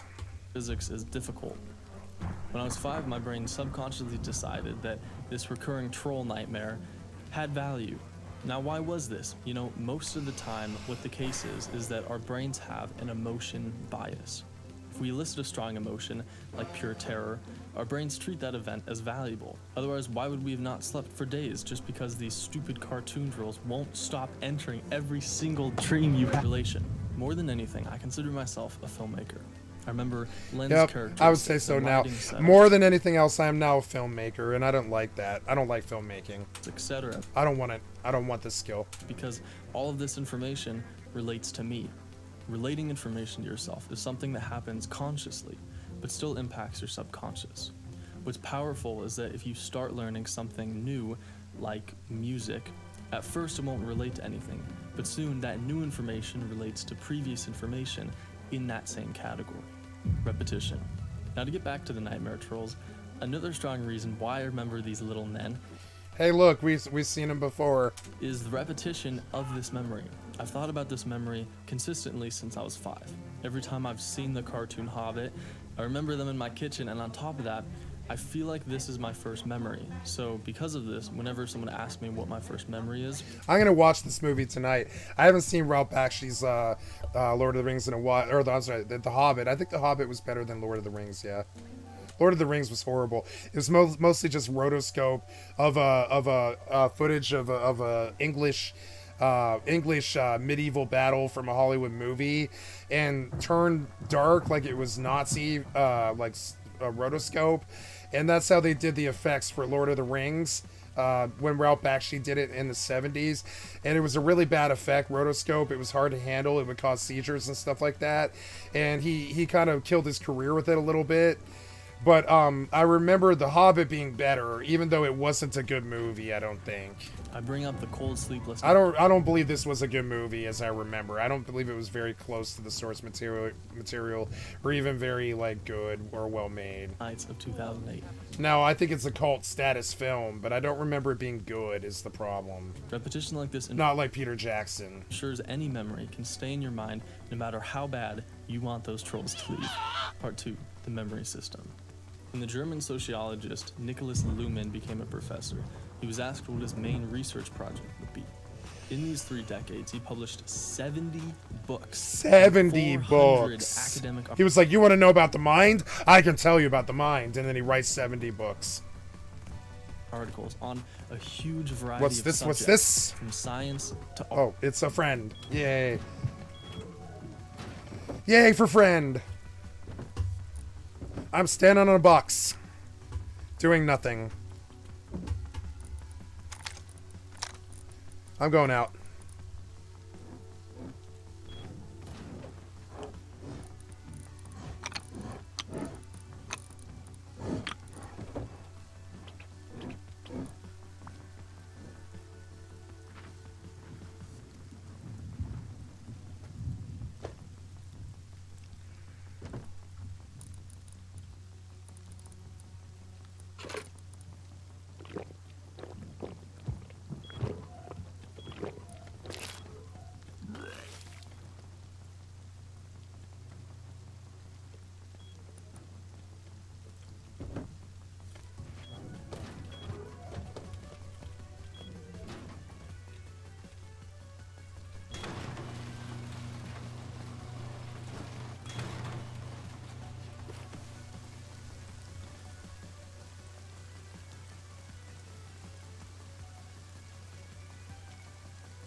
I forgot a tool.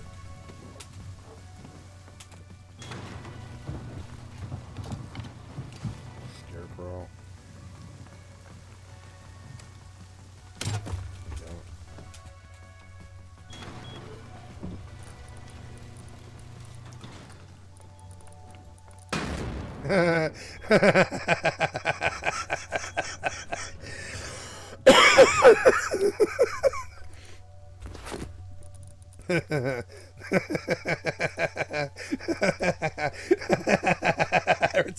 every time that scarecrow steps on the landmine, I crack up. It's so funny.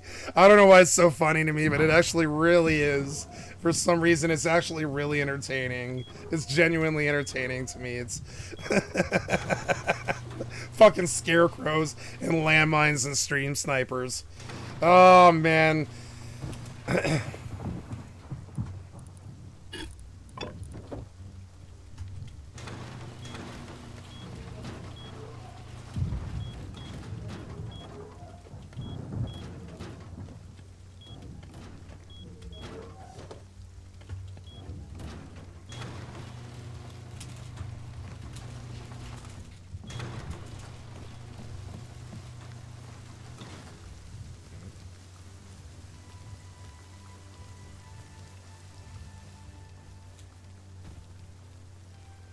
Oh, I need to pay this TC. I forgot.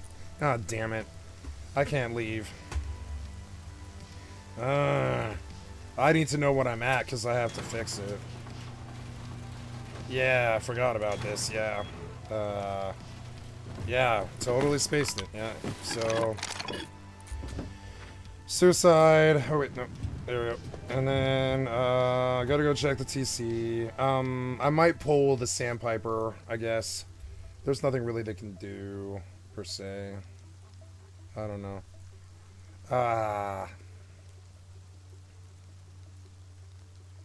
What is it? It's Suicide TC, right? Yeah, so... Yeah, that's really bad. It's not that bad, but it's bad, kind of. It's like... I've got 7. Yeah, 7. Is it wood? Yeah, part of it is wood. How is that right?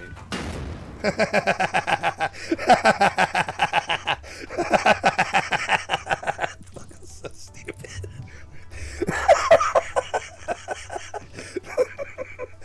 Sorry. Fucking scarecrow landmine wipe. Oh my god. The madness ensues. I never thought this server would ever take off. I really didn't. Oh my god. It's been dead quiet here for 8 months. 8 months, just dead quiet. I might see him once a day or something like that. Now it's all day, because there's like 7 people here. That's funny. Okay, so I guess I gotta go get wood? Yeah, I don't know. Wood? Yeah. I mean... Aw, man. I don't know. I guess I'll do a run, yeah. That's fine. Yeah, that's bad. That's gonna be fixed. That fixes some of my problem, yeah. Like, what else do we have here? Yeah, like, yeah, that's probably fine. It's good. Actually, yeah, I want to leave that here.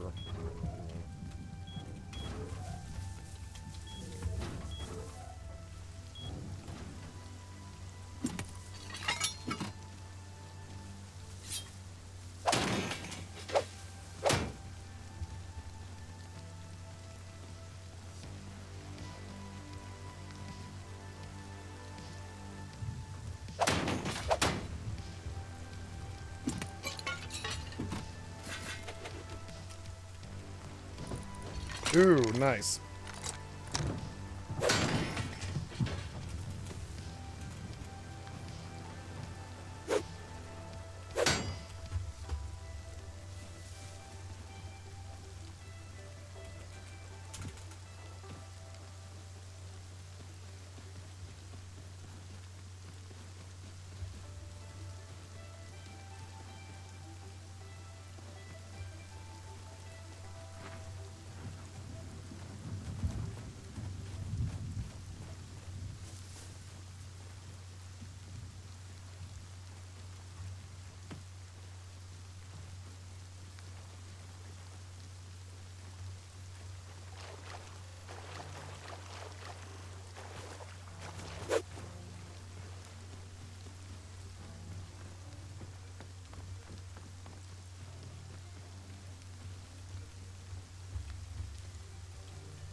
Sore throat.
Indeed. I love it. It's atmospheric. This server is special stuff because the weather mod is something truly amazing. It reminds me of modded Skyrim. You can see it right now. It's something special. It's better than normal modded Rust, you know? I think a lot of servers do this, but yeah.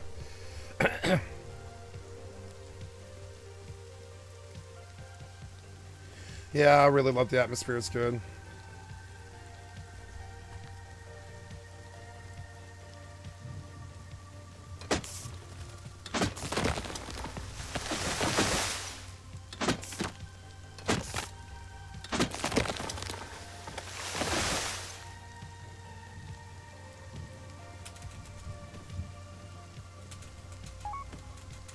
Yeah.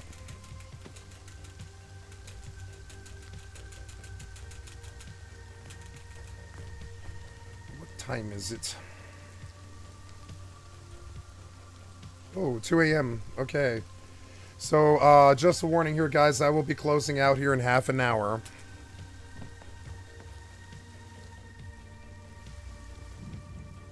It has been 14 hours, 13 and a half hours.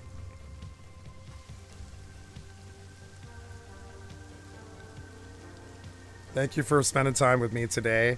I really love you guys, and I mean this. You know, it's good to, you know, get a circle going.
Oops.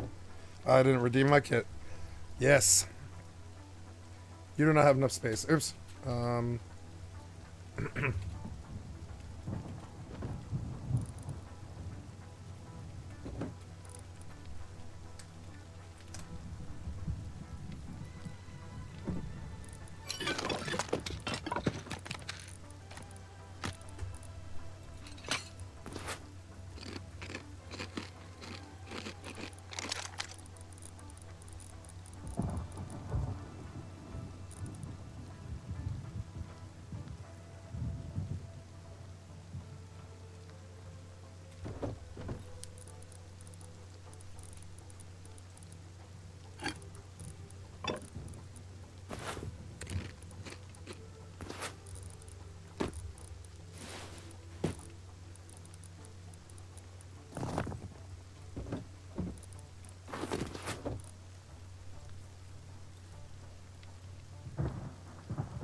It feels right, but I feel like I don't know.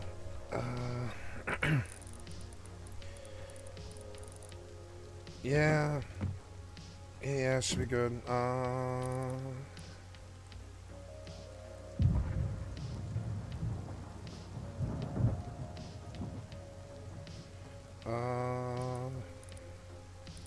Yeah, I don't think I need much else. Yeah, look, I need some other form of. I guess I'll have to take like a bow. I need some other form of that because I need some form of range that's better than nails because I don't have. Oh, you know, never mind. I'll be able to make the metal. I'll be able to make the metal. I'm good. Fucking metal. Yeah. I mean, it looks safe. So annoying. Alright. Good night, Hopkins. It's absolutely good to see you. You have an excellent evening. Always a pleasure.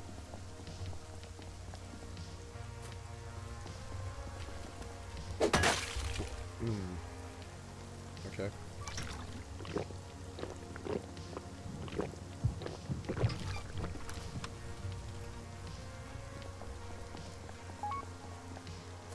I know, right? Yeah, dude, time flies.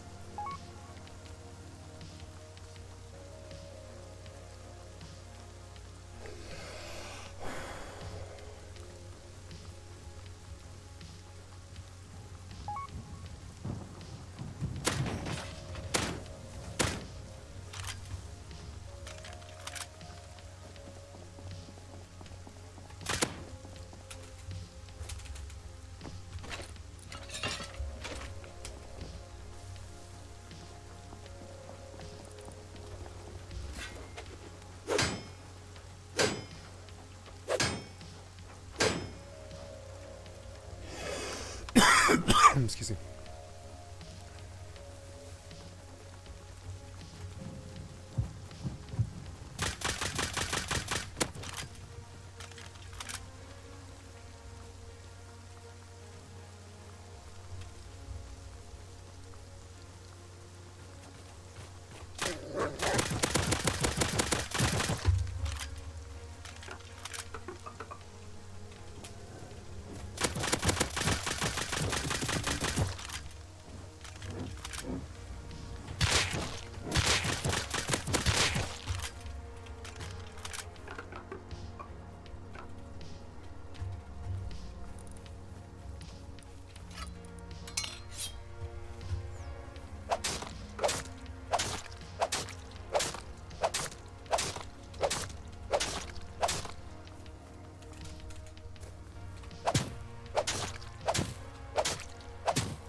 Oh, thank you for the follow, Yobo Iquan 999. Thank you so much. I hope you like Hardcore Rust, and let me know if you want to know the server. It's Zombie Rust, Rusting Dead, modded server in the modded servers list. You'll find it. Good zombie hardcore server if you're ever interested.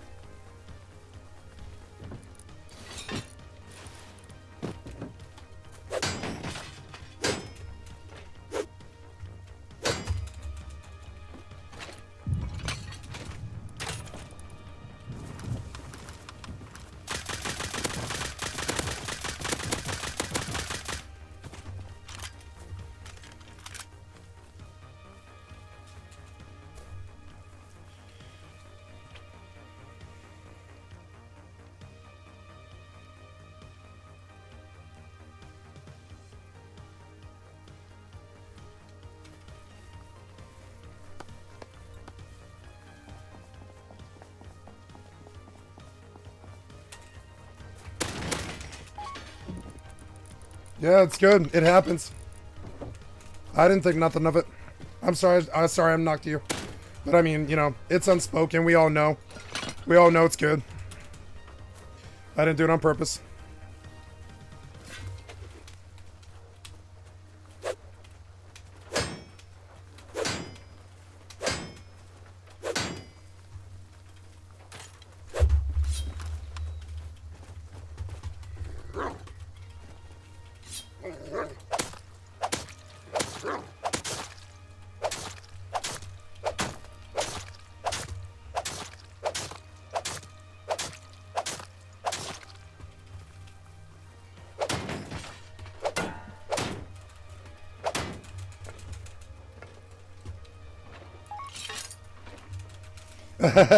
Oh, I'm so sorry. Yeah, I mean, I just figured if it was like, I didn't think it was you. I figured it was him. I figured it was him making an attempt on me. So I just knocked you, figuring it was him. Sorry. Yeah, I didn't. I would have stopped, but I mean, I couldn't see your name.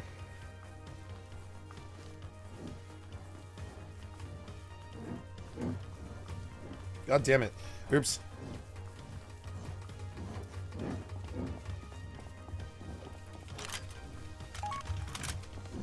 Yup, you too. It was great. It was a really good fight. It was close. You almost pegged me. You scared the shit out of me.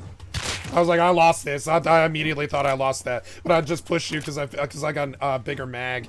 One of the benefits of the chart is double the nail gun ammo, so I can rock a 24 mag clip, and I laid you out with a 24 mag clip. Otherwise, you would have won that fight. So that's an example of how the chart can benefit you. Really big. Like, I only won that fight because I've spent time here. You haven't yet. I mean, you have, but not like me. You haven't done, like, 8 months, you know? Like, when you get 8 months, it starts getting really good. You start getting benefits that other people don't have, and it gives you an advantage. Frankly, it's just overpowered, frankly. I could have put points in Assassin, and when I shot you, it would have hurt way more. And I'm gonna put points in Assassin next wipe, I think. We'll see. It's hard to do. All the other things are so crucial that it's really hard to buy Assassin, but I kind of want it. 5% extra PvP damage. Maybe this door camper might not like me so much when I do an extra 5% on the 3 hits that I land on him, because then he might actually die. You know what I'm saying?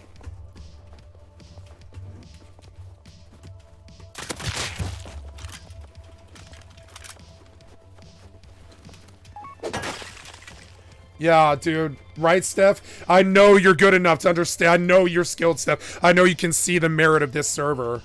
It's a good server. It's a bastion of light. It is a beacon of light. I could see living here a long time. I mean, I have lived here. Ever since I left you guys, I just lived here. I was like, I can't do big clan rust anymore. And I'm sorry to leave you like that, but I just like, I can't do large clan rust anymore. I can't be a slave and get raided every day. And if I do, I need to be able to get another base up faster than the one I lost. And this is like the only server that I can think of beyond other RPG servers that let you do that. Can run to row. Oh, yeah. Can run to row, please. Yes, coming, Zelly.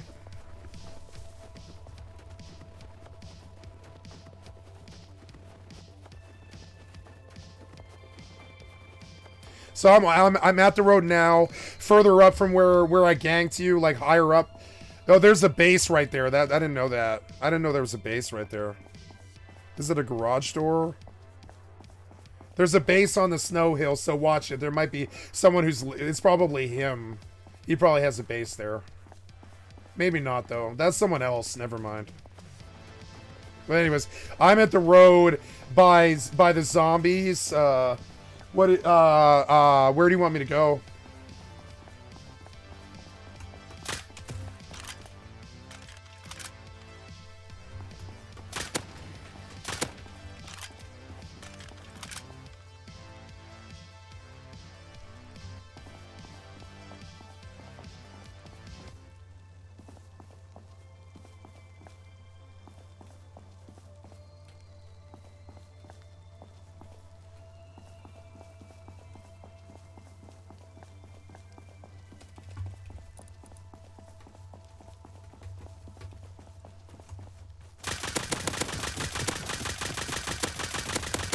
God damn it. I landed so many shots on that fucking wolf. The fuck was that, man?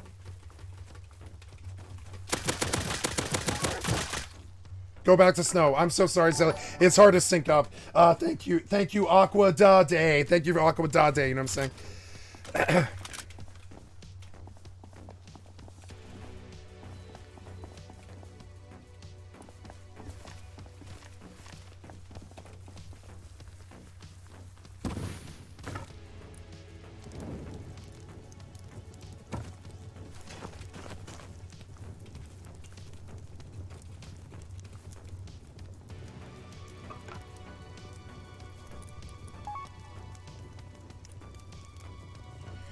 I believe so.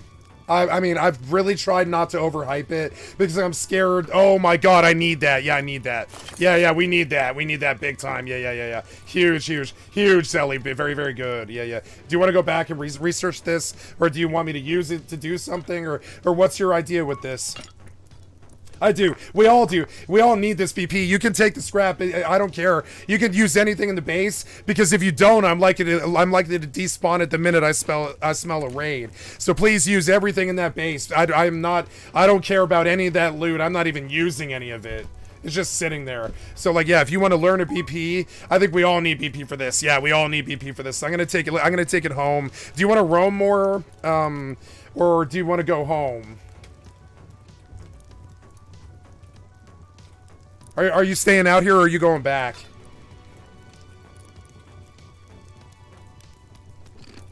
Are you staying out here or going back?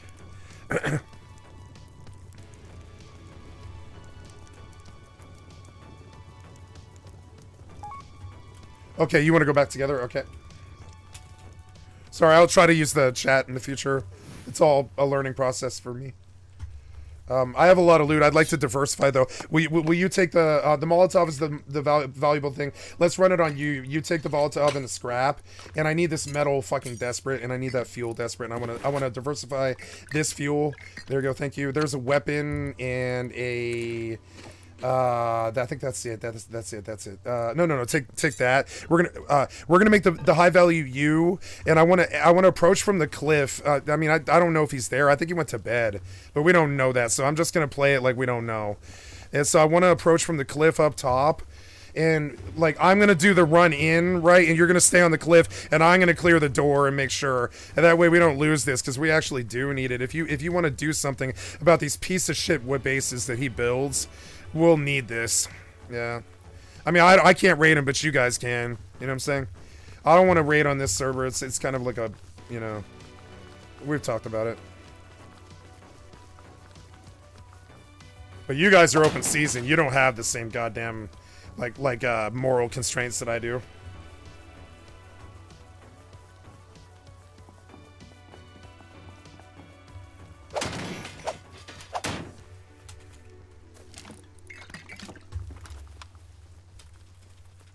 I want... Oh, you okay? Oh.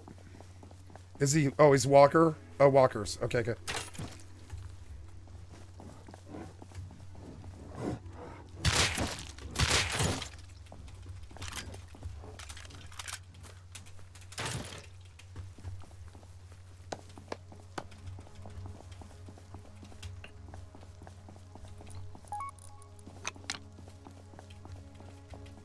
Well, thank you, Yobi Iquan999. I love you, my little cheesecake. Thank you for showing up.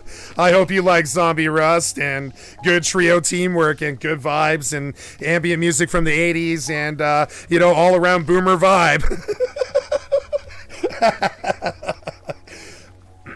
Good to see some positivity in the channel. Fuck yeah. Let's build a family together. Let's fucks with each other.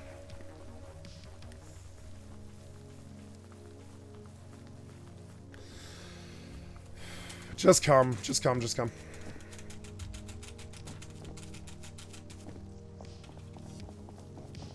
He's not. He went to bed. I have a theory about him. You remember how Dino used to have a fucking internet filter that kicked you off at a certain time? I think he's got a 2 a.m. filter. I think Daddy doesn't let him stay on late. I'm fairly sure because he disappears sometimes like this. So I think we might capitalize now because I have a metal problem. Like a bad metal problem. I need 3,000 metal frags. I'm gonna have to go to Outpost to do that. And now, if he, I don't know if he's gone to bed yet though. Let's see if the gang's here. Yeah, I'm going first though. You stay right here, right here. Let me do the corner. Yeah. It's good. It's good.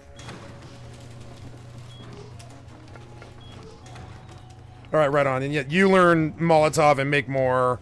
Make two more, please, if you wouldn't mind. Or whatever you want to do. I don't care. It's just mainly get it in. Zelly, it's an important thing to understand that the best thing on the server you can do is get the fucking BP in your memory bank. Don't wait. Don't ever wait. I've lost so many valuable BPs to raids and shit. You think you have time? You don't. The minute you've got that item, you bank it. If there's scrap in the base, I will never fault you for putting that item in your head. I need those BPs in your head. Don't wait. Don't spend my scrap. Don't worry about it. Spend the scrap. I need you to get those valuable BPs right away, if you don't mind. I'm sorry to boss you around. I'm just taking the leadership role if nobody else wants to. You can take leaders. You can take lead if you want, but then I would have to turn my voices on, which puts me at risk. So it's sort of unacceptable, frankly, and I'm terribly sorry about that.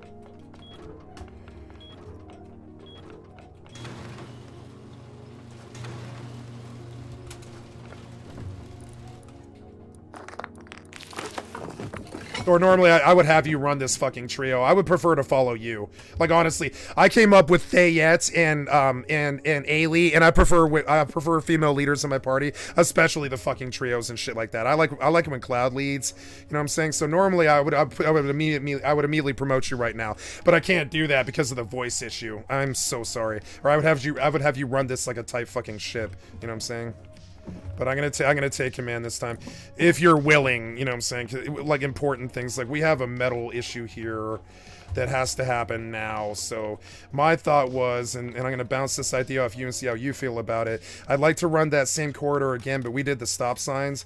I want to go all the way to fucking Outpost, and with you, I want to take the mini heli if we have the fuel.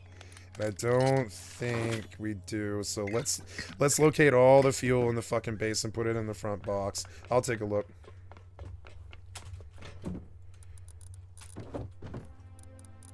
Uh, 30 here. That'll do. That'll get us to where, and then I'm gonna grab all the crude oil too, because it's like a problem. Like my metal is a problem. We have to address it, or I will lose this base. It's fucking annoying. His stupid ass door camp shit. Like it's effective in the respect that what they're actually doing to me is they know that I can't get back to the fucking base with the metal, really. And that's what they're actually doing to me. I know you know, but I mean I'm just trying to tell them too at the same time. Like that's my thoughts on this. They've been trying to starve me on metal because they can see the TC is at 7 hours, but he had his internet lock hit or something, or he just went to bed when he sucked dick like that. So we take advantage of the time when we have the time. Is it too late for you right now?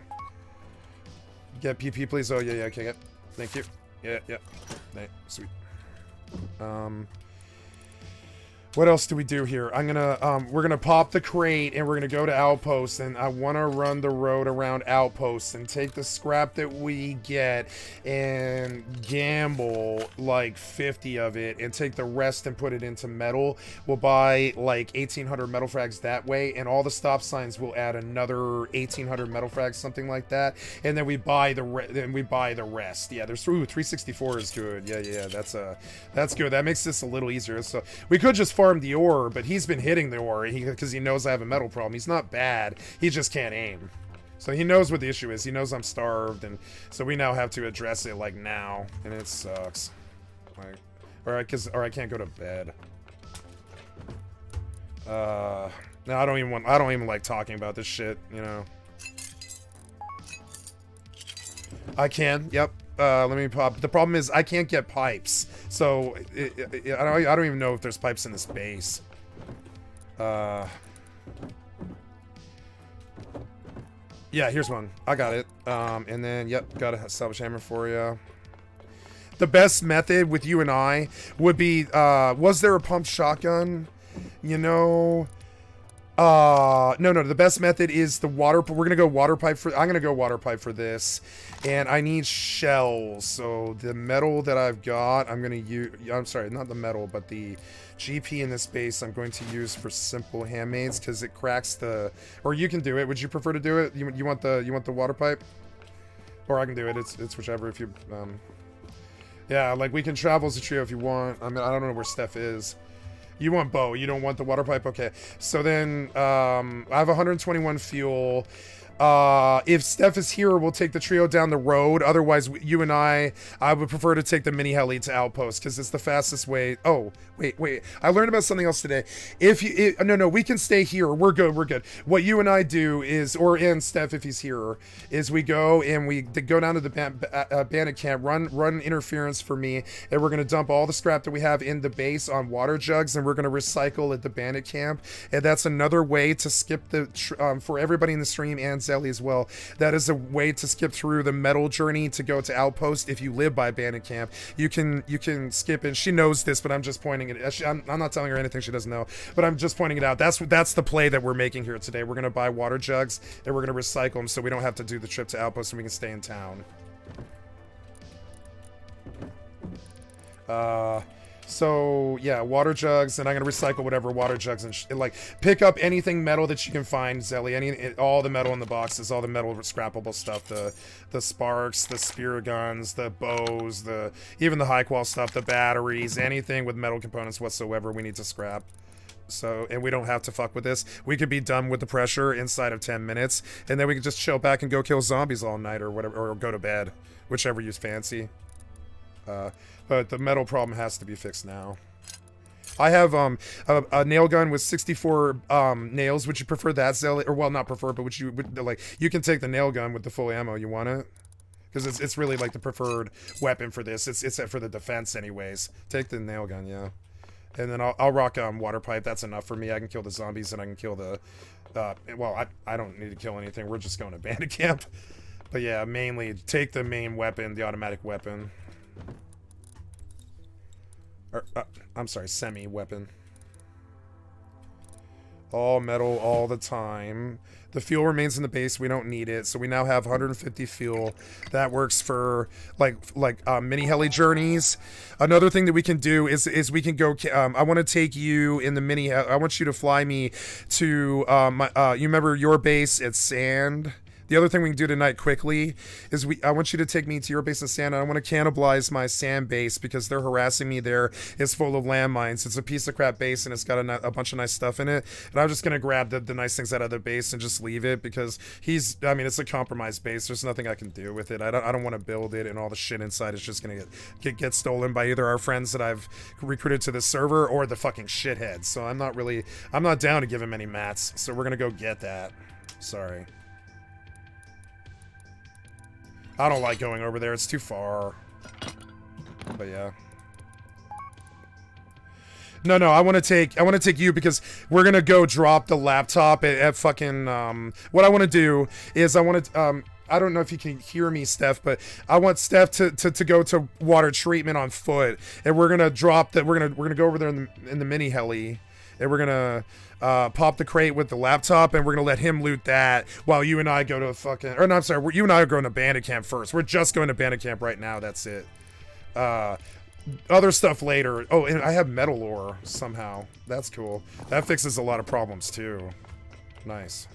I want to go hit metal nodes, but the problem is it's like dark, and it's like kind of slim around here. These fucking idiots have been farming the metal for no reason because they know it starves me.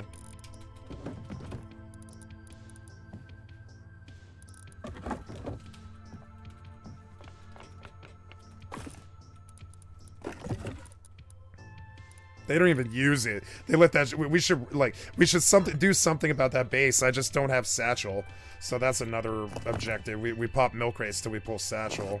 It's fucking dumb. Waste of time, really. And then I'll produce you, I'll produce you like 16 satchels or whatever. Oh, thank you so much. That's helpful. So you can just toss any metal directly into the fucking safe deposits. You don't even need to worry about me. I have the mats we need for heli repair and all that stuff. So any metal or any stuff that you get, you can just hold on to it or safe deposit it. And, oh yeah, salvage hammer, so sorry. Oh no, I deposited the metal by mistake. I thought I put the high wall in and I put the metal. No. So now I need the metal from this to make the salvage hammer. Give me just a minute, I'm so sorry. I'm a bit tired. What's salvage hammer? It's like, 50 metal.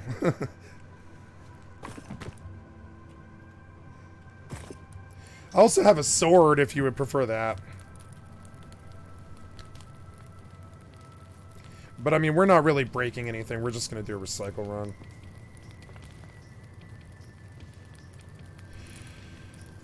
I need fuel for the helmet, which is, I'm going to grab, one sec.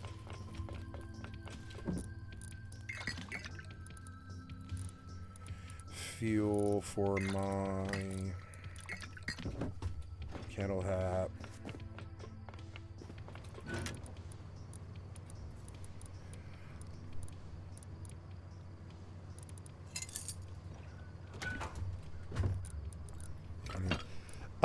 The door knockers are like metal and high qual, which is like a really good start. Good recycle thing right at the start of the wipe. Like pretty fast metal. Skull trophy and skull door knocker, good source of high quality metal. Good way to get ahead that we get as premium subscribers. You're surrounded by zombies and snow. Do you need help? Oh, I'm sorry, I'm like broadcasting. Do you need help? I mean, I'll come.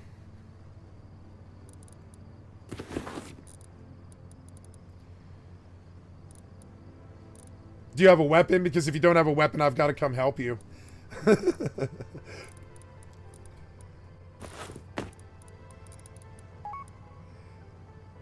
Jump for the win. I can't see what he's doing. Yes, please. Okay, so we got, okay, so now we gonna go get him out of that. So stone, I need just simples before I can do this. So let me pop those right quick. I got the mats on me. Yeah, and that's give me 20. That'll do enough for what we need to do. So then let me dump all this metal. Dump all that metal, Zelly. Don't take it with you. All the empty boxes and everything. We're gonna have to pick it back out again. And then where are? Oh, Didacol just now running back. Okay, never mind. We're good. Never mind. Never mind. Cancel. He can't find the body either, so it's good. There's nothing we can do for him. I mean, he can find the body, but I don't really suggest it unless you're super rich. It's a waste of time to try to recover bodies like that. Ooh, there's a lot of simples. That's good. It's okay. Metal. Oh, I learned that siren lights can prevent that problem of him jumping up in that fucking tower. And I knew this, but I knew why I built it like that, but I'm sorry, Zelly. When he took the prototype from you, that's my fuck up. I meant to put siren lights on that fucking triangle, but there's only so many things I can do in the day, and I didn't get around to it, and he fucking took that fucking proto. That's my problem that I put you in. You did not, I mean, I'm so sorry I put you in that situation. I was designing it to prevent him from doing that, and I didn't get around to it because I'm fucking lazy.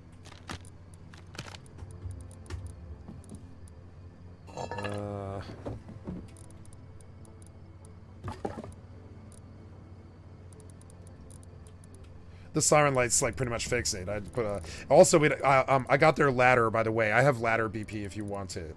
I left one here. You can BP it if you haven't yet. And I can make one if you need it. Okay, sorry, I'm just digging out metal and being slow about it. Here we go. Yep. I'm gonna do the fuse and all that because I don't think we need it. Yeah, you want ladder BP? Okay, so what is that? That's cloth and wood, right? I think, right? Yeah, or no, rope. There's rope, and then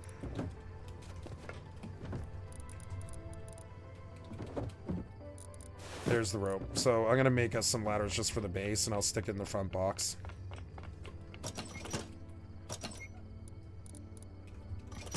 I didn't start the craft. I'm an idiot.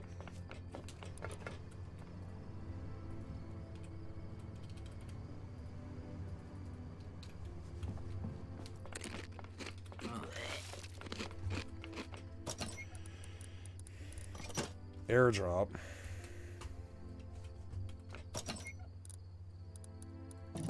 Okay, BP.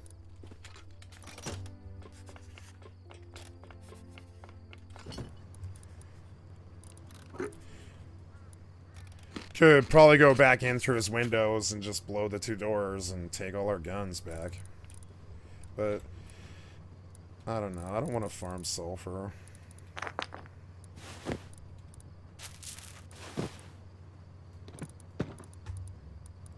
Let it come naturally. The raid mats to kill him. Because I can dupe satchels. It's really not that expensive. It's not as expensive as it seems. You needed the salvage hammer. Thank you for the reminder. I totally spaced it. There. Yep, got the pipe. And... okay, salvage hammer and you're good. Okay, yep. And we got more metal cooking there. That's good. And then salvage hammer...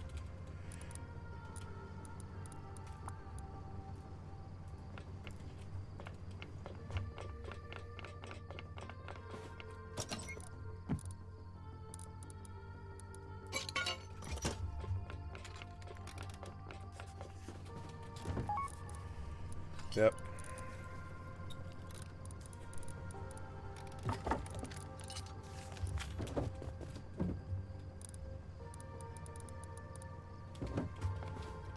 Thank you.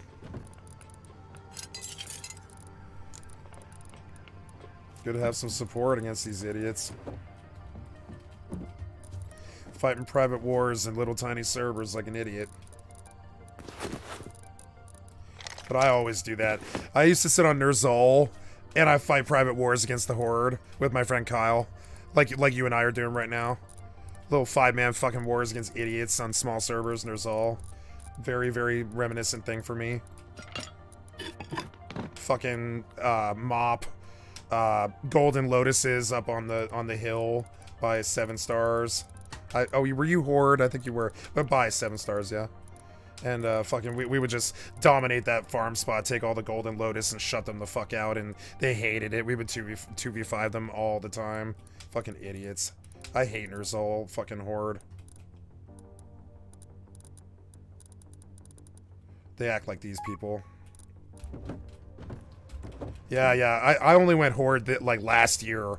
I was Pure Alliance all my life, real hard. Oh, I got Splitter. I forgot about that. Yeah, I need Splitter as well. Yes, I found out that you can't run metal furnaces without a splitter, and I didn't really realize how important Splitter was to metal furnaces, and I fucked up at the beginning of this wipe, and I was using all metal furnaces and not correctly because I didn't find a splitter until like yesterday.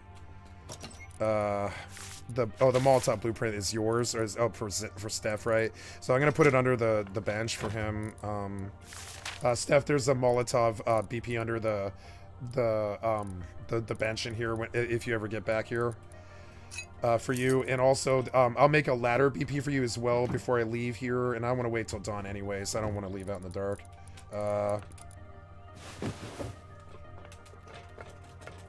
Oops. Yeah, there's 8 people here. They're still here. They're doing something, and it's not us. They're here. They're like farming large oil or something stupid. But they're still on, I think. Actually, I don't know. I haven't checked. Let me go check the player list. I might be wrong.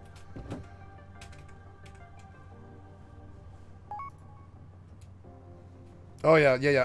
Well, I mean, like, we need these things, and that enables you to rob it. Like, I want you to rob everybody on this fucking server if you can, because it's all offline. So just go nuts, Steph. Fucking do what you want. I don't know if you like raiding, but if you do, go nuts on these people, because they have bad bases that are easy to rob. Nobody has walls, and, like, what I'm looking for is somebody willing to raid these people, honestly. I'm not, you know?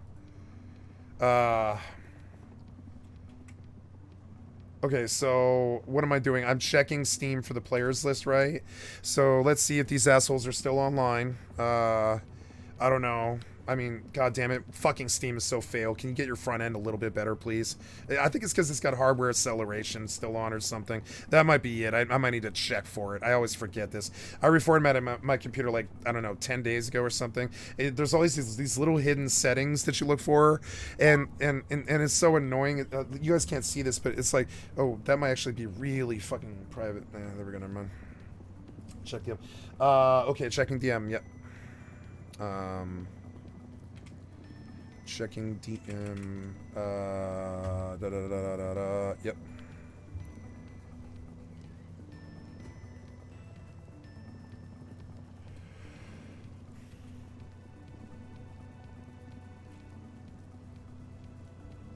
Okay, so then that changes this, but we're still gonna do the metal run right now. We're gonna leave this, we're out this fucking door like right now. We'll do his ladder later, and we're gonna get that done. They can't stop that. I can't let them stop that. So you and I are gonna do a suicide run here with all of our metal mats in the hopes that we make this right now.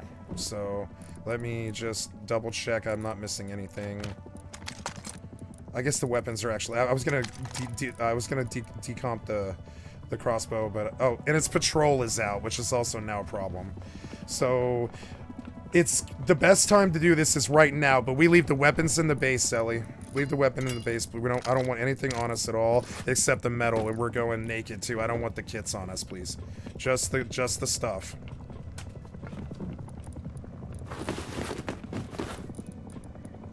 No way. Like, take something prim, like a bow. You're okay with a bow, but that's it. Don't bring anything else, because, like, I don't have a good feeling about this, but it needs to be done.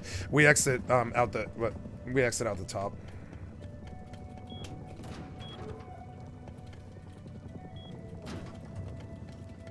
But the patrol saves us, you know? We're safe from him right now. He can't hit us. The patrol will kill him, you know?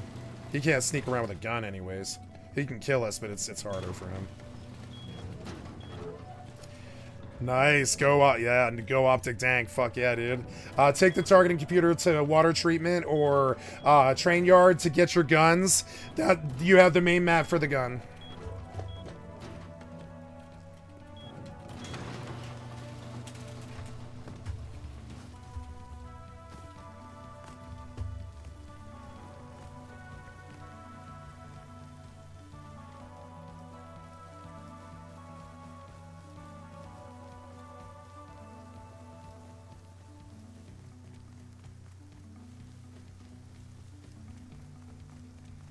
After this, we take a stone pick each. That's it. Maybe a nail gun.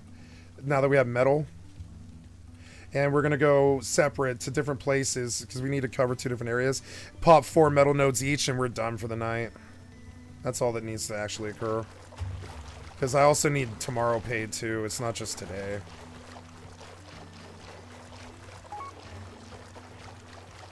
Oh, well, oh yeah. No, we're not doing outposts. We're recycling at Bandit Camp because you can recycle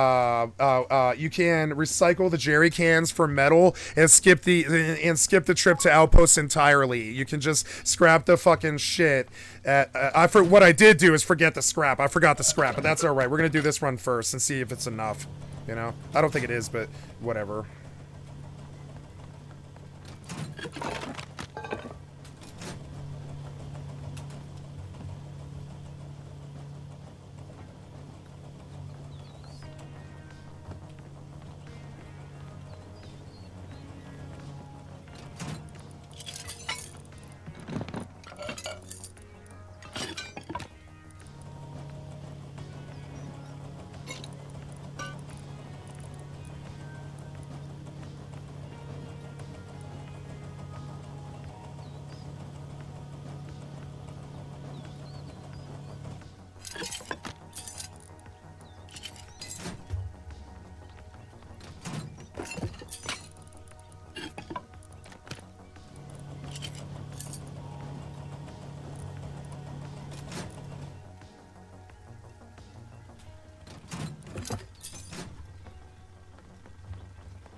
Okay, you're free. You're free. You're free to roam, Zelly. Like that's all I need from you. It was beautiful. Thank you.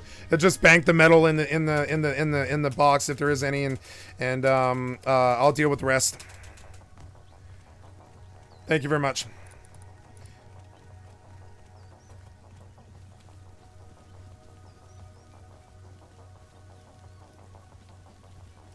And then I guess if you want to, we can journey via heli and do the targeting computer if you want. Or we can just go to bed too. Whatever you feel like. I mean, it's like what, a Friday? Is it Friday night? Yeah, it's like Friday night, isn't it? Yes, it is. Yeah, yep. I'm doing recycle also. I know, I'm aware. Yeah, I just don't. I mean, I can't defend myself, so we don't have a weapon. I don't have a weapon, so there's really no point in me staying there. I'm sorry I left you there, but you know, logically, I just leave. There's nothing but risk, you know. I know you know this, but I'm just saying it for them.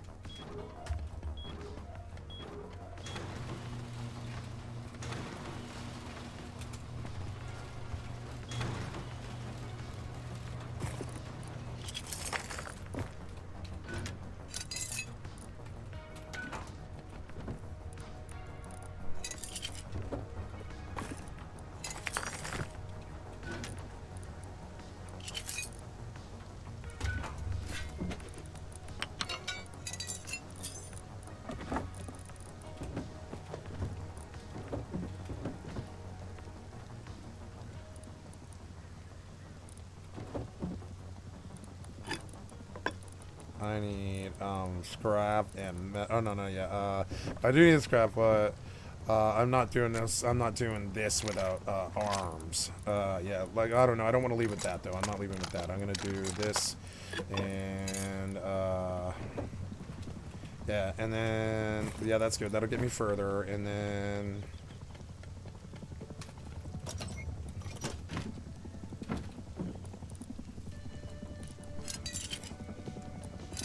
Fucking patrol is always out. It's so annoying. Yeah, what am I doing here? I want to, yeah, I definitely want to be able to defend myself. Like, definitely. So, yeah, when I'm not using that many. So, yeah, and then, ooh, that's good. Yep, and that.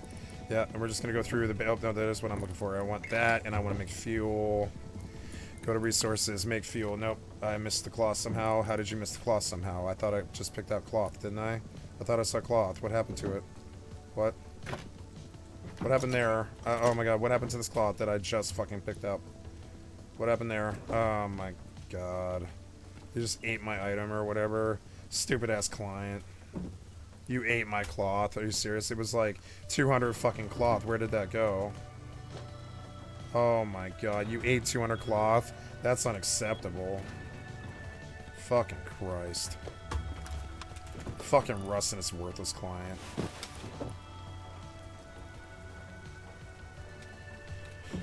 Okay, there we go.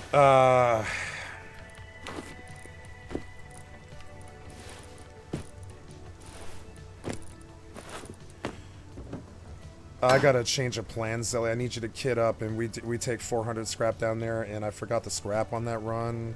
I'm an idiot. Oh, you, yeah, I'm sorry. Thank you, yeah, huge. Yep, we're almost done. Gotta do one more run down there, because I'm an idiot, and I forgot the scrap, but that's probably a good thing, because we at least scouted and made sure nobody's there right now, you know? And that way the, investment is less. Oh shit, I don't have any scrap, never mind. So I will have to, let me think about that. Yeah. I will have to farm. That's good. I just need to hit metal.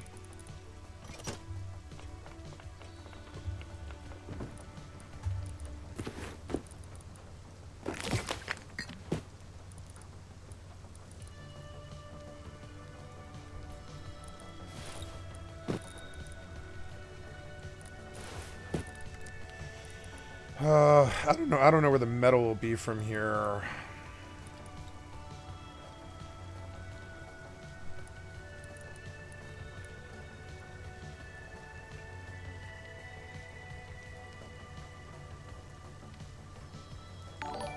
Oh, thank you so much, Geo Barney. What's up? I hope I said it right. Gio or Geo Barney. What's up? Thank you so much for the follow. I hope you like hardcore trio zombie Rust.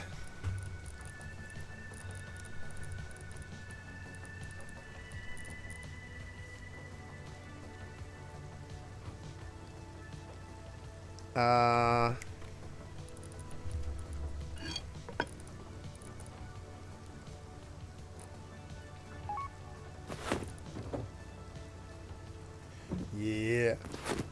Everyone's here. The crowd's all here. It's good to see solid audience. I love taking off. It's always so good. It's like you're in a plane and you get that momentum and you're like, man, am I gonna leave the ground? I might leave the ground.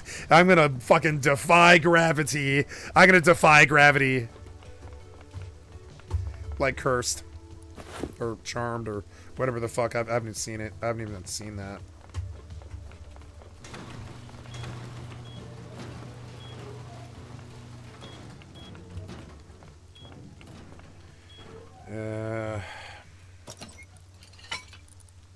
Okay, so modify run.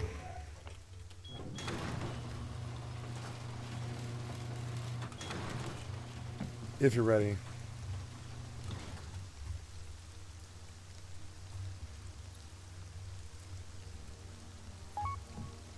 Okay, oh yeah, they're here for you. They know the deal. They know who the talent is.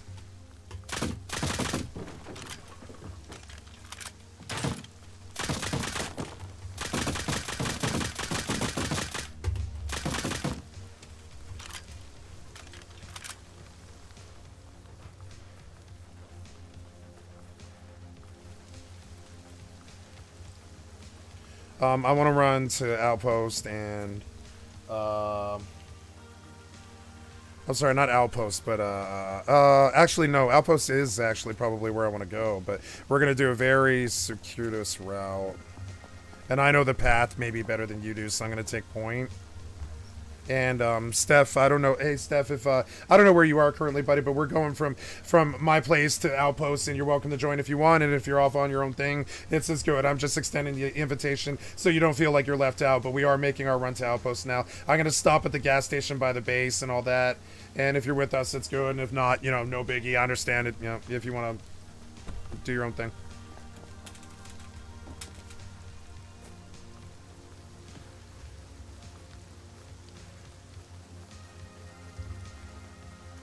It's good that we do our own thing here sometimes because we need diversified bases. We need about 10 bases to survive here. Like, we need options. It's not that we're ever going to use them. It's that we need the options. My real fear here is that it's not these shithead gankers. It's the other significant people on this server. They're actually not bad. And my actual my real fear is if we don't diversify enough, like maybe 3-4 bases each, like small bases, we won't have a place to go if the real fucking people on this server come.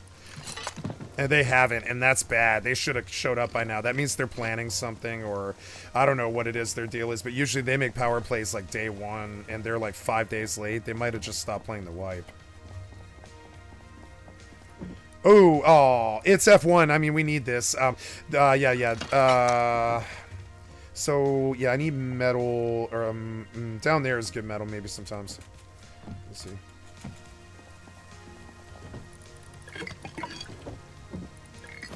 Yeah, I got some metal frags and a miner's. Do you need a miner's helmet? I got an extra one. It's a good idea, because, you know, we're probably gonna, it's gonna be nighttime before, we get back. It's on the floor if you want it. And if not, just recycle it. Yeah, I'm gonna do the suppressor in the Tesla. That's a lot more fuel.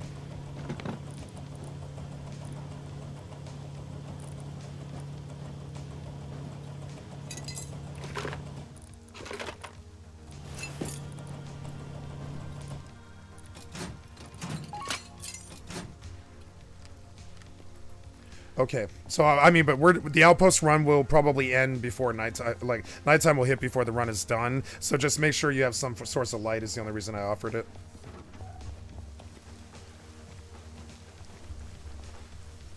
I don't know how long this run will take, but it's circuitous.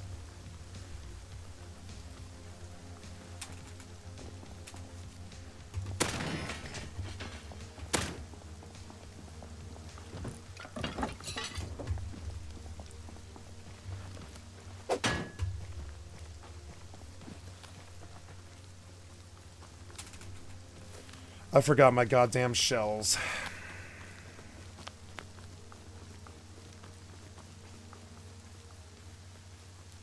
I should have checked for milk crate on the roof. There is sometimes 2 of them up there. I really should have checked, but I'm not stopping. I have 200 scrap.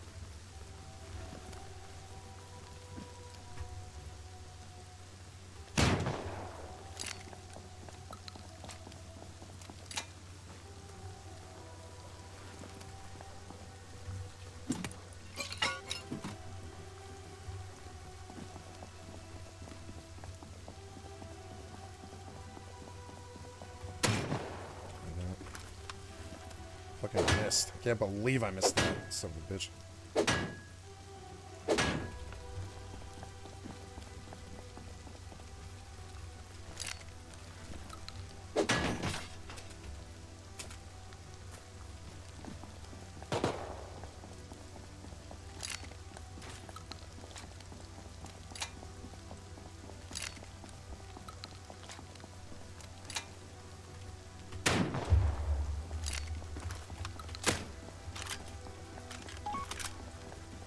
Oh, you got lost. Where are you? Like, well, you're lost. You're lost. It's okay, Steph. It takes a long, long time to get acclimated to hardcore. And you're doing better than anybody else I've seen here except Zelly. You're doing fucking great. So just don't get down on yourself if you get killed by zombies or lose loot or get lost or can't find your bodies or any of that stuff. Trust me, I've lost thousands and thousands of scrap here, and it's a part of life here, so don't worry. It's a learning experience, and also killing them is actually a good idea. You probably always want to bring a nail gun because it's better to just kill all of them. You need the XP that they represent. You cannot aggro them and usually just not like let them live. Really, you need to kill them. Like, to survive on this server, you must be killing them. You got to kill everything, animals, everything. GPS, yeah, right, yeah, like lost. Yeah, see, Zelly's probably struggling with it really bad. Yeah, I feel the struggle. Like, see, I don't have that struggle. I'm very good at that. It's some kind of DNA imperative thing. Yeah, I didn't bring my knife like an idiot.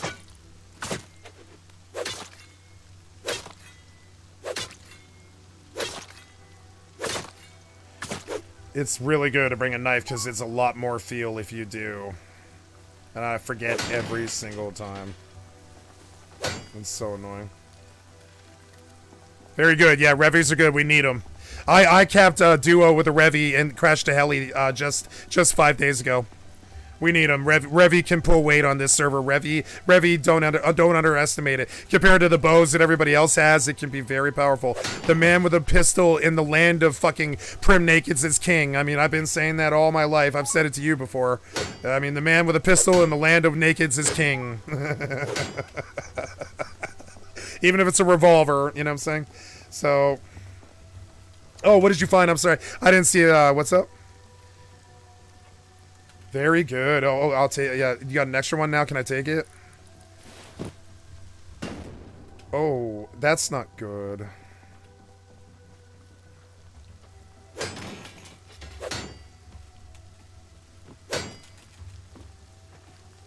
Just keep it for now.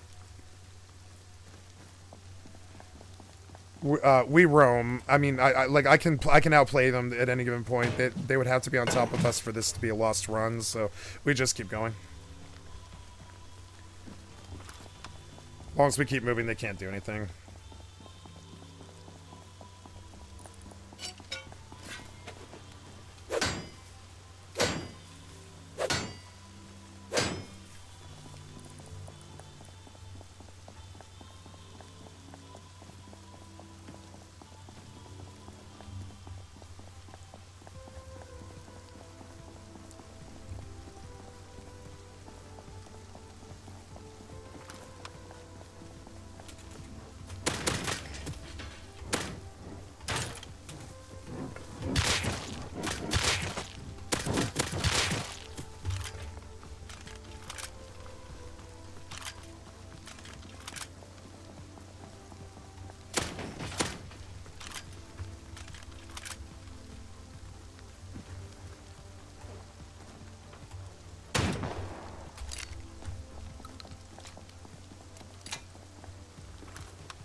Fucking idiot. I think it's a scarecrow. It's his scarecrow. Detonated his landmines. He's so stupid.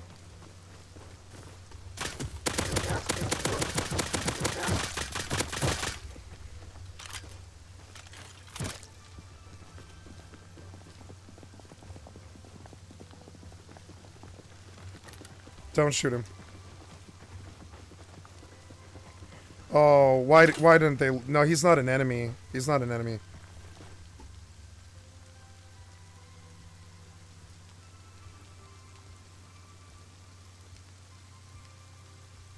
Great frame rate loss with the vendor open, guys. That's just great.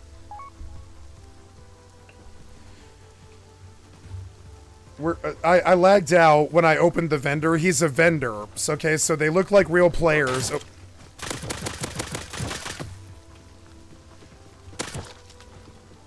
Okay, so very good. Look at him. Look at him. Oh my god, catch this guy. It hit E. There. So he's got, oh my god, he's fast though. I need to catch him. Yeah, he's an NPC vendor. He's totally random. He can have 8x, he can have Bolty, he has something I want, and I want to stop him, but it's hard. For some reason... God damn it, he's so fast. I need what he has. Son of a bitch.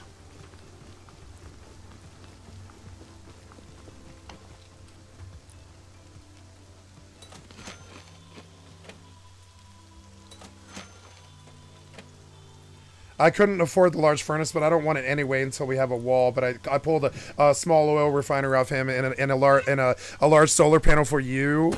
So now right here, Zelly, you can't hurt them. Oh, the scrap, thank you. Let's see if I can afford it. I wasn't able to reach it. I am 100, like 200 off. But I mean, I could buy this from Outpost. I'm not worried. It's cheaper here off him.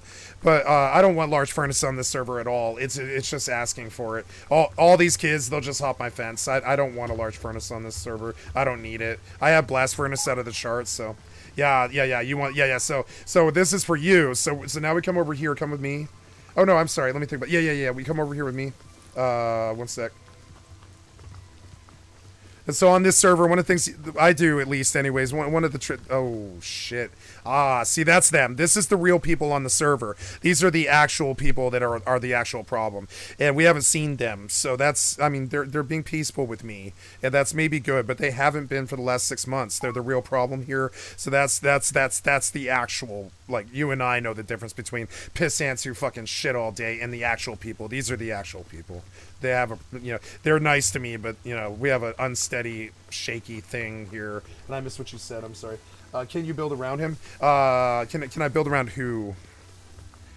What I'm trying to do here, Zelly, is I need building priv area, so we're gonna get away from like the power station and the road enough where I can drop this T1. And then you drop and then use the T1 with the scrap that you have, because you can always get more scrap on the server if you have enough points in the scavenging chart. And then I'm attempting to build very quickly what am I trying to make? I spaced it. It's a research bench. Yep. And then we're going to slap this NPC down, and you're going to... Oh, I don't have enough scrap, so now we go up the pylon and farm the pylon, and I'll put the... Go farm the pylon, Zelly, and get us whatever scrap you can get off that thing, and I'll go to the power station.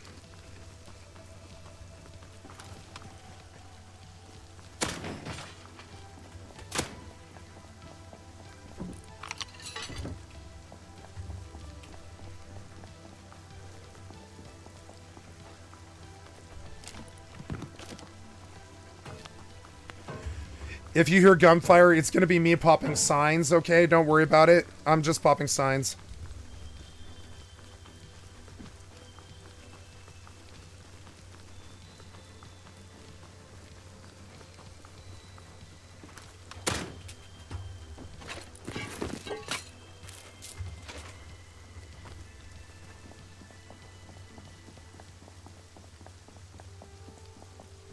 Almost there. I only need, I'm sorry, almost there. I only need, like 15 scraps, so we're probably ready now. We can probably convene. If you have any scrap at all, we can probably do what we need to do. So just come back to the T1 when you're ready.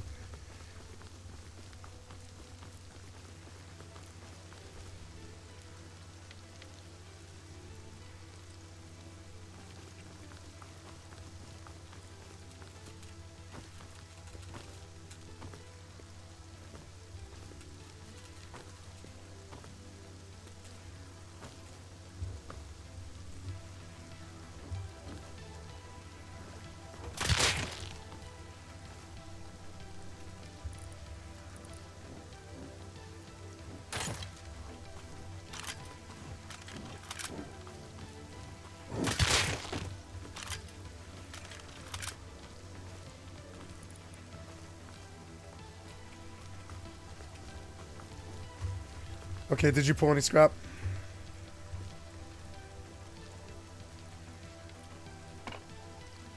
Okay, we're set. Okay, so then let me put the research bench down for you. You're gonna take the large crude boiler, and you're gonna make me one when we have the fuel. But we don't have the fuel right now, so it's all good. I imagine by the end of the run we will.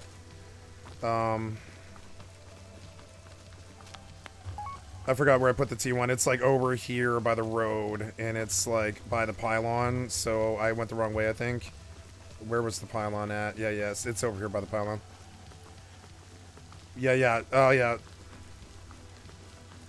Yeah, the bear rugs are worthless here because you have recycle. You have regen anyways. Did I lose you? Uh-oh. I'm over here if you can hear me, but yeah, like, there you are, there. Okay, so yeah, over here, the T1's right here. Yeah, sorry. I got discombobulated. It's my Asperger's. It's stupid. So here's this, and here's that, and there's that, and use them.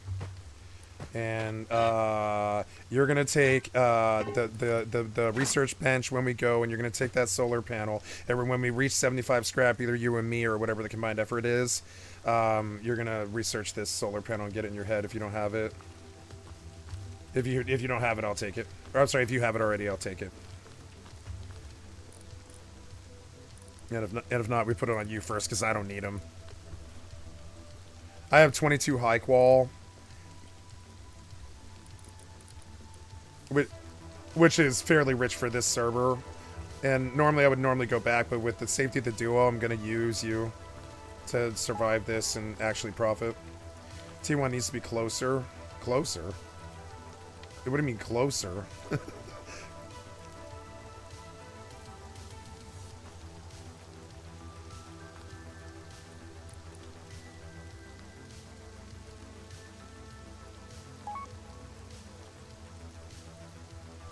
Oh, the BP needs... Oh, I'm sorry. I understand now what you're saying. Okay. That seems odd. The research bench needs you to be by the T1? That seems odd. That's not how that works, is it? Maybe it is. I guess it must be, huh?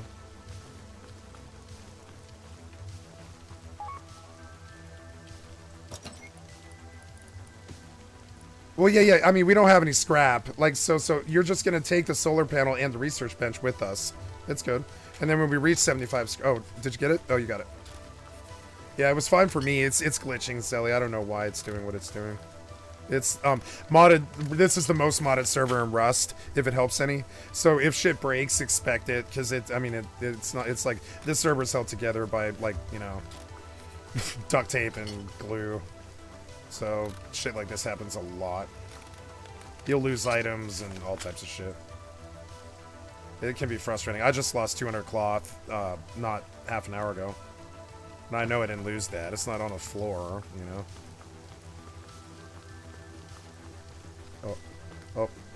So Zelly, they're random.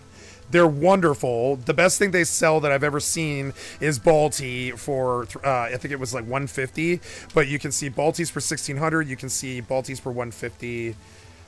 All that. We don't need them any further, but yeah. So and they're wonderful. They run the roads, right? So they run the roads. Even these crappy little side roads that only lead to nowhere, or even just to the road again. Did you see someone? I think we're good. Let's just go. We're ready to leave.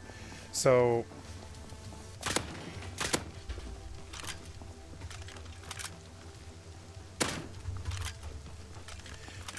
they spawn on all the roads. They run fairly fast sometimes and very slow, and they reset on some kind of timer that they reset on some kind of timer that I don't know what it is. Sometimes it's like an hour, sometimes it's 2 hours, sometimes it's 4, 6, or 8 hours, but sometimes they'll have the same inventory. Sometimes they won't. Sometimes they won't. So you need to double check all the time because 10 crude is good. Yeah.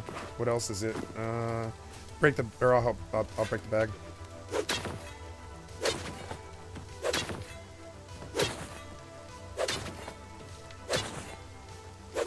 Bags are really good to get here. It can really solve problems if you pop bags, because people can only have 5 bags, right? So if you pop bags, it can really have a lot of throughput. There's a bear on the road. I want him.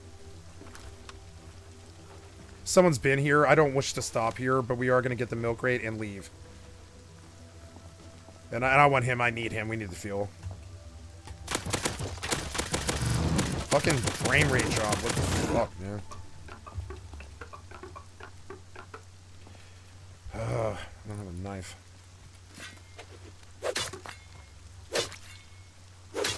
Go get the milk crate, please, Zelly. Like, right away. Sorry, I lagged out. Go get the milk crate, please.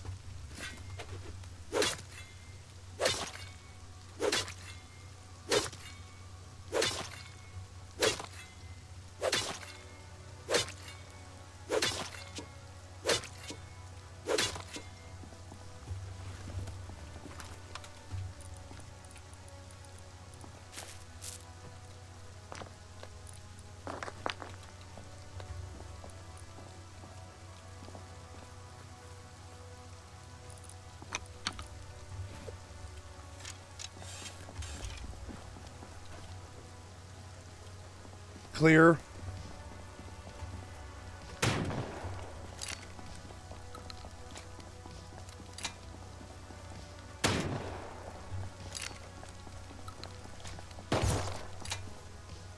My god, the fucking frame rate drops are gonna get me fucking wasted, dude. Come on, man. Jesus Christ, man. Fucking frame rate. What the fuck? Stop shooting me. Fucking frame rate bullshit. Fucking frame rate of fucking Rust. Why is he still shooting me? What the fuck? Stop.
He died, Zelly, I think.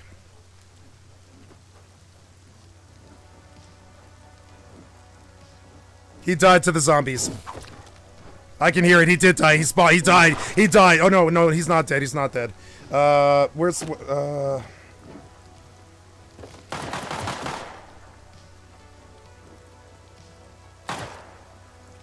Sorry, Zelly, it's Stream Snipe. I mean, I can't do anything. Yeah, it's them.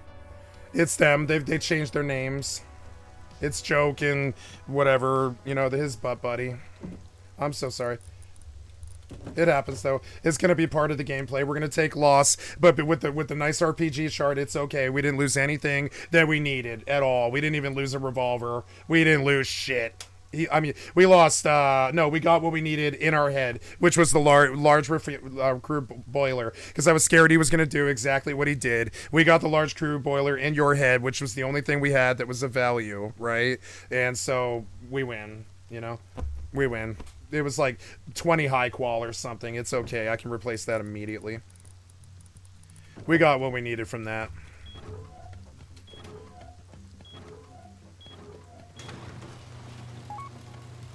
Yeah, we chilling. I mean, it was profit. I mean, yeah, like this server's all about understanding what you got and what you got in the BP bank and what progress you got, and they just come rob you, and it's just stupid. But I mean, usually it's quiet. But these guys are on like a 36-hour meth high or something. They haven't slept in a long time. They're disgusting shitheads. Little kids on meth. Little teenagers on meth.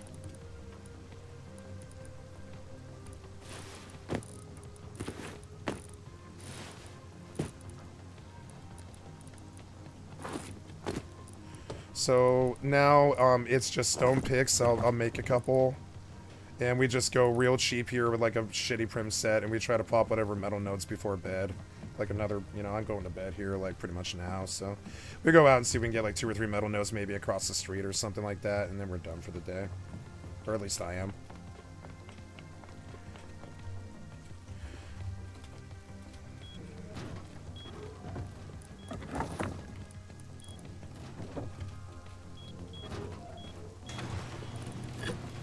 Pick on the ground if you need it. I don't know where I dropped it. Did it fall? Oh no. Oh, here it is. Here it is. Sorry. Yeah.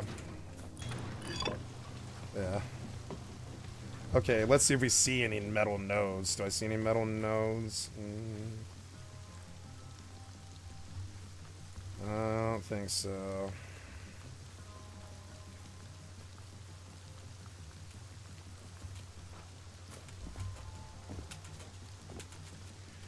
Did you jump? No, you didn't jump.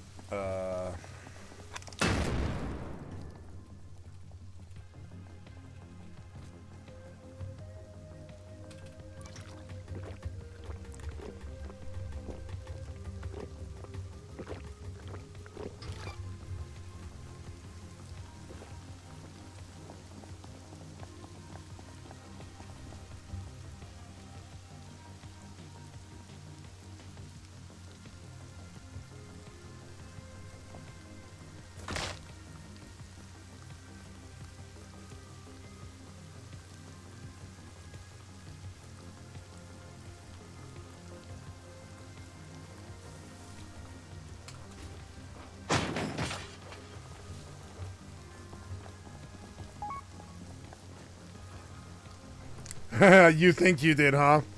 Get bags down at the monuments. It's the best way to do it. Welcome to Rusting Dead. We all went through it. She's going through it. Everybody's going through it. I brought like 10 people to this server this wipe, and they're on right now. And, you know, and they're all learning just like you. Welcome to Rusting Dead. We all went through it. I must have died 10,000 times or something. It's so stupid.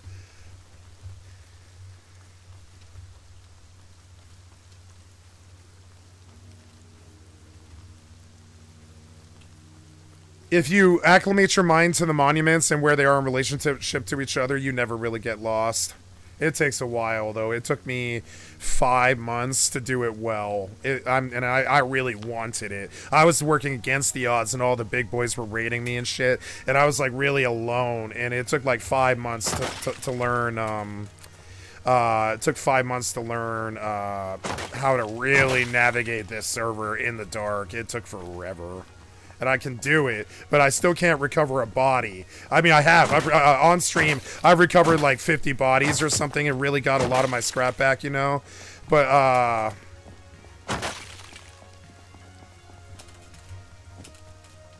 oh, I lost Sally. I'm talking in case you're like trying to find me or anything. I'm so sorry. I didn't mean to lose you if you are here. Yeah. So I lost Ellie, but that's okay. Like, we don't need to be with each other right now. If just find metal nodes and maybe split up, it might actually be a better idea anyways. Oh, no, there you are there. Yeah, like, I don't know if you want to split up or stay together, but either way, we don't really have to do anything. We're set for the night. But I would like metal. It's something that eventually will become a problem with them if they keep doing this. Yeah, don't worry, you will lose bodies. The whole point of it is to get enough XP all the time. Like World of Warcraft, it's very similar to World of Warcraft, but there's no quests or any turn-ins or anything. It's just, you know, killing all the time to get your XP in. These guys killed all the metal in this fucking neighborhood. We're gonna have to go further. It's so annoying. I would like to take us to Outpost, Ellie, because at that point we can just also farm the stop signs and the barrels around the outpost and just trade directly for the metal from the vendor, as well as the metal we get off the stop signs. Because when I hit the stop signs, I get high quality direct metal frags, so I don't even have to recycle them or anything. So it saves a lot of time. So, like, I'll pop the stop signs and stuff, but we'll go farm the outpost, you and I'll gamble. Oh, did I lose you? Oh, yeah, this guy. This is a friend. This guy is not a threat. This is like, oh, wait, never mind. Shit, it's open, is it? No, it's a trap base. Yeah, it's a trap. Maybe. No? Alright. What is this? Good eyes, Ellie. I really thought it was just fine. I thought there was just a door on this thing, but Jesus Christ, nothing in there, huh? Okay. What is going on this fucking whack 5-pop server, right? What? Everything's fucky. Everything's fucky. Like, there's no rhyme or reason to any of it, and I actually kind of like the chaos. It's very weird, you know? Landmines and stream snipers. It's like fucking Area 51 or whatever. It's just odd.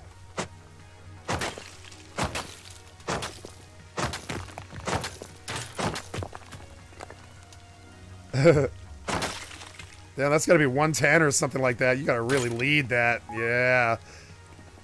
I love taking crossy pot shots. Yeah, she is. Oh yeah, she's got the devil's own luck. I've never seen somebody with Zelly's luck ever. Like, you need to be playing the lottery, girl. Like, in terms of the way you find bases and shit like that. Like, you have... Oh, no, Zelly, stop. Come back. We can't do this. There is a huge radioactive patch with 50 radiation right here in this meadow, right by Dome, and it's been a problem all wipe even when he reset the server. He reset the server to fix this radiation patch. This will kill you fast. So you can't go in this whole area on a horse or you'll just straight up die, and that's the whole gist of that. So we have to skirt it big time because it's all around Dome. It's annoying. We have to go all the way the fuck around the long ass way. I'll take you because I know it better maybe. But Outpost is just over the hill.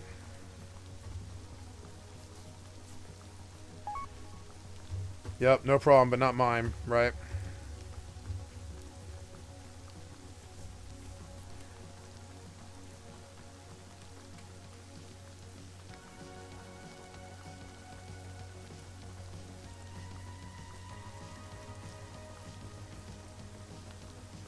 I love this mix. This mix is pure fucking gold, pussy.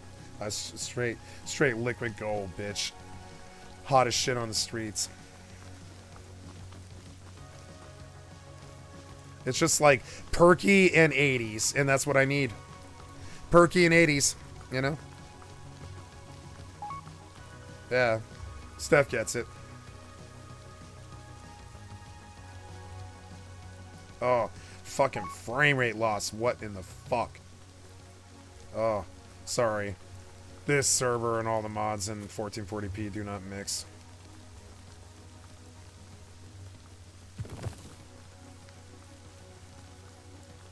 Always pick up everything on the ground, even if you're full, Zelly, because it's free XP. So all the mushrooms, all the wood, all the sulfur, everything you see, because it's really like almost the best source of XP on the server beyond the zombies. Yeah. Even if you're full, doesn't matter if it falls on the ground, it's still XP. Oh, Outpost is just over the rise here, this direction, but I'm gonna stop and not leave you behind, because I lost you. Oh, there you are. I'm sorry, you're behind me. Yeah, it's hard to tell. Fucking hardcore.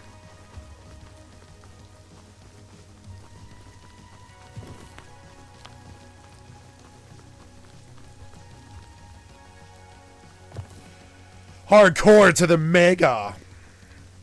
Okay, farm outpost. Bring your scrap to me. I'm going to gamble 50 of it, and the rest of it we spend on metal. And you go right, I'll go left. Meet in the center somewhere in outpost, and you can see my screen, and talk to me if you need to. And that way we get more done faster.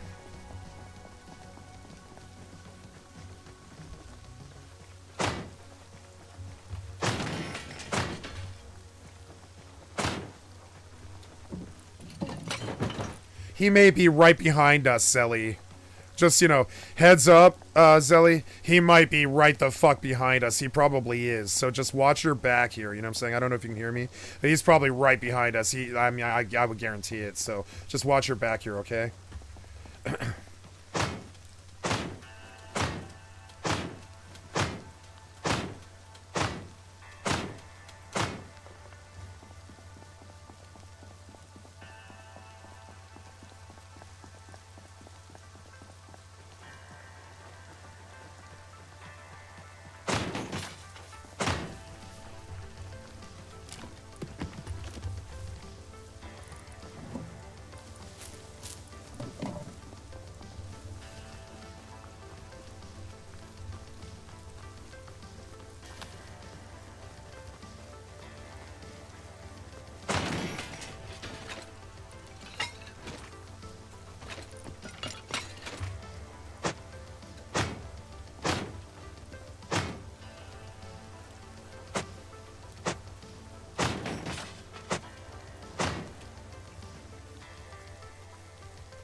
Yeah. I mean, it's who can tell. Welcome to hardcore. It's the whole point of it is to have fun and learn and play and find out. Hot air balloons and mini helis. I know you can fly, Steph, if you care to. I have a mini heli, and one of the things that can really benefit you is a nice flight of the server on a really bright day, and you're welcome to borrow it if you want. But understand, you need a bright day to do it. The fog and the storms will get you killed. So, like, the next time we have a bright day, if you want, you can take the mini heli out if we have the fuel and actually really learn the server. Spend, like, you know, half an hour up there and fly all over the server. Learn the layout, learn the beaches, learn all of it, because it's... And same with Zelly. If you guys want to take the mini heli, it's all your property, too. You know what I'm saying? So, like, feel free. It's on the roof, you know. I don't care if we lose it. We can always get another one. They spawn on the roads. It's not very common, but oh, God, Jesus Christ, you scared the... Oh, good shit. Yeah, see? That's real good. Yeah, that's on you. No, you carry that. I'm not liable for it. That's your That's your responsibility. I'm not... Wait, you trying to shirk you trying to shirk your responsibilities on me? I don't want it.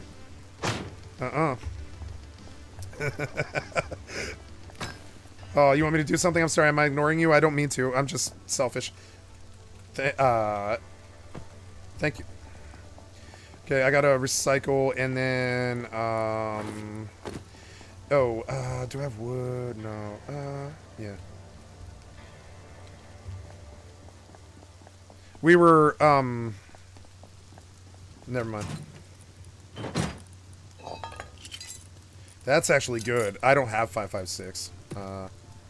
But, I mean, I haven't seen a 5.56 weapon in 5 months, and I've popped, like, 25 or 30 or 40 weapon crates or something more than that. Like 60 weapon crates, and I haven't seen a SAR. It's fucking tragic. Okay, so I need, oh, no, I'm good. I need your scrap if you have any.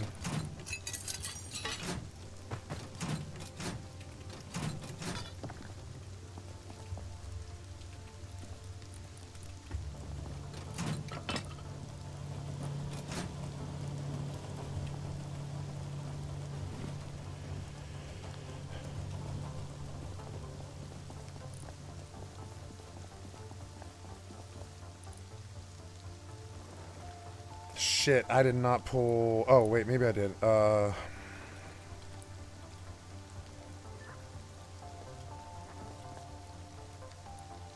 Shit, do I have enough? Yeah, I do. So... Come on, refund. Come on, refund. I'm at the T1.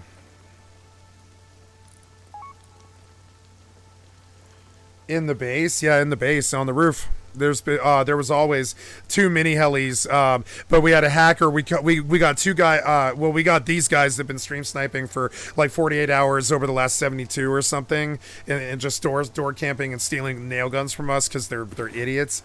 What was I gonna say? Am I out of metal? Yeah, I am. Okay, I'm coming back. Okay.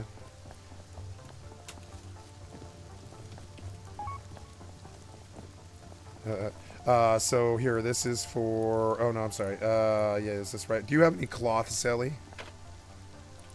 Like any at all? Thank you. And then...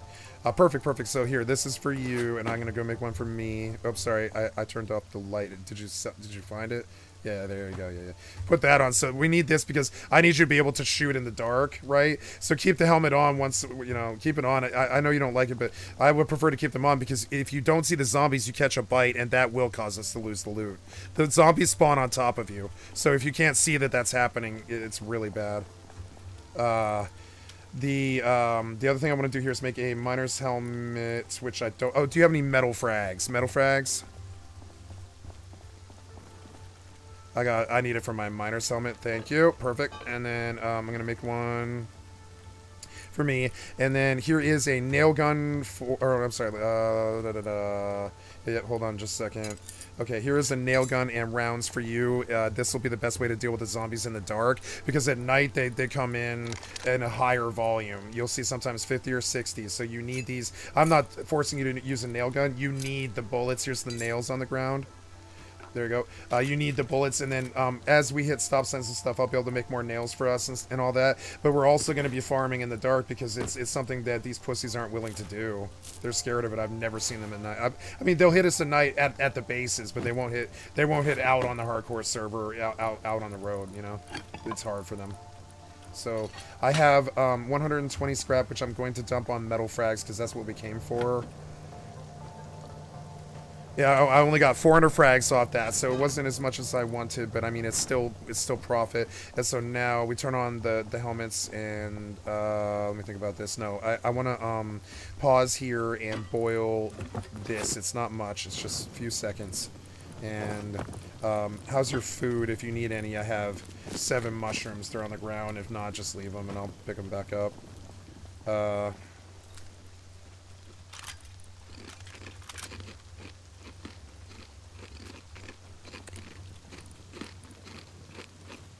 Ideally, I want to go out around, I know this isn't fun because it's fucking scary, but we're going to do a little bit of a scary run here. I want to take you out to what's it called? Satdish, and run the road around Satdish because I suspect we're going to find a mini heli there. And we're only going to spend like 5 minutes out there. I want to hit the stop signs on the way and attempt to see if there's a mini heli out there because at night you can see their blue flashers, right? One of the reasons to run the road at night is you can see the blue flashers really easy, and that's very beneficial on the hardcore server for locating mini helis very quickly. It's a trick for it.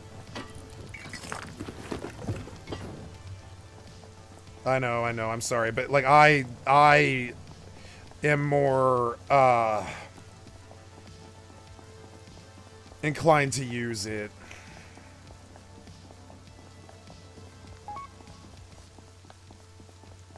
You don't have to, but I'm going to. I've caught the bites. I know what happens now. So we're going out towards Satdish, which is this direction, up the mountain and over down. I'm sorry. So I took us out the wrong, or wait, is this the right exit or the wrong one? This is the one going back home. We wanted to go out the other exit. I'm terribly sorry. I forgot which way this is at night. Oh, well, yeah, no, we're good. Oh, I lost you here. This is the fuel for your helmet. And then you'll have enough for, all night. Yeah. Here you go. Here you go. There you go. Okay, so now we leave, and we're going out Snowside, because I would really like to get out of this with a mini heli, honestly. It would make this run fucking perfect, you know?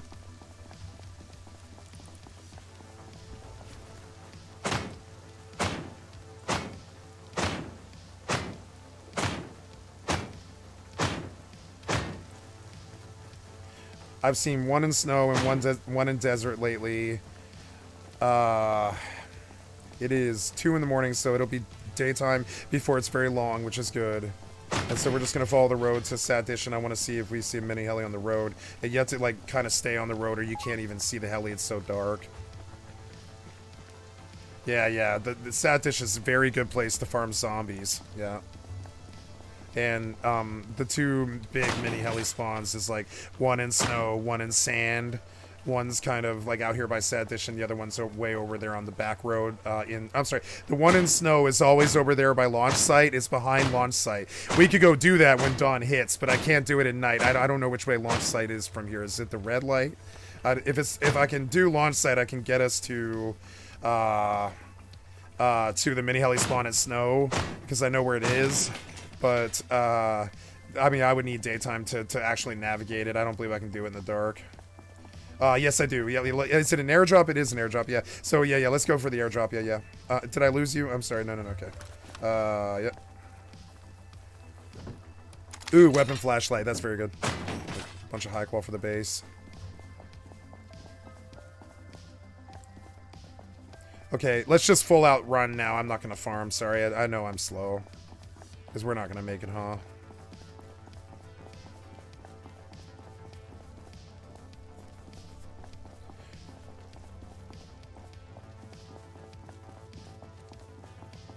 Yeah, like, keep yours off and just follow mine, because, then they don't know you're there.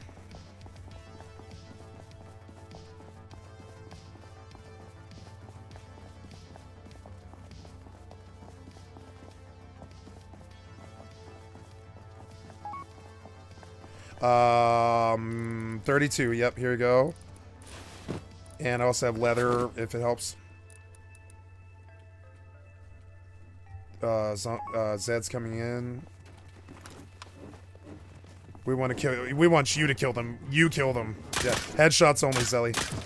Yep, headshots. Yep, only headshots. The body shots are worthless. Yep, one headshot and it's done. There you go. And then use your miner's headlamp to be able to see them to headshot them, and that's how you get XP. You know, it's better. If you can't shoot them at night, it's going to be a really hard time for you on this server. So the miner's headlamp. Okay, so I lost you. There you are. Right on, right on.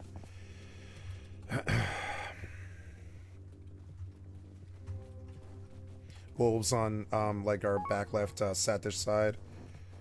3 of them, so that could definitely kill us. So we definitely, like, the worst threat here is the 3 wolves. We have to be careful about that. It's a dawn, which is good. The main hard part's over now. I don't think I'm gonna find this mini heli. I just really had hoped to see a flashy like right around now, maybe south or whatever it is, north south. But I don't think this is worth our time. I'm going to call this off here. Oh my god. She DC'd. That's not good. Well, I'm gonna guard her body. I'm gonna take her nail gun right now in case I need it. That's okay. You're good. I got you.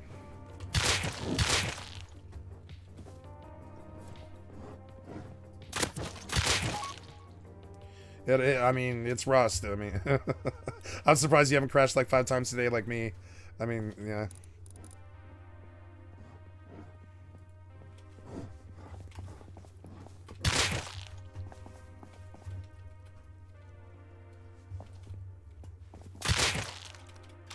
Got good XP today, guys. I got half a level today, and that's not much to you, but it's huge for me. That's really good. I will see if I can get there fast. I mean, there's no stress, Steph. I mean, we're good. We're gold. The stream sniper's not behind us, or he would have hit by now. He's gone to bed or something. So, I mean, we're good. The danger is like 0, man. But yeah, getting out here might be dangerous, so just understand. Normal servers, you might just run across the server, you know, and get to where you want to go. But hardcore, you better plan for it. You better bring nail gun and a set and maybe some meds and food. Make sure your water's good. Maybe a Boda bag or like a water jug, because trying to get across the server is like death. It's like almost guaranteed death.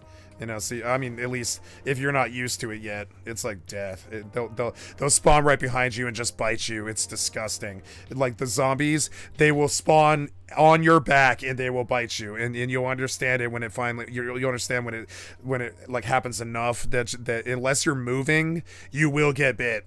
You will get bit. You think you can just stand there and shoot them and stuff, but you will get bit. They will spawn directly right behind your fucking body and pop aggro you from behind like a rogue. And they'll hit your fucking back, bite you, and suddenly your run is totally different. Totally different. You've got to get to water, you've got to get home and all that zombie stuff, right? So the main thing is don't ever stop moving on this server, because if you stand still, the zombie mod knows you're standing still and it spawns a fucking walker right the literal fuck behind you. It's disgusting when you see it. It makes you angry and you're like, wow, I wasn't gonna win this run now, was I? Because you're just gonna spawn a zombie right point blank in my fucking personal space directly behind me. And so that's a reality. So if you're fighting them, you can't stand still or you will catch the pop aggro. It's like designed that way. I had to learn the hard way. I've lost guns, I've lost scrap, I've lost all kinds of shit over that hard fact. But if you stand still on this server, they will pop aggro, bite you. And I thought it actually makes the server a little bit better, actually, because if you stop to fight someone, you're gonna catch a pop aggro bite pretty much instantly. So the whole thing is about moving, you know. Yeah. You said I got a lot of foods. Yeah, that happened to me a few times. Sneak attacks. Yeah. And you're like, what the fuck? How did I catch a bite? There's no one behind me. There's no walking or anything. That's not your imagination. You got pop aggro by a fucking zombie in your personal space on your back. So because you stood still. And so don't ever stand still. Is what I'm warning you. It's like Rogue. If you stand still, you're going to catch a rogue zombie right on your back. It drives me crazy. It's the worst thing about the server is the pop aggro right directly on your back. Yep. I thought it was cheeky at first. Now I think it's buggy. I think it's a bug. I don't think they're supposed to spawn that close to you, but they will. They'll spawn right the fuck on top of you, touching you. It's so annoying. But only if you stand still. If you move, I've noticed they don't ever do that. So it's this thing about movement.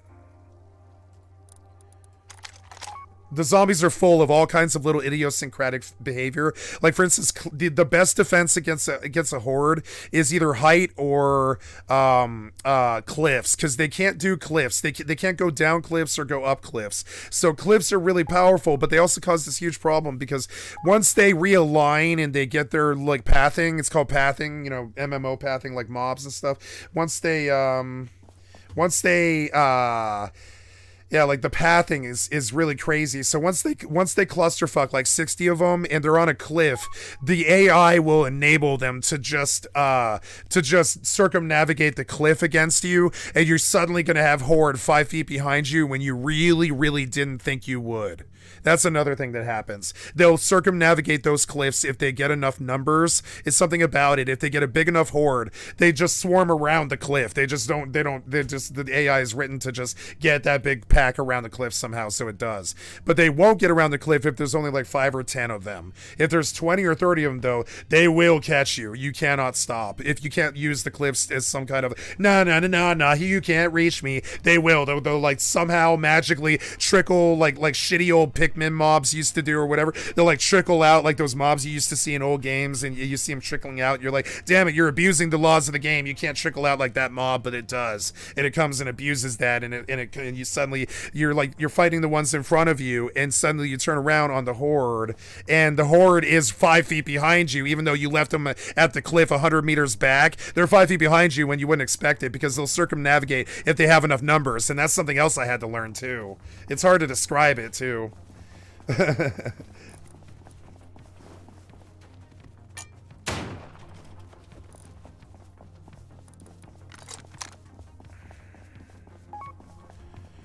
No. They only poison you. They'll actually only. I mean, if the main thing is standing still. If you stand still, you're gonna take numerous blows from them very fast, and they infect you, which is in its own damage, but only mainly because you're sick, right? Sorry, I'm making Aokas on the fly. I'll stop being slow about it. So like that, and that's the whole thing. I forgot. I lost my train of thought. I'm terribly sorry. Did you grab the gun? No, I did not grab the gun. Was I supposed to grab a gun? I didn't realize I missed it. I'm so sorry. Did you hand me a gun? I didn't mean to. I have your nail gun, Zelly. It's here on the ground. I just used it to survive the horde at night. Sorry. There you go. Well, because it matters. I mean, see, look, see, there it is. See it, there it is. He pop aggroed you 5 feet behind you, directly right behind you because you stood still, or I stood still. See it?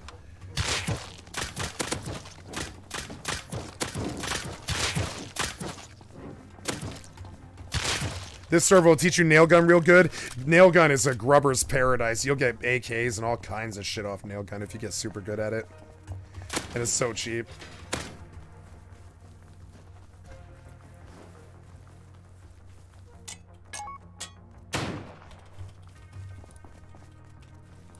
Yeah, whoever wrote this chart is a fucking is a grandmaster of RPG design. I think they did it better than Blizzard. I think this chart is one for the ages. I think it should dominate Rust, and I think it should take over culturally. I think this chart is the most amazing thing I've ever seen in a game. Maybe. It's all the borrow power that I always wanted when I modded Skyrim, or I modded what's that game, Dragon's Dogma, or. Oh. We have someone over here. It's a player. He's here in the woods chopping trees. Hunt him.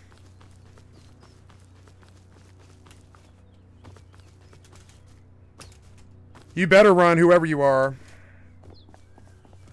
No, he's here.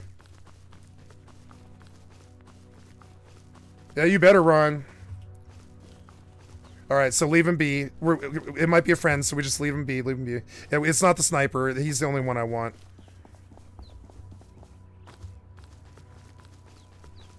We move for a while now. We don't stop. Come.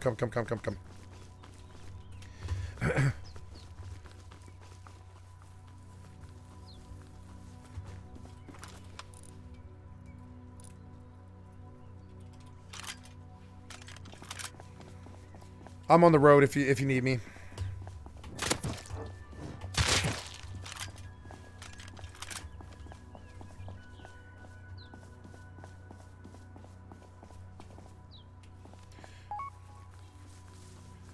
I heard him. All I heard was him chopping wood with a stone axe. It was very loud. It was very loud. I was surprised you didn't hear it. Yeah, and then he ran. I heard him run, and I chased him, but he got the lead on the apex, so there was no chance we were ever going to catch him. So I just turned around. Sorry, I should have said something. Yeah, I mean, he got the advantage. There was no chase. There was no chance. Yeah, I mean, I heard. I mean, maybe I'm tripping. I admit I might be tripping. I'm tired, but I'm fairly sure I just heard a goddamn stone pickaxe and a guy run from me. I'm fairly sure I did. I'm not tripping. He ran from me.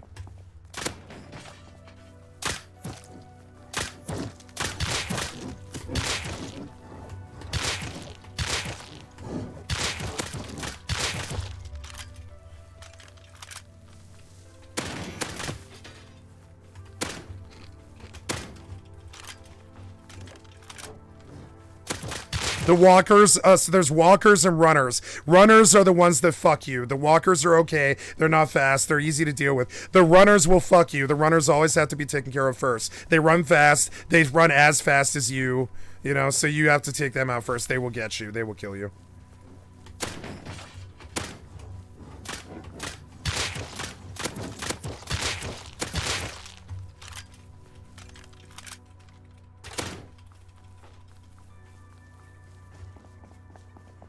Coming up.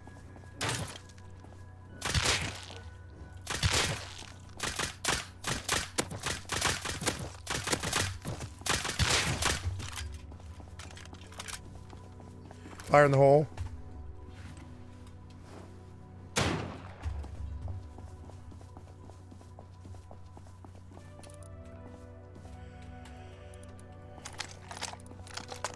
We're sitting at 700 fags, 20 high qual. That's everything we needed. We could turn back now, Zelly, but I mean, we came here for the mini heli, and I would like to check launch site road if that's okay, because that's what we came for. We might as well actually do it. I want those barrels. The nail gun is the best tool for barrels in the game. If you have the barrel smasher perks, so the best way to do the barrels is the nail gun and not even bother running into the fucking monument or the truck or whatever it is. Fire in the hole.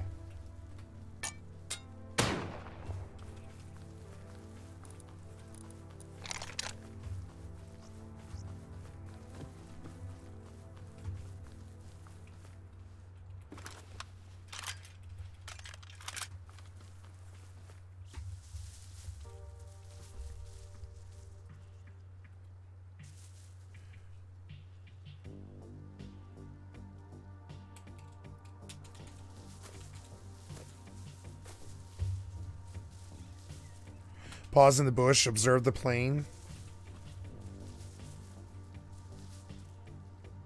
We're looking for a chop right here. I don't think we're gonna see it, but I mean maybe. No, it's lost. We can't do that.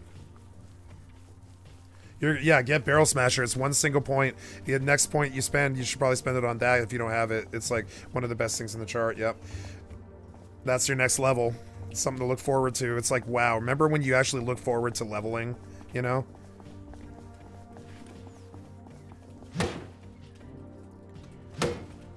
Get fucking stronger.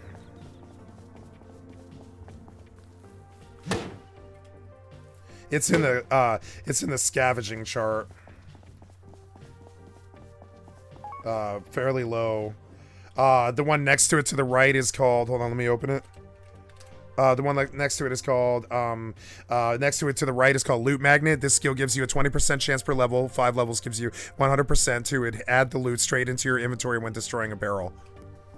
So, like, you should cap out your wood cutting tree first, but the next points that you spend are on this, the scavenging skill tree, because I can always get you stone and sulfur and metal, right?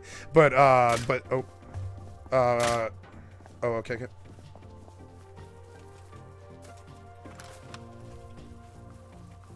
Yeah, it saves a lot of walking. It makes killing barrels around zombies a lot easier. That kind of thing. So I'm going to launch site. However, we went the wrong way. We're taking this road the other way. I just wanted to come down here for the loot. Sorry. I know where the spawn is, so I'm just gonna take us directly to it. And if it's not there, we get to go home. But I want to fly out of here, honestly. It would be a lot fucking faster and a lot fucking safer, you know? And we're looking for bears, too, because I don't have a lot of fuel. I've got, like, 30. And stop signs. This is the road. We're on the right road, which is good. Because finding it can be kind of annoying. Zed's in the trees, which isn't good. We need to stay away from this. Yeah, back out of that. It's bad time. Yeah. Stay out of the trees. It'll just get you bit. They spawn right inside the twigs, right on top of you if you can't see them.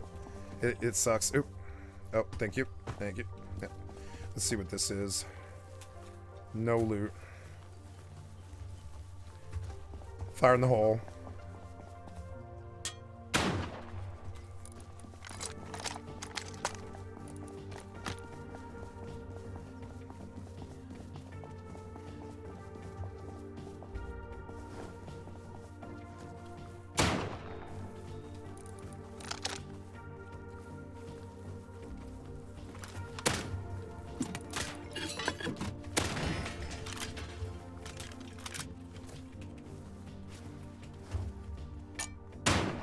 It's a lot to take in, but you're doing great.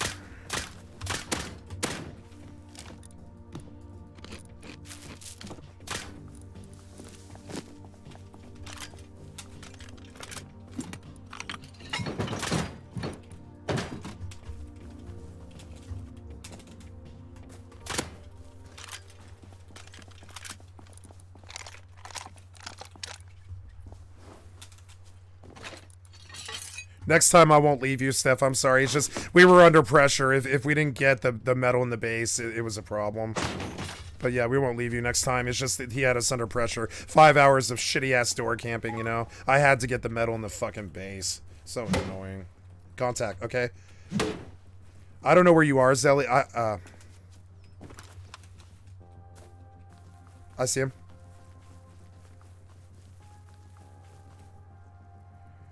It's zombie. It's zombie. Wait, where are you?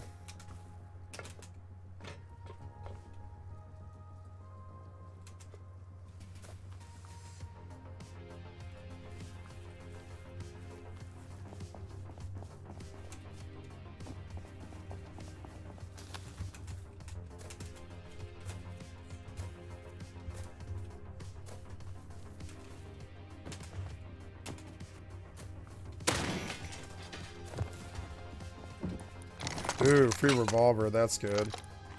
Fucking sweet.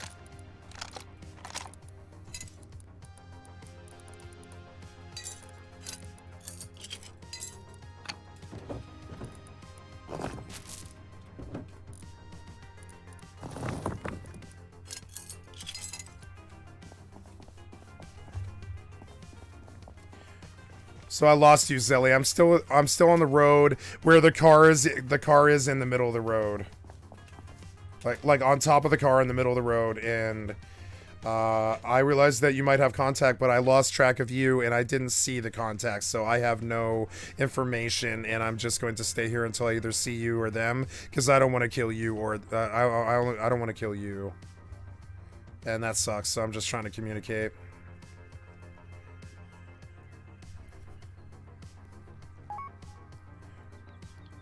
No, please do. No, you don't have to come back. Go ahead and hunt. I just didn't know what was going on. You go right ahead. You're good. Right down the street is the monument, right? Whatever this one is, outpost, or the little mining outpost, right? Meet at the mining outpost when you're ready. You know where it is, right? And we're good. Go ahead and hunt. I don't care. I just didn't have visuals, so I don't know. I can't be of any use till I see someone, you know? And then I don't want to kill you. I'll tell you that.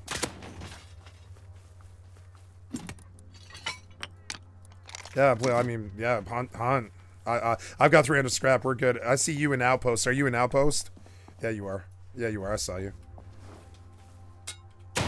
Fuck, so annoying. I'm gonna bait him and just act like I don't know him. So yeah, I saw you. Yeah, we're good. Yeah, I saw you.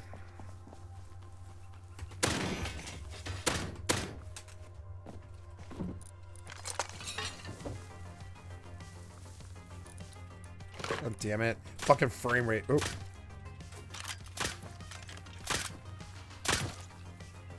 Is it Zed or human? I'm just kidding.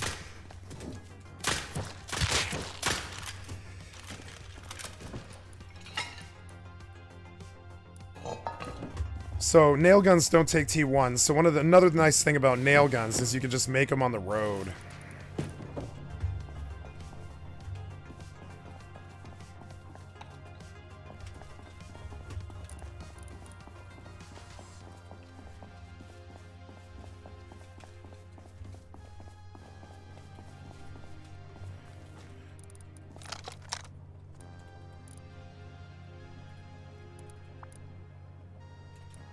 What am I missing? Oh, is it metal? Yeah, it is.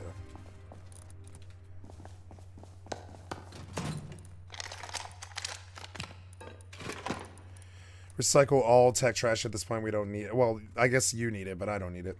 If you need it, keep it, but...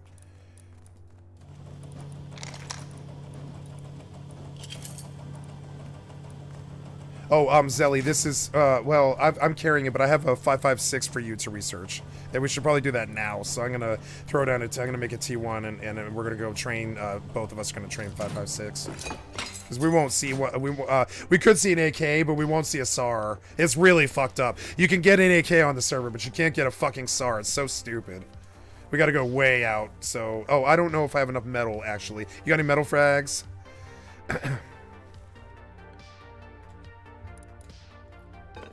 161. So yeah, that was enough for the workbench, but not. No, I'm gonna cancel because this isn't enough for the. Oh no, you have the research bench, don't you? Right? Do you still have a research bench?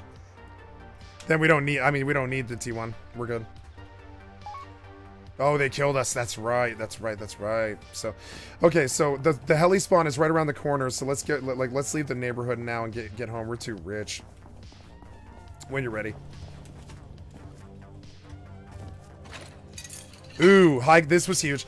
Oh no, I'm sorry, it's medium quality. I thought I saw high qual car part. We need high qual car part because you can take RV to the power station or water treatment or train yard. Wait, I lost you again. How did I lose you? There you are. There you go.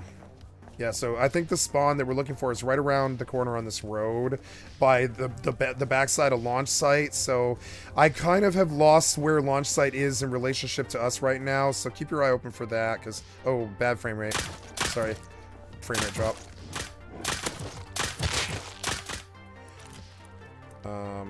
Fuck. 1, 2, 3, 4. And,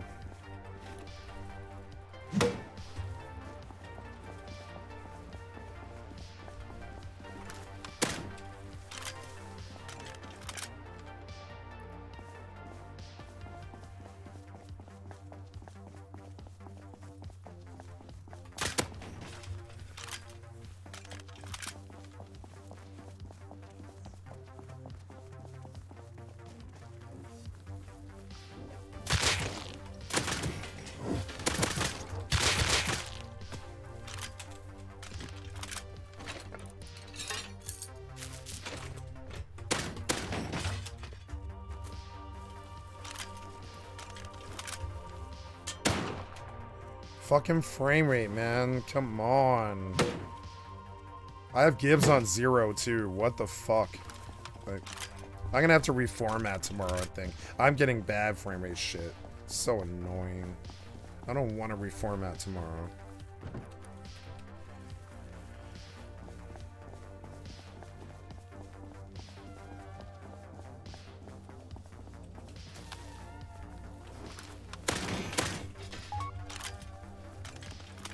Yeah, it's the server. It's all the mods. It's sometimes he also tinkers with the server, which also causes this as well. You'll see him do a whole bunch of changes really quick. He'll sometimes warn.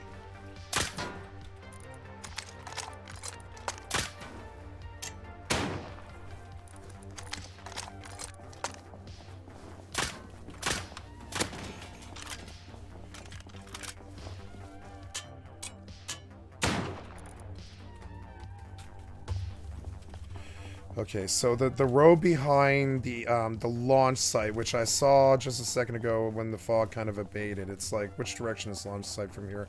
It's like, there it is, there it is. So, oh no, that's Miltons. Is that, no, that's launch site. So, yeah, we're very close to the spawn, which is very good, but it is in the back road. It's in a really annoying place. It's like down this road and to the left. So we're going this direction. Fucking annoying. I wish I had shells in a fucking water pipe.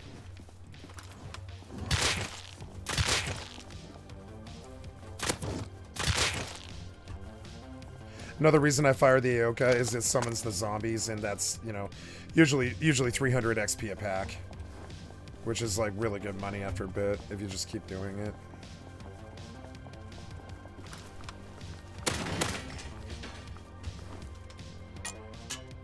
Oh, Zelly, you're on patrol, so this is yours. Here, sorry, I meant to pass it earlier.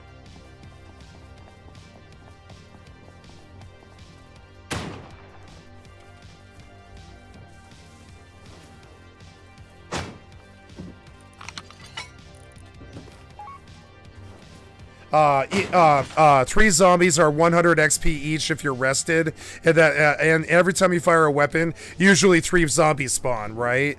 So that's 300 XP every time you fire off like a water pipe or an Ayoka. Watch these behind us here. Come, oh, sorry. Yeah, good. So here, come with me and just, I think we're okay, but you don't, I think we're okay, but you don't see a human in that, do you? No, I don't. We're good.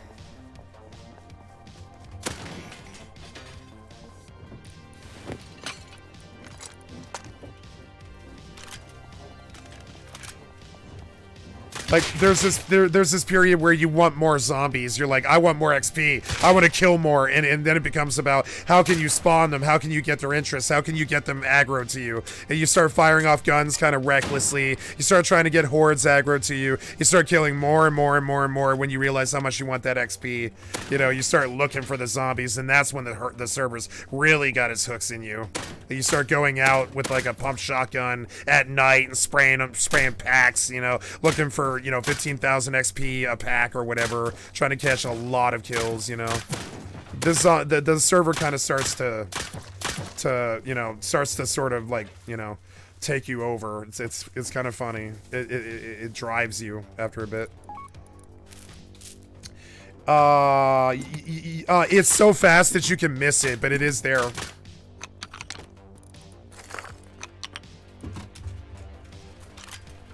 It's really fast, Ellie. It flashes like it's like a millisecond. It doesn't stay long. So are you seeing it now?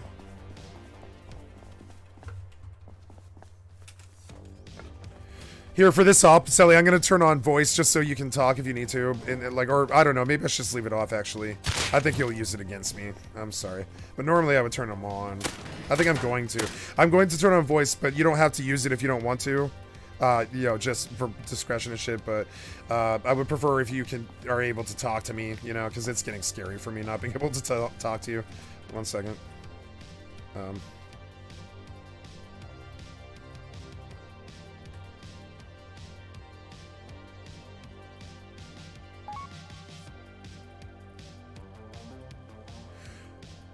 Okay, that's the way you want to play that. Okay, if you're okay, I just feel bad that I'm dooming you to like a run here where you have no communication on your side. I feel like that's selfish and really bad for you, and I'm sorry. You know, but oh well. All right, yeah, I mean, he could just, my main concern is he can and has run up screaming the N-word when he knows my voices are on, so it sucks. That can get me canceled, you know what I'm saying? It won't get me canceled, but it'll get me kicked off Twitch for like a week.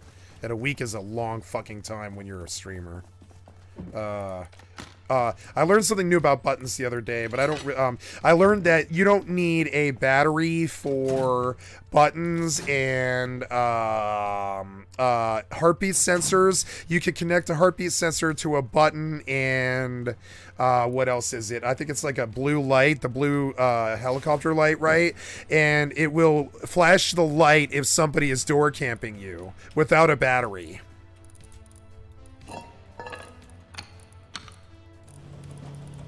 with the heartbeat sensor. It'll flash blue the minute that they're anywhere near the door. You put the heartbeat sensor above left of the door, so it detects if they're out there camping. And for like a blue, like just for a blue pilot light and a HPF sensor and a I lost Selly. Oh, no, I didn't.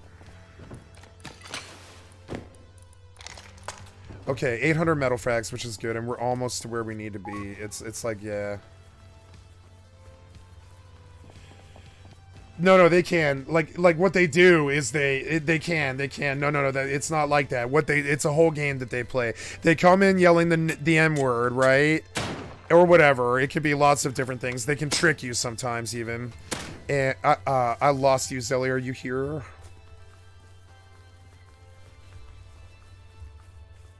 I'm at the mining outpost, and I'm gonna wait for you, because I don't really see you.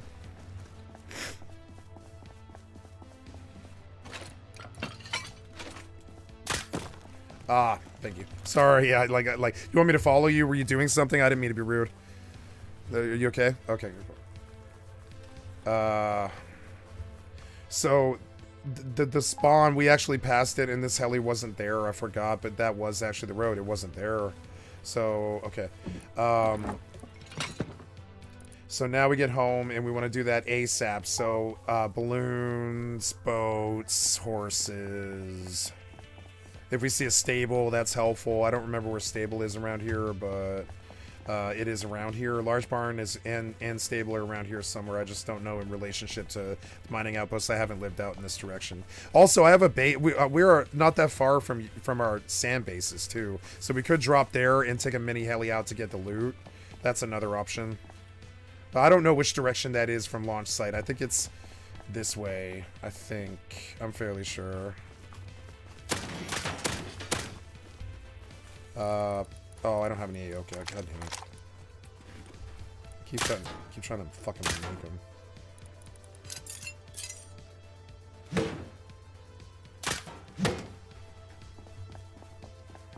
Somebody's farming mini helis, and that's not good for us. We need like 2 at all times.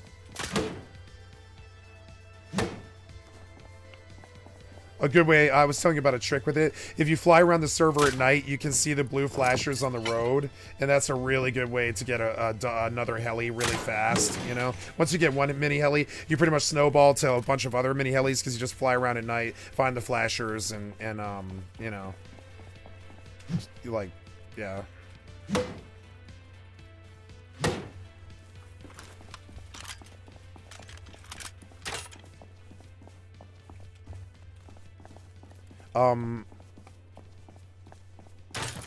That bear.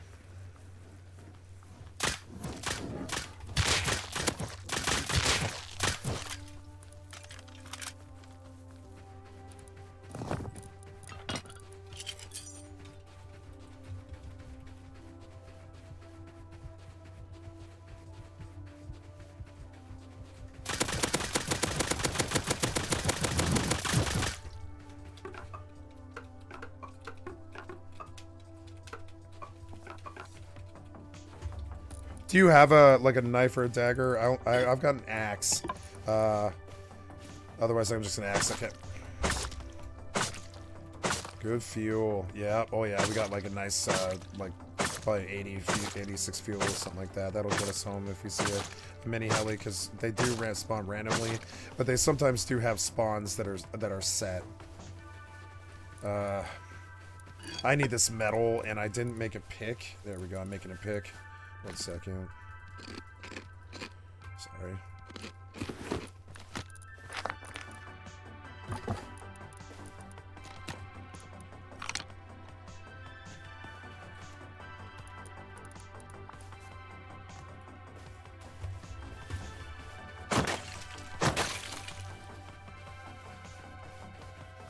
Yeah, we're on track. We're doing good. Look at this. Oh no, wait, we killed these. Never mind. Wait, dude, did you kill these? Yeah, you did. You killed these. Okay.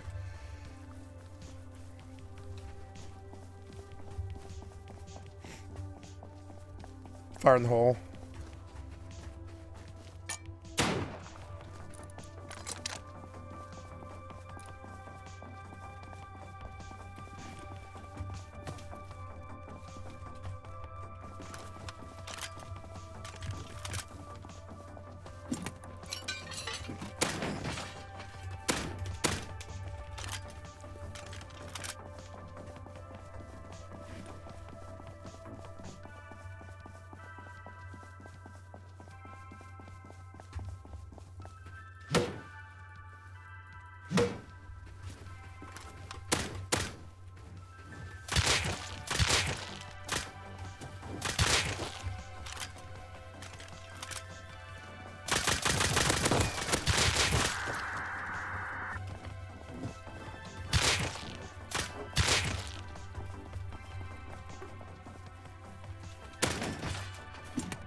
This is the fastest way to level on the server. What we're doing. It's also the best way to profit.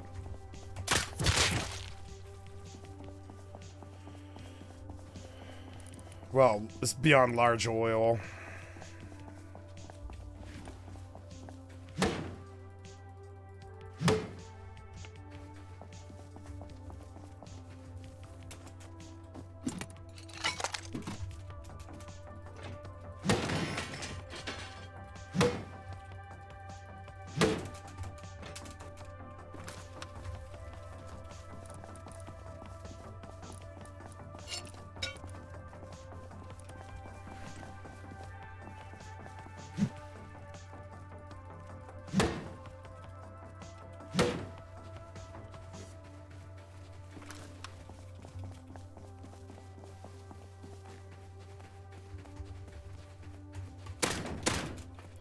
He lives here, Zelly, so he can easily pop us if he's still here.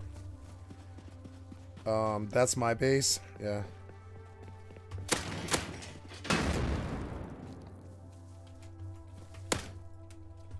I'm so sorry, Zelly.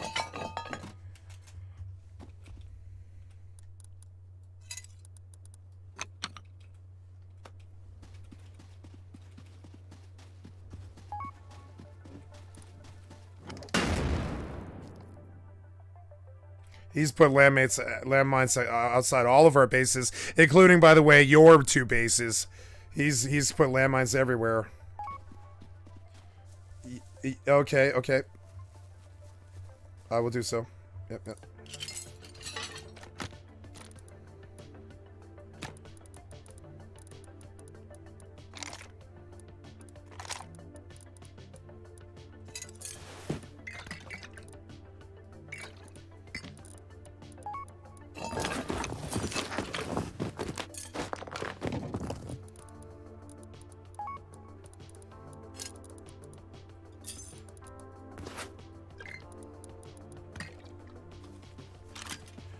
He started it. I mean, he started it like 3 days ago. He's gonna do this the entire time we do this, and you're gonna get sick of it. You're gonna want to leave, and I already forgive you in the future. Like, you know, I posthumous or whatever. I pre-forgive you if you want to stop doing this, because he's not going to stop.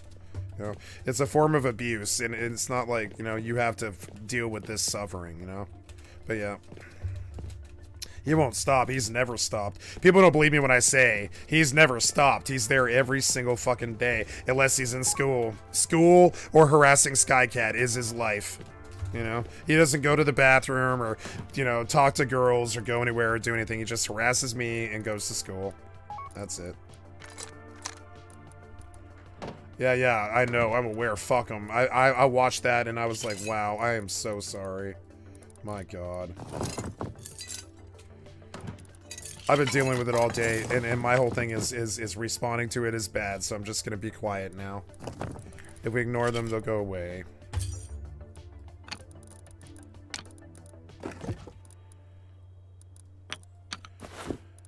It won't always be bad. It can't, like, one of the strongest life lessons I ever learned was from a movie called The Crow. And it is about, or sorry, the quote is, it cannot rain all the time. He cannot win all the time. When September comes, he'll be gone for like 3 months, and, you know, all the kids will go back to school, and all the jackass toxicity in the scene will end for a while. The toxicity is the kids. It sucks. They don't have any life experience. They don't know how bad it is, you know.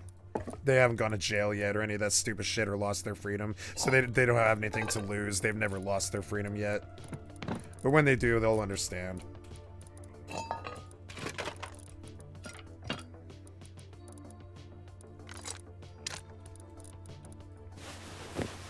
Okay, so... Hello, what's up? It's Hemps. It's good to see you. It's Hemps. How you doing? I like It's Hemps, by the way, guys. It's Hemps is, really, his brother was really a good player. We watched him last night. Yeah, good guy. I'm back. You know, It's Hemps. It's so sad, but I'm basically going to bed. But you do get me for like another half an hour, which is good. I'm done. I just have to do something.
No, no.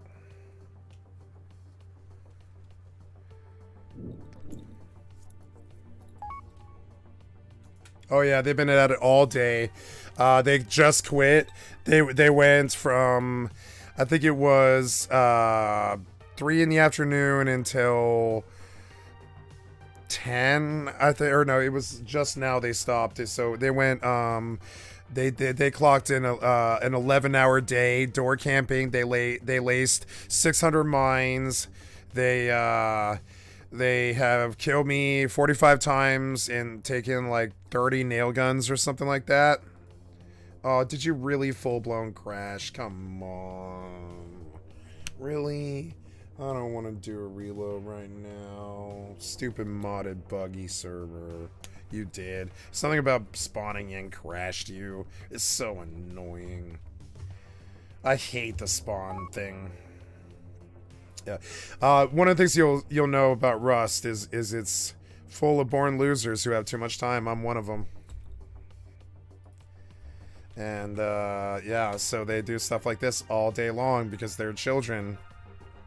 And they think it's funnies because it is funnies. Isn't it funnies? You gotta admit it's kind of funnies. It's not that they have no life, they're just getting too much fun out of this. So eventually they'll get bored, they always do, they get bored. Their attention span will be the end of this.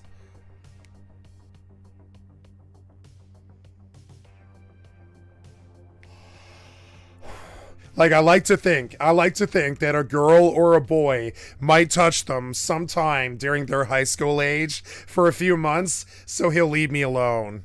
But I don't think this kid's gonna get that.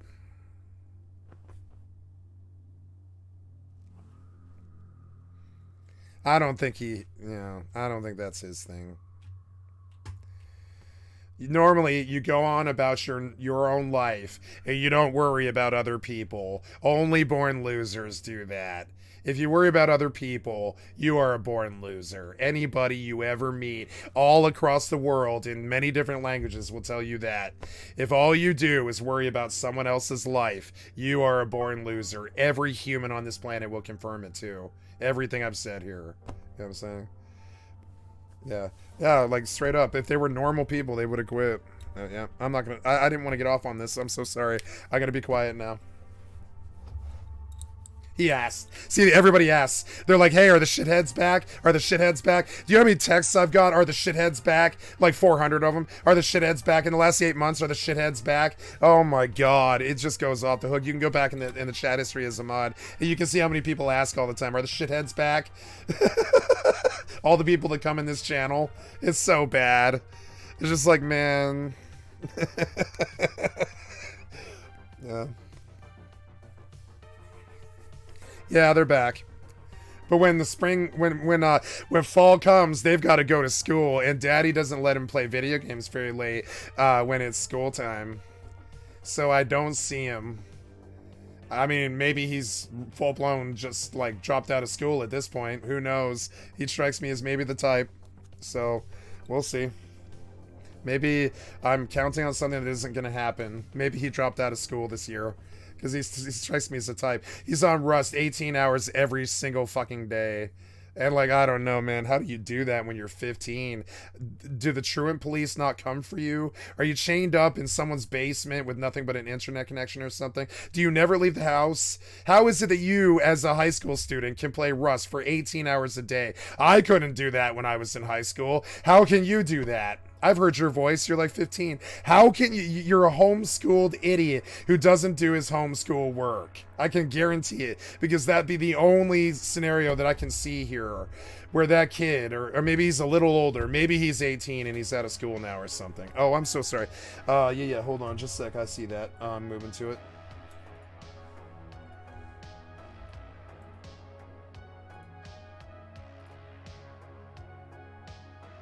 Now, okay, now I have to do something. Oh, yeah, here it is. This fucking front end is so bad. Here, okay, here we go. There we go. Yeah. And so we like to think that maybe one day some special boy, some special girl who makes their little heart go at Twitter might come along and take them away from me. It's called life. We all the best way to look at this situation is to hope that one day life comes along and a special young man or woman or whoever the fuck it is finally finds love or something in his life that's better than obsessing over somebody else. That's the best we can hope for in this situation. It's the advice we can give him. You might think about your own life a little bit.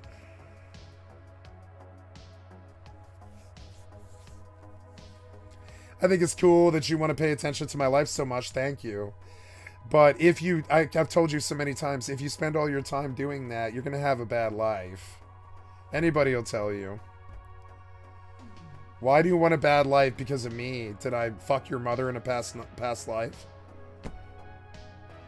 Your grades can't be good. You're constantly on here attacking me all the time.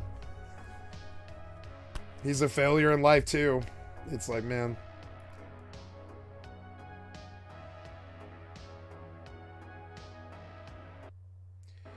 Man, if I had acted like he acts when I was his age, I would not have had a home. My mother would have just been like, get out. I know that sounds really cruel, but I mean, when you're a shithead teenager like that with no boundaries and no limits, and you're like full-blown sexually harassing adults, and you're acting like a shit sick person, you know, and like, you know, and all that weird shit that he does, you know, and I'm just like wondering how he has the leeway to do that. Is there no parents? Maybe he's homeless? Because we've heard his voice, he's like 15. Are there no parents? How does he sit around and play Rust like 14 hours a day? Do they not make the kids go to school anymore? Is that the new America? Or are they just able to just sit there and play games all day? Is he not forced to have a life like I was when I was a kid? Is that sort of the deal with the kids these days? Are they able to just stay home and play Fortnite like 16 hours a day and attack adults on Rust? Is that the new reality in America and I'm just not aware of it? Because I never had 18 hours to spend on Rust or any game when I was like 15. I had school or like band practice or I just never had that kind of time. Is this the new America now? We have our shithead kids sitting around harassing poor American adults or whatever while they don't go to school and fail at their lives. Is that the new reality that this kid represents? I think it is. Losers who don't go to school or whatever reality he's got, homeschool or some such. It must be homeschool is the only, like, I want to believe that it's homeschool. I want to believe that there's some kind of redeeming thing here, you know? Because I'm like, where are the parents at this point, too? I might sue his parents. I'll be like, nah, your son's been attacking me for 18 months, and I've been asking in his stream about the parents and all this stuff, and your son exhibited a pattern of fucking targeted abuse for 18 months and brought 2 lawsuits and 2 different law entities down on his ass, and on top of it, he got himself on a fucking phone call with the cops on top of it, so he provided his own evidence in his own case, and so they can sink him even if I tell them not to. You know what I'm saying? So now, like, this crazy obsession of his, you know what I'm saying? I'm like, where are their parents? How does a 15 or 16-year-old kid have the leeway to do this sort of thing? I think they have the time to do it, but I don't think they have 18 hours every day. I guess it's summer, right? I guess it's summer. It's summer. They do. They have all fucking summer to just sit there and harass people on Rust. You know what I'm saying?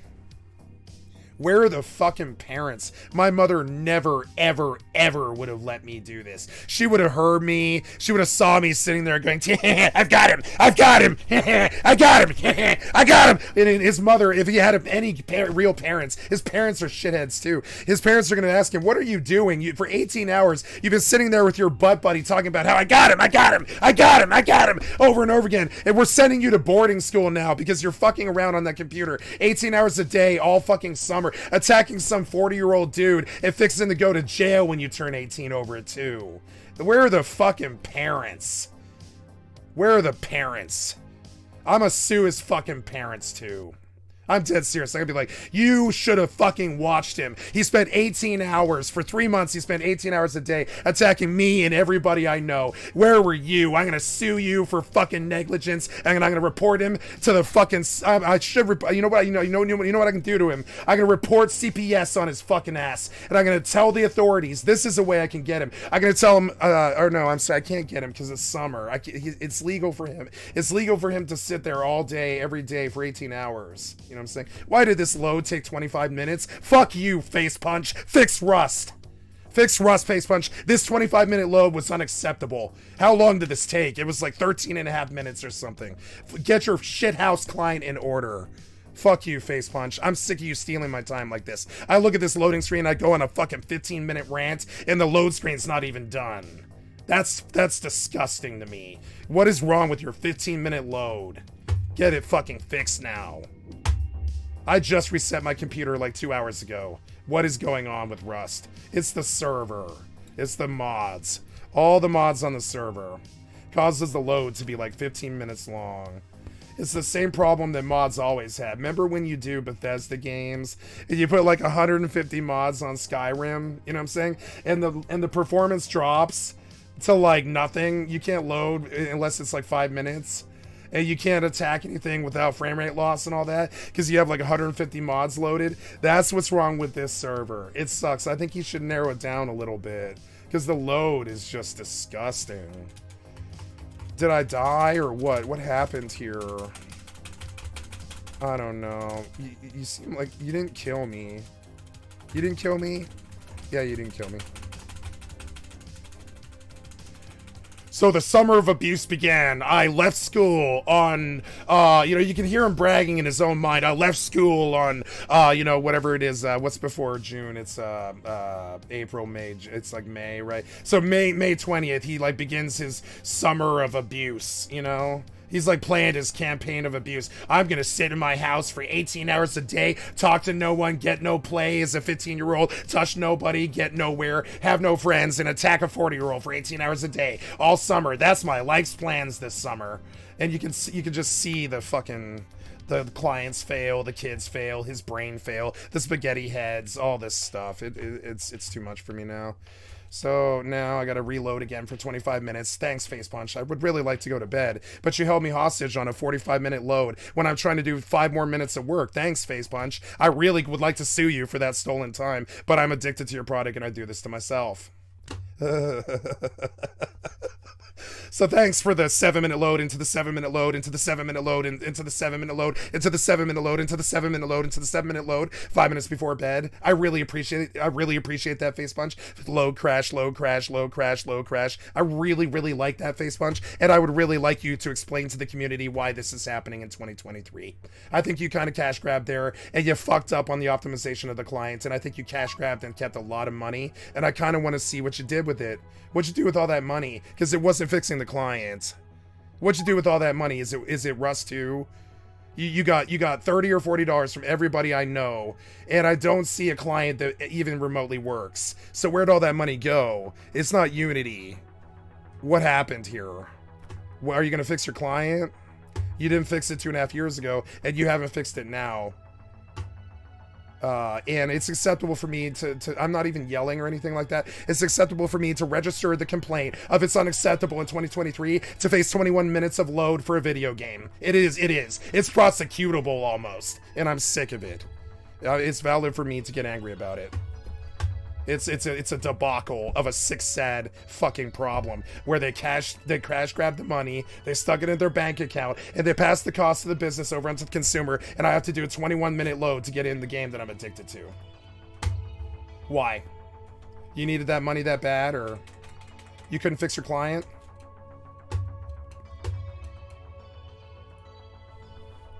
Sorry.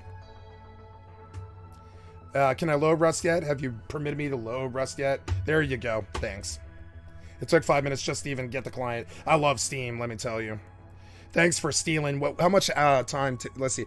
This is the... I think it was the 11th crash now. Yeah, it is on the 11th crash, so that's usually the daily amount. It's 11 crashes a day for me, something like that. We used to have this problem on Somi. If you zoned into a zone on Final Fantasy private server in Somi, all the 800 people there, all my wonderful Final Fantasy 11 friends would know. All the people who ever came to see me because of Horizon or Final Fantasy 11, they would know. Every time you zoned, you faced a 12 to 15 minute black screen where you couldn't get back into the server, and it was every time you zoned. And I went through that dark ages, that fresh hell, for 3 whole fucking years, and I spent like 700 hours on a load screen. And so I have more reason to get really angry about it than most. I've seen the ravages of this shit where you pass the cost of the consumer onto the fucking, you know, the cost of your client onto the consumer. You take that money, you stick it in your fucking bank account, and you force us to crash 7 times. And I'm sorry, I would like to prosecute you over it. I would. It's theft. If you did this in the car industry or the automobile industry or the food industry or the rent industry, or I've done this rant like 11 billion times. Every other industry on the fucking planet cannot phone in their product without going to jail and losing all their money. But software developers are like the freaking old Wild West. They can just rape children, do what they want, phone in cash clients, crash all day, and they're not responsible. They have never paid a single dollar. Ever. They've never paid a single cent in return for the billions of hours that they steal by passing the cost of doing the cost of business onto the consumer by not fixing the front end clients or any of the shit game clients. On top of this, I heard done tell in the community lately a lot from people like Kira and all these really big luminaries who listen to all this shit and do all this shit and have like 1 million hits and stuff. Something that's happening in the scene that I'm hearing a lot is they're saying that they do this on purpose. They release these clients on purpose, and it's impossible for them to give us a good client because it sets a standard that nobody in the industry can reach because they don't know how to design this optimized. They don't know how to do it. They don't have the tech or the knowledge, and they won't admit it.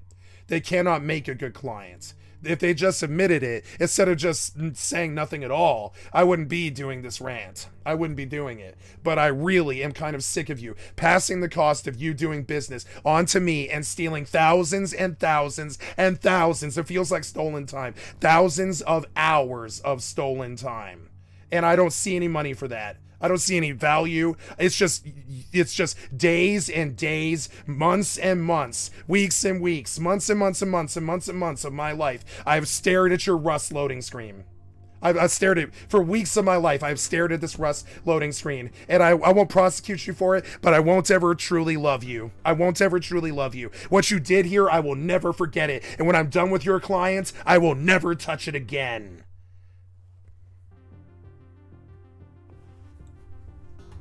You think I'm kidding?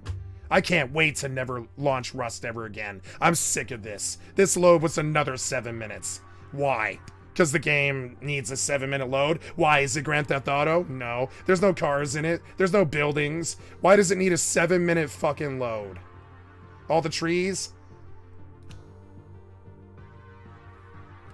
I'm sorry, does it have 50 billion cars, 50 billion pedestrians like Grand Theft Auto with airplanes and airports and, you know, pathing and routes and NPCs who chatter on their fucking cell phones and all this to drain all your bandwidth and all this, right? No. It's a really bare island with some trees. And they just took our money and they didn't fix the client. And I'm sorry, but of all the people that did this, Face Punch is the most guilty of all of them. And I'm sorry, I'm not trying to attack Face Punch. I'm just trying to educate some people about the people that we have supported and what they have done.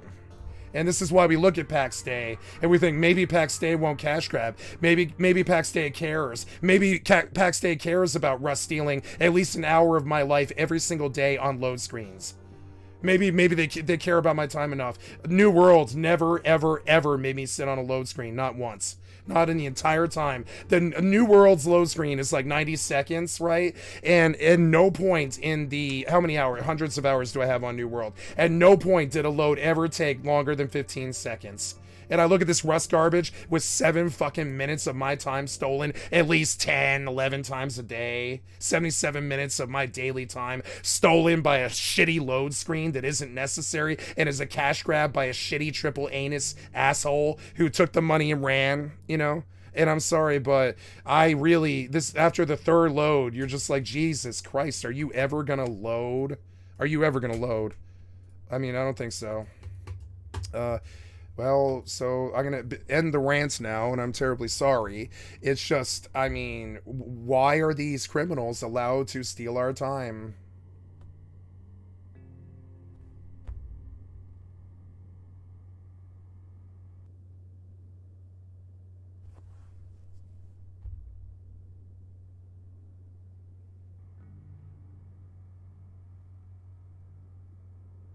Do we prosecute them?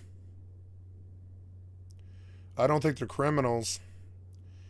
I think they're criminals, but I don't think they've broken the law. I think they're time thieves, and they pass the cost of business over onto the consumer by stealing their time by phoning in a product or a front end or a piece of software that barely functions. And I'm beginning to wonder why that is legal. Why is that legal? I have some questions to the American leadership, really big ones. Why is it fucking legal for a politician to lie on camera? Why is it legal for the software companies to phone in piece of shit garbage software that crashes all the time and can charge us full price? Why is it legal? Why is it legal for Cyberpunk? Why is it okay for CDPR to do Cyberpunk in any world country? Why is it okay? Why is it okay to sell kids loot boxes? All these fucking weird questions, you know what I'm saying? And I look at it and I'm like, man, are you ever gonna stop stealing our time with no reprisal whatsoever? I watched what my friend did to just install Fortnite on a PS4 Pro when they had an install issue and stuff, and watching what you put the kids through makes me sick. Watching you steal, 3 hours of a poor kid's day. They have a lot, they're not 40 like me. They haven't lived their life and gone to the prom yet, or lost their first job or whatever, or met their first wife or whatever, or whatever the fuck. They haven't lived their lives yet. But still, you're forcing them to sit there on a Saturday afternoon for 3.5 hours to try and get a fucking install to work. Because you pass the cost of doing business over onto the consumer with these 7 to 10 minute cantankerous fucking loads on piece of shit software on 1440p that I paid $4,000 for. You know what I'm saying?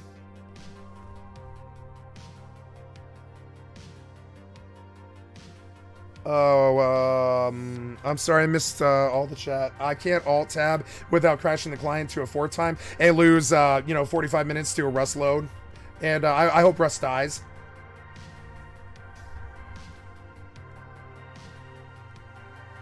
And I'm going to deal with the frustration and be quiet now. I'm sorry. But watching them steal my time, I'd like to knock on their door and ask them directly why they think it's okay for them to steal my time like this. Oh, cool. Rust crashed my Windows, guys. So I may lose stream here. I did lose stream. I'm so sorry. So I don't know if you can still hear me. I don't think you can. But Rust crashed my Windows. I'll be right back. Yep. Thanks, Rust. You piece of living shit. Piece of worthless shit-ass program. I can't wait to get away from Rust. The industry theft is so fucking bad.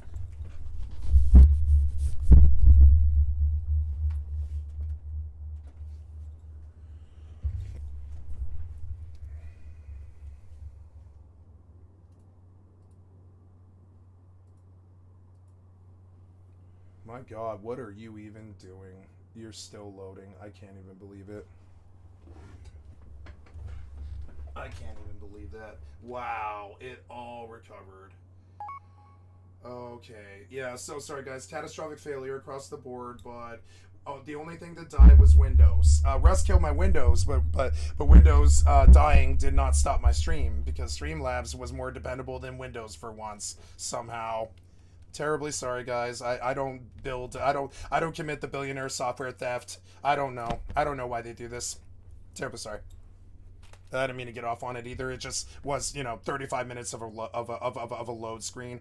If you want to piss me off, the most angry I've ever been about anything in the world, put me through a 35-minute load screen when I'm 40 years old, and I will want to kill your children. I'm dead serious. Do not put me through a 40-minute fucking load when I'm 40 years old, and I'll want to kill your children. I'm dead serious. Don't do that to me. It's the worst thing that you can do to me. Do not do this to me again. Do not ever put me through another 35-minute load like this ever again. Never again. I'm sorry, but I'll just straight up quit your game. I'll be like, nah, Rust is not worth playing. And I'll tell anybody who ever cares to listen. I don't want to ever see a 35-minute load like this ever again. Ever again. Ever again. I've never seen... This was the worst time. This is the worst time I've ever had. This right here, on my nice computer that I've reformatted 10 days ago. 10 days ago. I'm experiencing fucking 35-minute loads. It's not me, it's the server. Let's go. Let's go. Oh my god, I can't wait till this fucking game dies. I can't wait. Watching the industry theft die will make me feel really happy. I don't really think they should make any more money. I think they need to fix the client first. I'm kind of against them making any more money until they fix the client. No more cookies until you clean your room. Dirty face punch. No going to bed until you clean that plate. And you get your client in order. You've been stealing from children, especially their time. And we normally would put you in jail over that, but we haven't yet for some reason. So fix it now. You steal time from children. We shouldn't like you. We shouldn't like you. I don't like face punch. Never have. I like the game.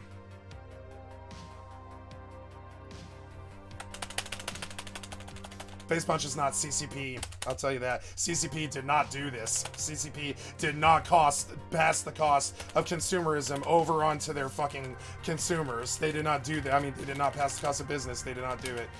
EVE Online did not pass the cost of business over onto consumer at any given time, the 20 years that they did their run. At no point did they make us deal with anything like this, not even once. Not once in 20 years. This is a special form of thievery. Very bad thievery.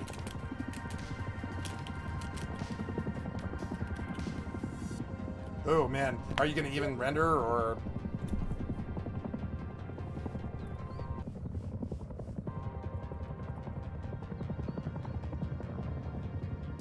It's so fun how you switch between 0 and 120 frames per second. It's really fun to me. Yeah. Really great engine, just great. Man. Oh cool, am I 0 or am I 120?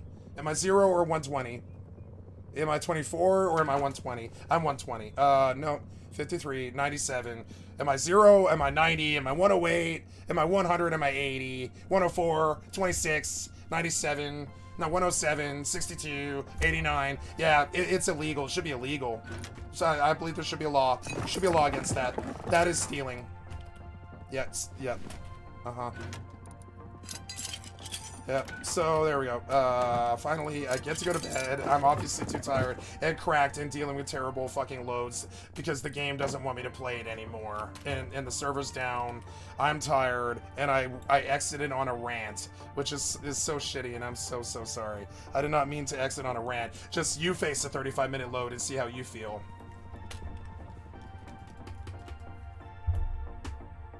That's worse than a queue. Deal breaker. Don't do it again, is all I'm saying. I have never seen that, and I don't ever want to see that ever again. I've never seen a triple crash, not in my entire 3 years. In 3 years, it's so not that long. But in my entire 3 years of Rust, I've never seen a triple crash. Don't ever do that to me again. I'm okay with double crash, but triple crash into a fourth load, man, is like 40 fucking minutes. What? What? The only reason that's okay is nobody's come after you. I'm sorry, but And you do this to everybody. It's not just me. Everybody here knows exactly what I'm talking about. Crash after crash after crash after crash. Zelly crashed tonight. Everybody crashes all the fucking time. Fix your client. Sick your theft. And I'm gonna get off it now, I promise. I'm done. I'm sorry. Watching people steal really gets to me. It drives me crazy. Stealing from children, especially, really drives me crazy. Real pet peeve. I'd like to see some of these guys prosecuted. I really would. But anyways, so Twitch, YouTube, Facebook, HTTPS, whatever, TikTok, Skycat.live. I'm a full-time variety gamer. I'm sorry, I forgot the display adapter. I'm sorry, this ended so badly. It was such a wonderful day. I didn't know I was gonna face a 40-minute load into a bunch of screaming and epithets and shit. I was so sorry, guys. Rust is a piece of shit client. I can't fix it. Can't fix stupid.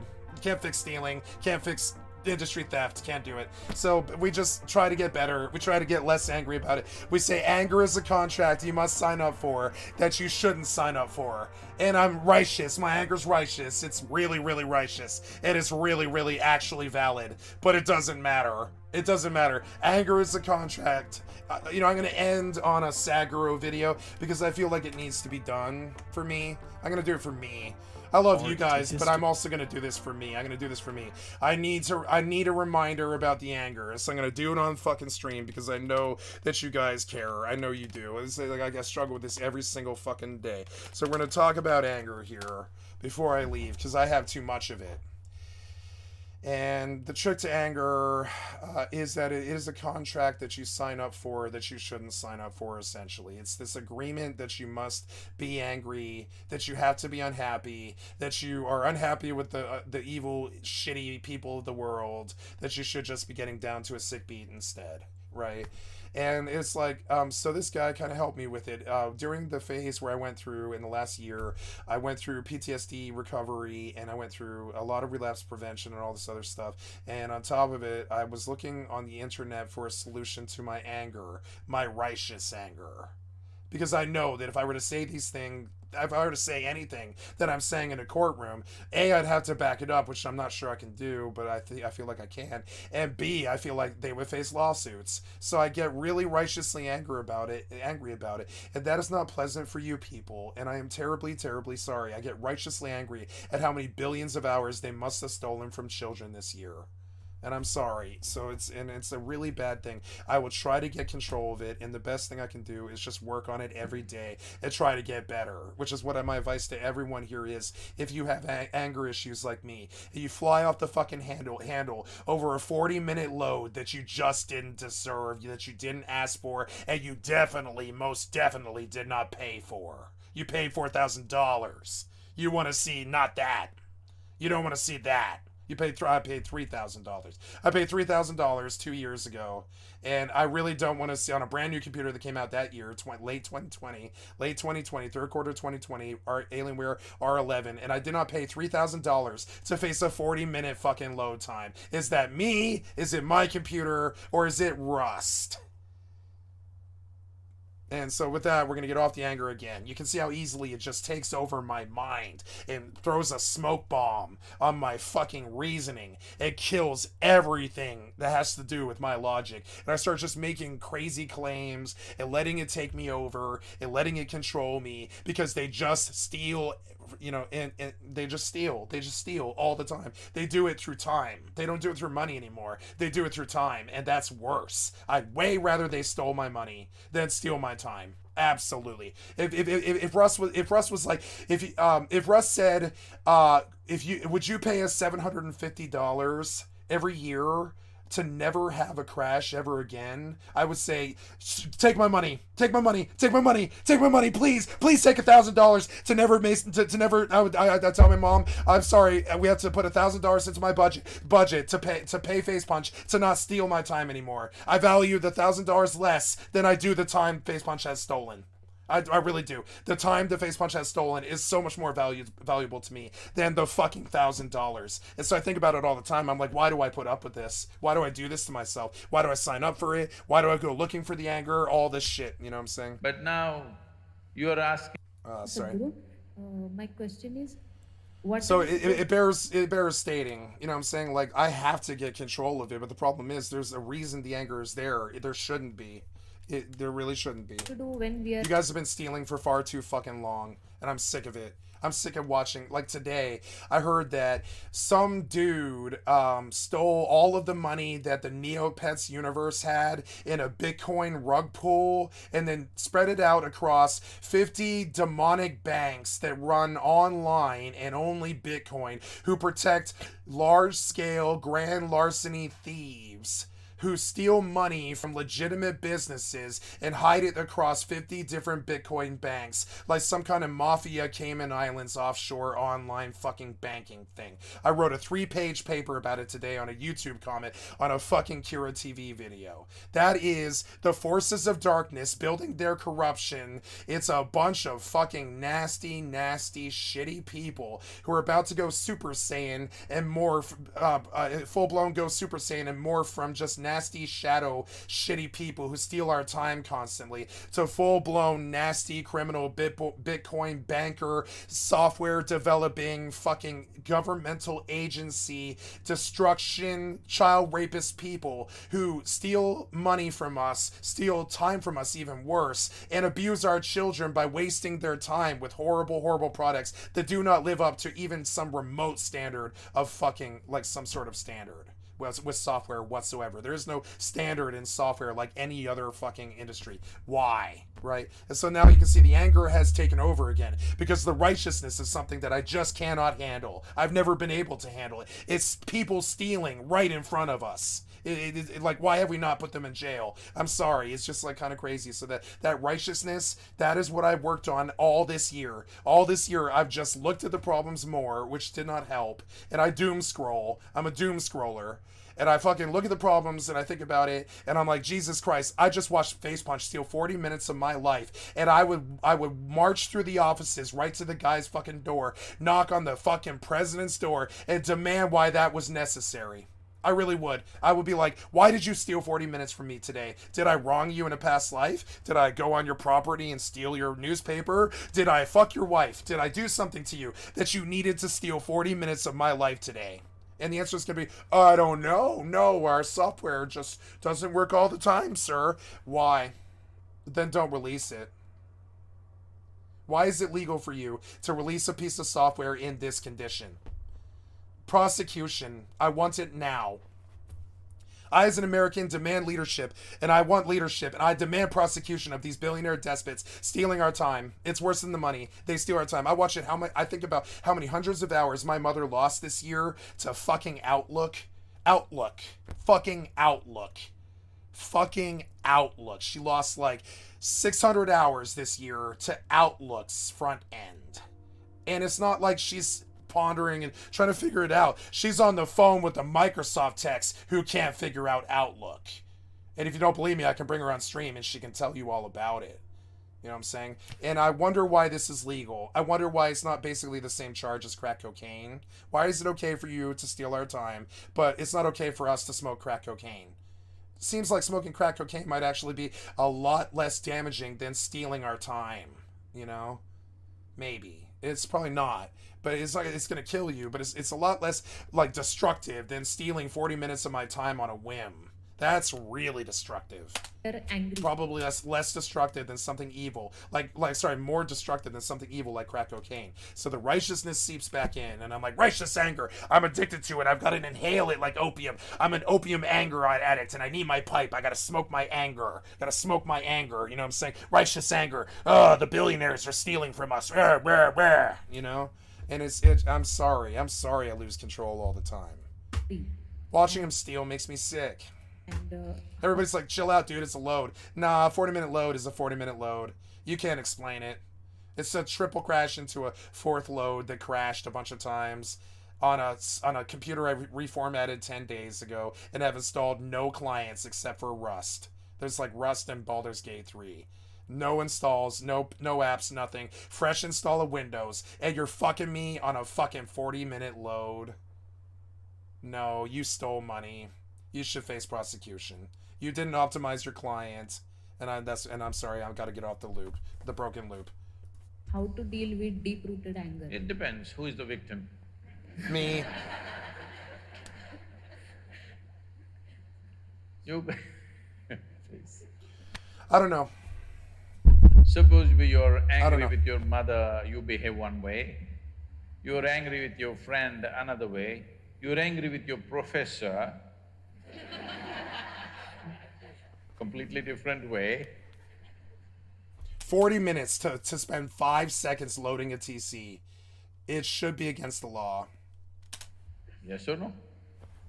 It should be against the law. It's somebody should talk about it. The amount of time theft that the video game industry engages in every year. There's a video for you. How much time theft is it actually? Let's do it. Let's like what does a DDoS cost in terms of how many hours it steals from the public?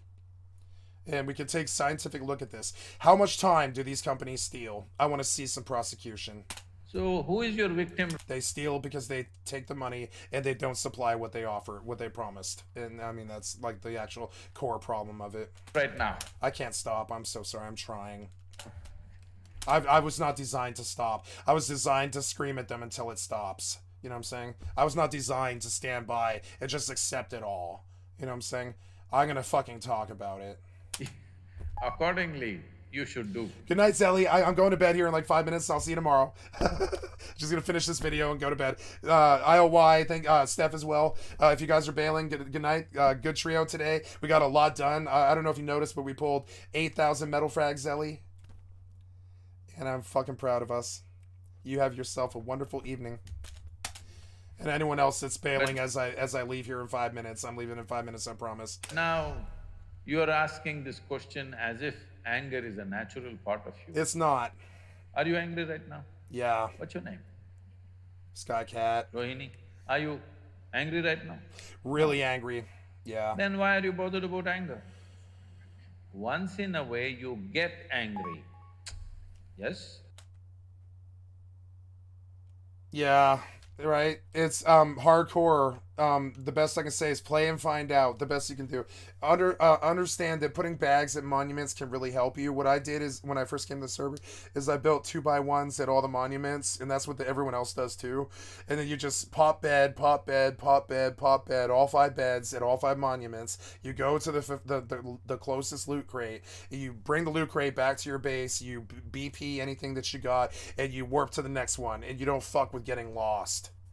Don't fuck with getting lost. You know what I'm saying? If you're out in the world, you should have a goal, you know, a real defined goal that you can see on the horizon kind of thing. Otherwise, like you're condemned to just wandering. And wandering is the worst enemy on the server. If you get lost, it can cost hours and hours and hours. And you get in this situation where you're like, Jesus Christ, I have 100. It happened to me and Zelly just now. Zelly crashed out, and I took a look at my inventory, and there was 145 high qual in there.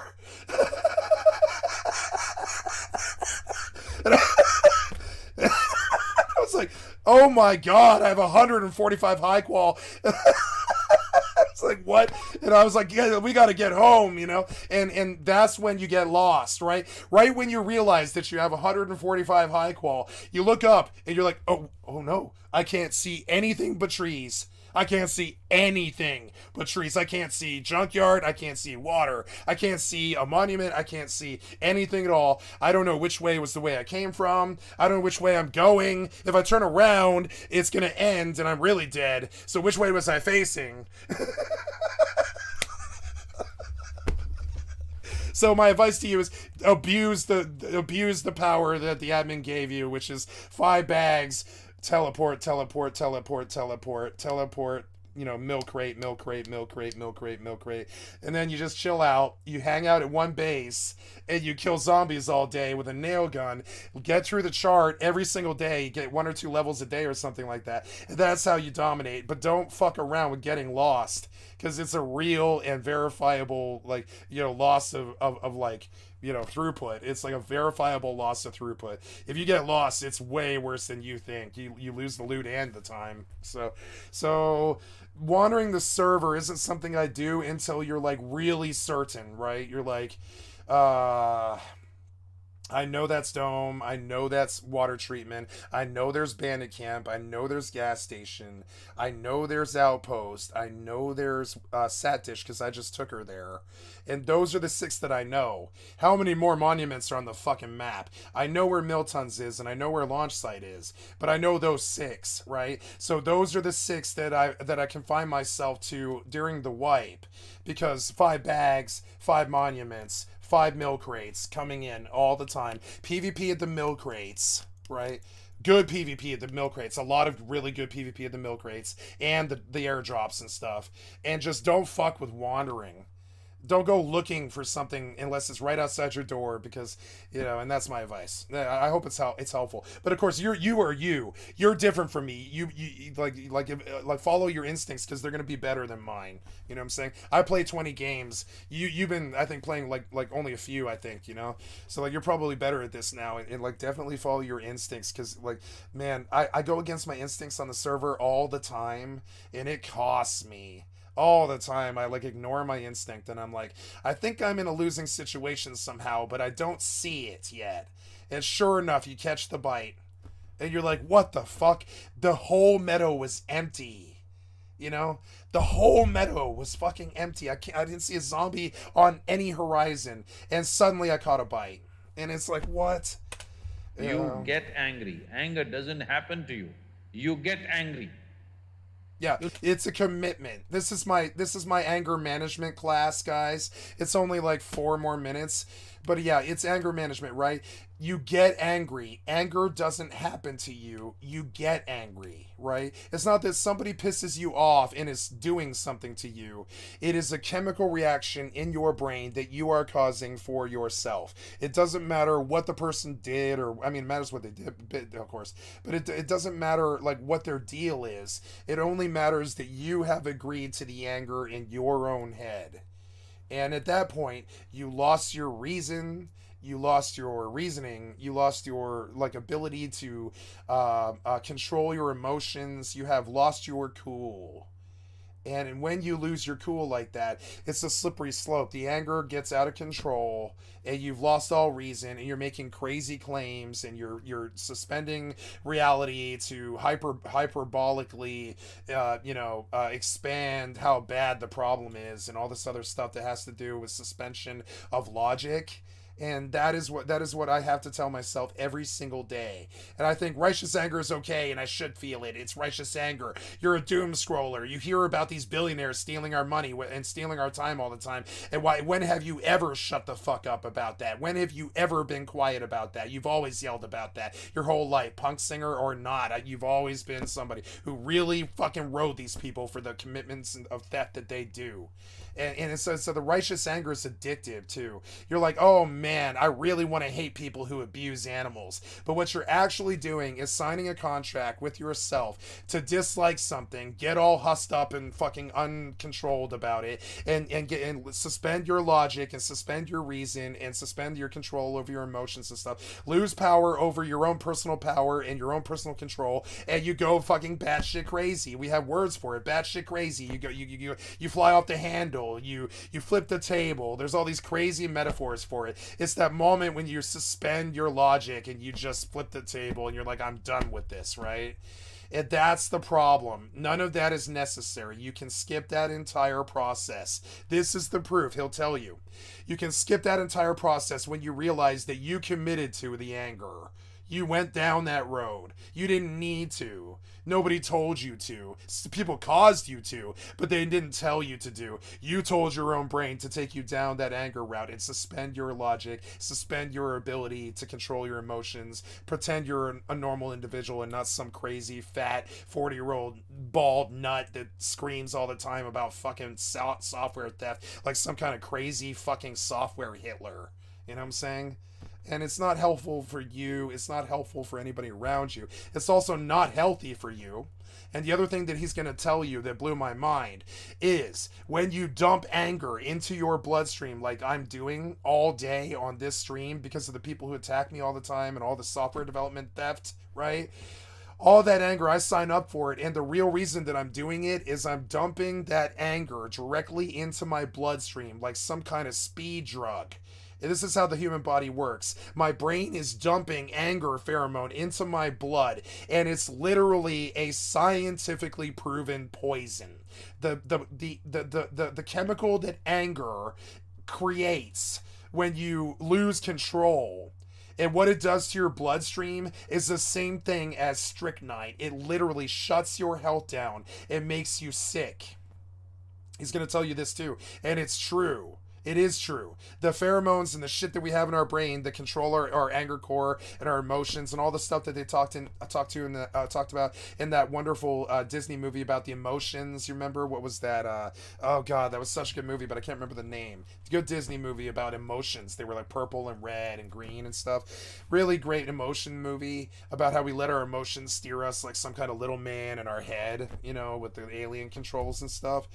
And so I'm working every day really, really hard to acknowledge these facts because they are facts. They're scientific facts. If you dump anger into your lifestyle all day, every day, like I have done, you are dumping poison into your bloodstream that makes you fat, makes you sick, makes you angry, makes it worse, it makes you unhealthy. It's horrifically toxic for your fucking body to dump anger all the time. And I say this for me, but I also say it for the stream sniper. If you're angry, me, or angry at the world or whatever, and you live in that anger your whole life, it will physically destroy your body like it has mine.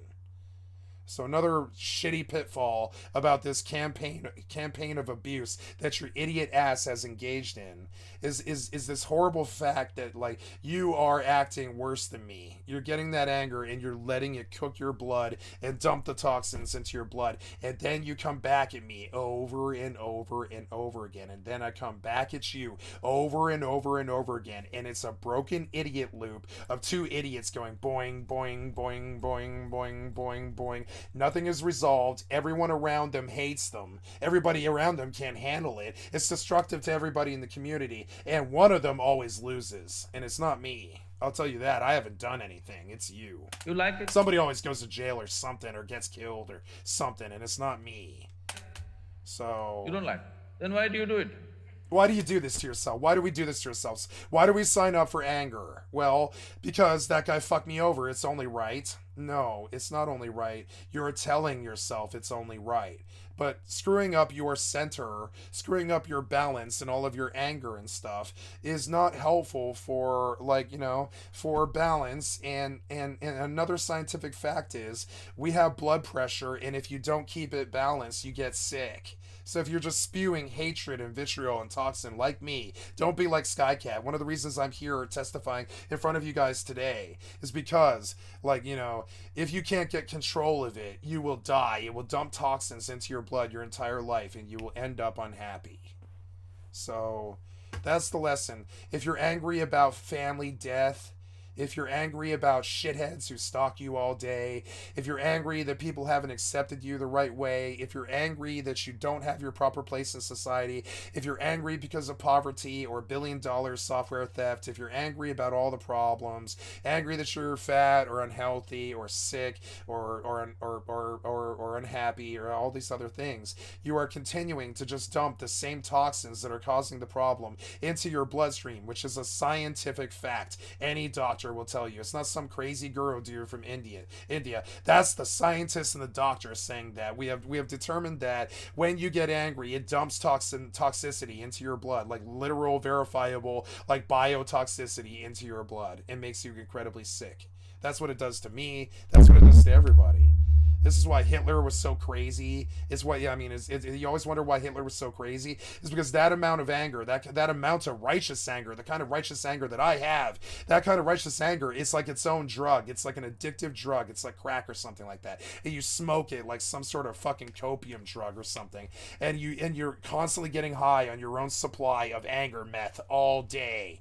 Just like me. Right? And I'm fully aware of these things, but understanding these facts and understanding the pitfalls of a problem with rage and a problem with anger and a problem with injustice and a problem with family woes and family death and family this, or in my case, one of my best friends shot his father and then himself a second later, and all these other problems and stuff that, you know, it's okay to get angry about the problems. It really is. But what you can't do is get stuck in the loop and lose your control, lose lose your reasoning. You must be cool and calm about it, like him, like any good Asian Zen master. If you lose your cool like Skycat, you get fat and you get old and you get shitty and you dump poisons into your bloodstream directly from your brain right to your fucking bloodstream. If you don't believe me, go Google it. It's absolutely true. So, and why do you do it? So why do we do this? Because we like it. We like the high. We like the battle high of going up against people. We like getting angry. We commit to it. We sign a contract. We're like, I'm fucking pissed at this person, and I've declared war. I've tossed the gloves or whatever. And we're just not ready to accept it.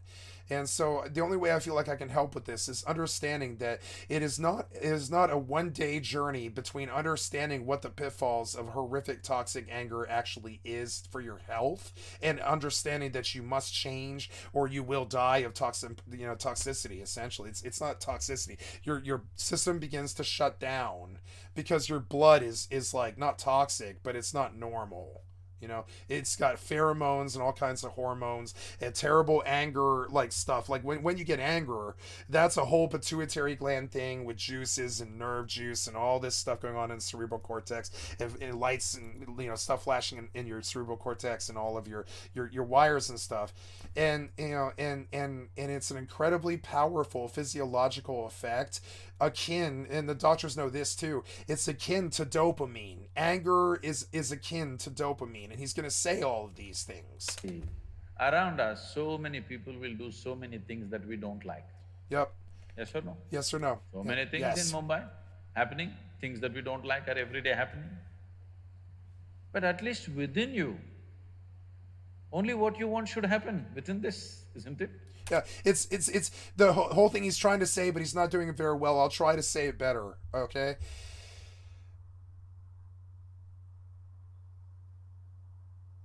But at least within you, only what you want should happen, like only inside of your own body. It's your domain. You are the master of your own mind and your own body and your own Zen circle and your chakras and all this stuff. You're the master of all of it. You sign up for the anger. You tell your body to be angry. You are the one who causes it. It's not the one who wronged you. It's you. You cause the anger. It's not you have a reason to get angry, and that's someone else. But I mean, you're the one who commits to it. And once you understand that you're the one who has to get control of it, it's not okay that the guy pissed you off, but it's also not okay that you don't have control. It's just as bad. It's just as bad as the trespass is worse, right? But right next to it is almost as bad is the lack of control of the anger over the initial action. The lack of control is almost as bad as the initial trespass. It's like really bad. And on top of it, it dumps toxins in your blood and all this other nasty stuff. But we know that it's also like dopamine, and we get high off of it. We get these waves of anger where notice how my rant there just went from across the gamut from this is something that happens with rageaholics, right? My complaints went from software billionaire developers stealing from us and causing 40-minute loads to the Bitcoin bank stealing for the grand larceny Bitcoin rug pullers in there, and if they ever become the government, we have a full-blown Nazi Germany in America and all this, and it's not really too good, and all this other stuff, and I start yelling about these things because they're extremely unacceptable, and the anger is extremely righteous, and it should be there, and it's right, and that's the worst part. But the problem is my lack of control makes the whole thing this miasma of nonsensical bullshit.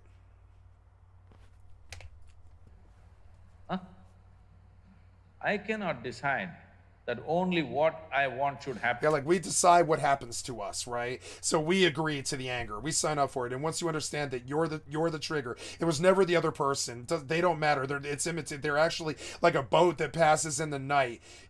Like your anger is a boat that passes in the night compared to the trespasser. The two things are so separate actually in their actual like machination. In the way that they're performed in our physiology and stuff, they're separate fucking things. There's the trespass that caused you to be angry, and then there's the commitment in your brain that tells your body to get all hyped up on anger dopamine and get all puffed up like a fucking peacock and get all and lose your control, right? And these things are separate individual things. You might say the causality of the loss of control is because of the trespass, right? But it's not, though. It's your brain that caused the lack of control. It is not the trespass. It is the trespass caused you to begin the anger process. That's normal, right? But the minute that you fly off the handle, lose control of your faculties, and start acting like some kind of crazy peacock angry beast, right? You have lost control, and at that point you're worse than the trespasser. And this is that thing. And also on top of it, it throws a smoke bomb into the brains of all the humans around you. They can't focus. They can't help you. They can't help you resolve your problem. They can't help you calm you down. They can't separate you. They can't stop you from fighting. They can't. And they can't think. They can't work. They can't be productive. They choke up, and nothing gets done. On top of it, if there's drama, all the people around suffer because of it, and everybody is uncomfortable, and nobody can focus, and it's incredibly destructive to human systems. And this is why the lack of control is extremely unacceptable. But I go through it all day, every day, because I have been getting high on anger meth for like 25 years. And I'm getting better about this. I'm not talking about meth. I'm talking about anger, and that I induce on myself like some kind of drug, so I can get high on my own anger dopamine crack, right out of my own bloodstream. I don't need a crack pipe. I don't need anything at all. I feel really fucking good when I'm angry. I feel really fucking good when I'm angry. Really good. And that's the problem. You get addicted to it like a drug. You dump poison in your bloodstream, and the poison causes you to get even more angry, and all this other problems. And so these are the facets of anger that the layman might not be so aware of. Is this contract in your mind where you are agreeing to it, especially under duress, like a gunfight in Rust or something like that. If you lose your control and you get miffed at the guy, you're thinking less. You're not making good decisions. You're chasing him, he's baiting you, and you're following him, and you're not even thinking about the fact that you're following him into the bait, because your anger has blinded your reasoning, and you're just going off on a rant in your own mind, and you're letting your anger control you, and you know that you're being baited, but you don't know, do you? Because the anger has literally fogged, it's thrown a smoke bomb over your logic reason of your brain, and it's just a fog of anger, right? Happened with you. You control what happens with you, right? And that's the problem. We think, oh, it's the guy's fault. It's the guy's fault I'm so angry. No. My fault. My fault I'm so angry. My fault. My fault. My fault. My fault I am so angry. My fault. Not him, not the stream sniper, not the billionaire despots. My fault that I'm angry. But I can definitely decide only what I want must happen within me, isn't it? I decide what happens in my mind and my body, and I must tell myself that I cannot lose control over anger any further. It'll kill my stream. But I do it every day, all the time, anyways, because I'm addicted to my anger dopamine. And so once you understand the problem, you begin the long, hard Greek mythological legendary legend of Persephone leaving Hades, and you've got a long, hard, dark. You've got a long, dark, hard road out of hell, and Hermes is showing up to throw stream snipes at you and tricks at you and trying to trip you up and play tricks on you and be really mean and cruel and malicious and trip you up and rob you and all this other stuff, and you're just getting angrier and angrier and angrier, and it's actually you. It's not Hermes. It's not the guy who put you in hell. It's not the, it's entirely you. Yeah, they caused that anger, and that anger is righteous, but your lack of control is on you, and that's the problem. I don't have the control. It will take me 20 years to regain my control, because almost every time I've ever been angry in my life, it was an incredible injustice. Not incredible, but a fairly large injustice that's righteous. Attempted murders, attempted rapes, doxing my family, trying to kill me, threatening my family, threatening my friends, all this other shit. You know what I'm saying? It's been a dark time. But still, in the end, if I don't get control over the anger, it doesn't matter what happened with the trespass or why I'm angry. I just shut down all the systems around me. I shut down all the people around me. I shut down my own reasoning. I choke up the room with my pheromones and turn everybody angry and distraught and comfort and all this shit. And it just causes this horrible problem that leads to wars and battles and loss, right? So if you can't get the control, it's because you haven't understood yet that you have to have the control. The control is your error. It doesn't matter if they raped your mother. You still have to get control of that anger. If you don't... If you could decide only what you want should happen within you, would you choose... Once you have done this, you are on the first step to enlightenment. And you'll leave me alone. Anger or joy? What's your choice? Please choose, I'm going to bless you. See, you want the highest level of pleasantness for yourself, isn't it? You know what I want? You know what I want in life? I want acceptance, and I've never had it. I've never been able to accept the billionaire software despots. I've never been able to accept the bullies. I've never been able to accept the racism. I've never been able to accept the Fourth Reich. I've never been able to accept the Republicans. I've never been able to accept that we haven't had a real leadership in 50 years in this country. I've not been able to accept the Russian war. I've not been able to accept fucking what happened to Ukraine. I've not been able to accept what happened with Jeffrey. I've not been able to accept the Lolita Express. I've not been able to accept this fucking asshole who follows me around for 18,000 hours because his own life is so bad he's got to make my life bad, and he's a sick fucking spaghetti head who can't get control of his own anger. You know what I'm saying? And leave me alone. You know what I'm saying? So sick spaghetti head makes me sick spaghetti head, and then I make everybody sick spaghetti head. So it's like this is the chain reaction of losing control. It's a really destructive thing to all systems, all of it, every system there is. Losing control of anger is the fastest way to lose any situation, pretty much. It's the fastest way. The minute you've lost all reason and you're just this ball of anger, you have lost that situation. There's no way you're getting out of it. You're gonna die or something. So then why is such a thing not happening? Well, yeah. So like once you understand that you're the master of yourself, then you've got to ask why have I not got control of this anger thing then? And that's the next step. Once you understand that, you're on the path. But to get to the next step past that, you have to accept it, and you have to learn that you have no control, and you must regain control like fucking Bruce Lee. You lack discipline. You lack discipline. You take your anger out on me. You lack discipline. You have dishonor in spades. You lack discipline, and you're spewing poison into your community around you and choking us all up and turning us into pieces of shit because you're a piece of shit. You don't have to be like this. All you have to do is stop being negative. That's it. It's like the Beatles said. Okay, it's a really wonderful quote, okay? It's one that I tell my best friend almost every day. I say, war is over if you want it, right? The anger is over. The sadness and the death and the unhappiness and all of the stuff that affects us as people. That stuff is over if you want it. It's all up here, and if you get control of it, you don't have to be fucked up over family death or stream snipers or billionaire despots stealing software and fucking children.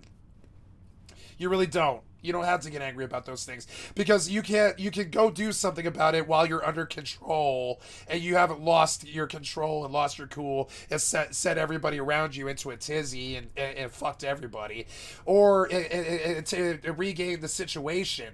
Or you could just blame everybody, attack everybody like this idiot, and cause everybody to choke up and cause like everybody to shut down. And then everybody around you hates you. Everybody wants to kill you. Everybody wants to prosecute you. Everybody wants you out of their lives and all this terrible problems because all you do is live in your anger and attack others. And until you get that control, and I'm going to have to show him how to do it, until you get that control, you fucking shit. You have destroyed everybody around you, and I hate you. They hate you. We all hate you. You need to get control. I need to get control, but you really need to get control. You're way, way, way worse. You don't scream like me. I know you don't. So you think you're better than me. But see, you don't have to scream. like I do, you've got a nasty, sick, fucking obsessed black shitty ooze in your head that you've adopted on purpose. It is killing you and choking your bloodstream with poison. And you voluntarily do this for why? Why do you do this? Why do you sign up for this? Why do you do this to me? Why do you do it to you? And until I get control, you won't have control. Until I show you what it is, you won't understand because you're stupid. And I can tell you and tell you and tell you. Earlier, you never read the user's manual. How this functions has not been looked at. Do not go by the example of people who came here a few years earlier than you. Yeah. That which is a really good advice. Everybody says respect your elders, but understand it says respect your elders. You don't necessarily have to listen to them. You do have to respect your elders. You don't have to listen to them. No, my mother also was like that, my grandmother also was getting angry, so I am also getting angry. Oh my god, my father was like the most angry fucking person I've ever seen, much less met. My father was so angry. He was 6'7". He was huge. He was like 380 pounds or something like me. And it was like watching Andre the Giant get Roy raged. You know what I'm saying? Nerd raged. Real, like I'm talking, it's like watching my father get angry, and I'm like this too. I know I am. It's like watching Andre the Giant go Hulk. It's disgusting to watch. I know it's a spectacle. I know it is. But I know where I get it from. My father has such bad anger issues. So bad. So bad. He was so angry. They should not be the leading lights. Like, I wasn't an angry person till I met my father. You know what I'm saying? Of your life. I really wasn't an angry person until I met my father. So monkey see, monkey do. When I met my father and grew up around him, I saw how angry he was, and I assumed that is just how everybody is. And that's normal. But no, it's really not. It's actually not very normal to be that angry. I want you to look at it. People, like in anger management, they acted like, oh, everybody's got road rage and it's okay, everybody wants to kill each other, it's fine.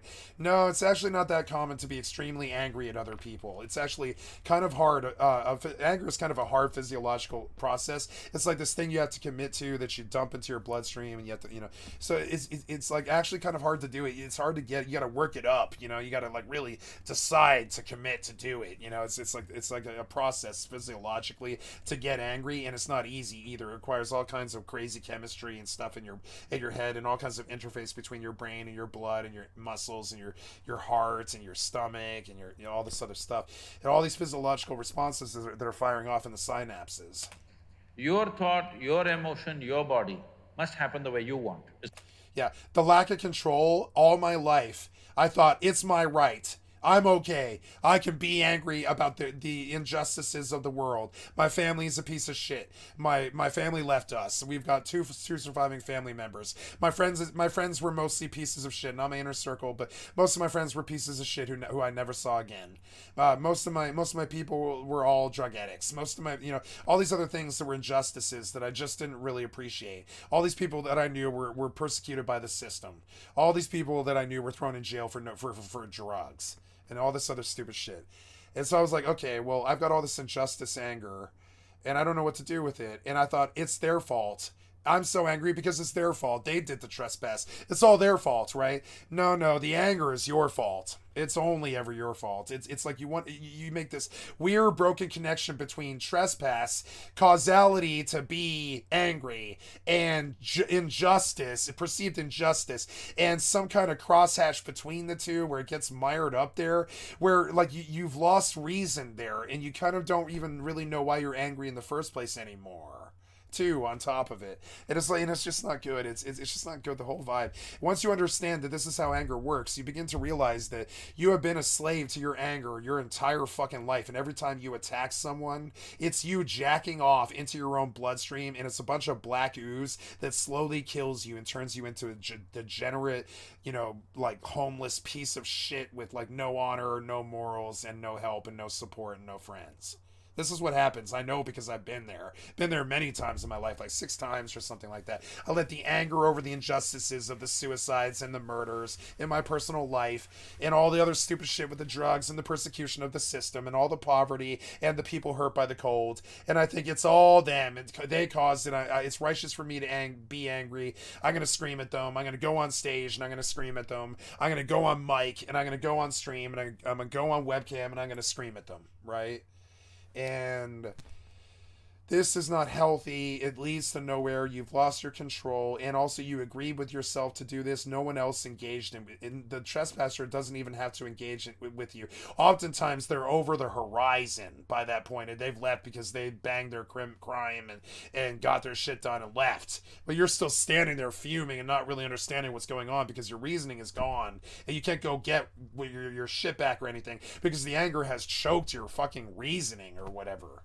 And you just lost all like capacity to basically act. It has this paralyzing effect upon your blood. If you're extremely angry, another thing that happens is all of your blood and all of your muscles go rigid, really rigid, almost rigor mortis. I don't forget what they call it. It's a scientific word, but it's like the tightening of the muscles when you feel rage. You felt it before. You're like, I feel like the Hulk. That's actually a physiological process of your blood thickening to die.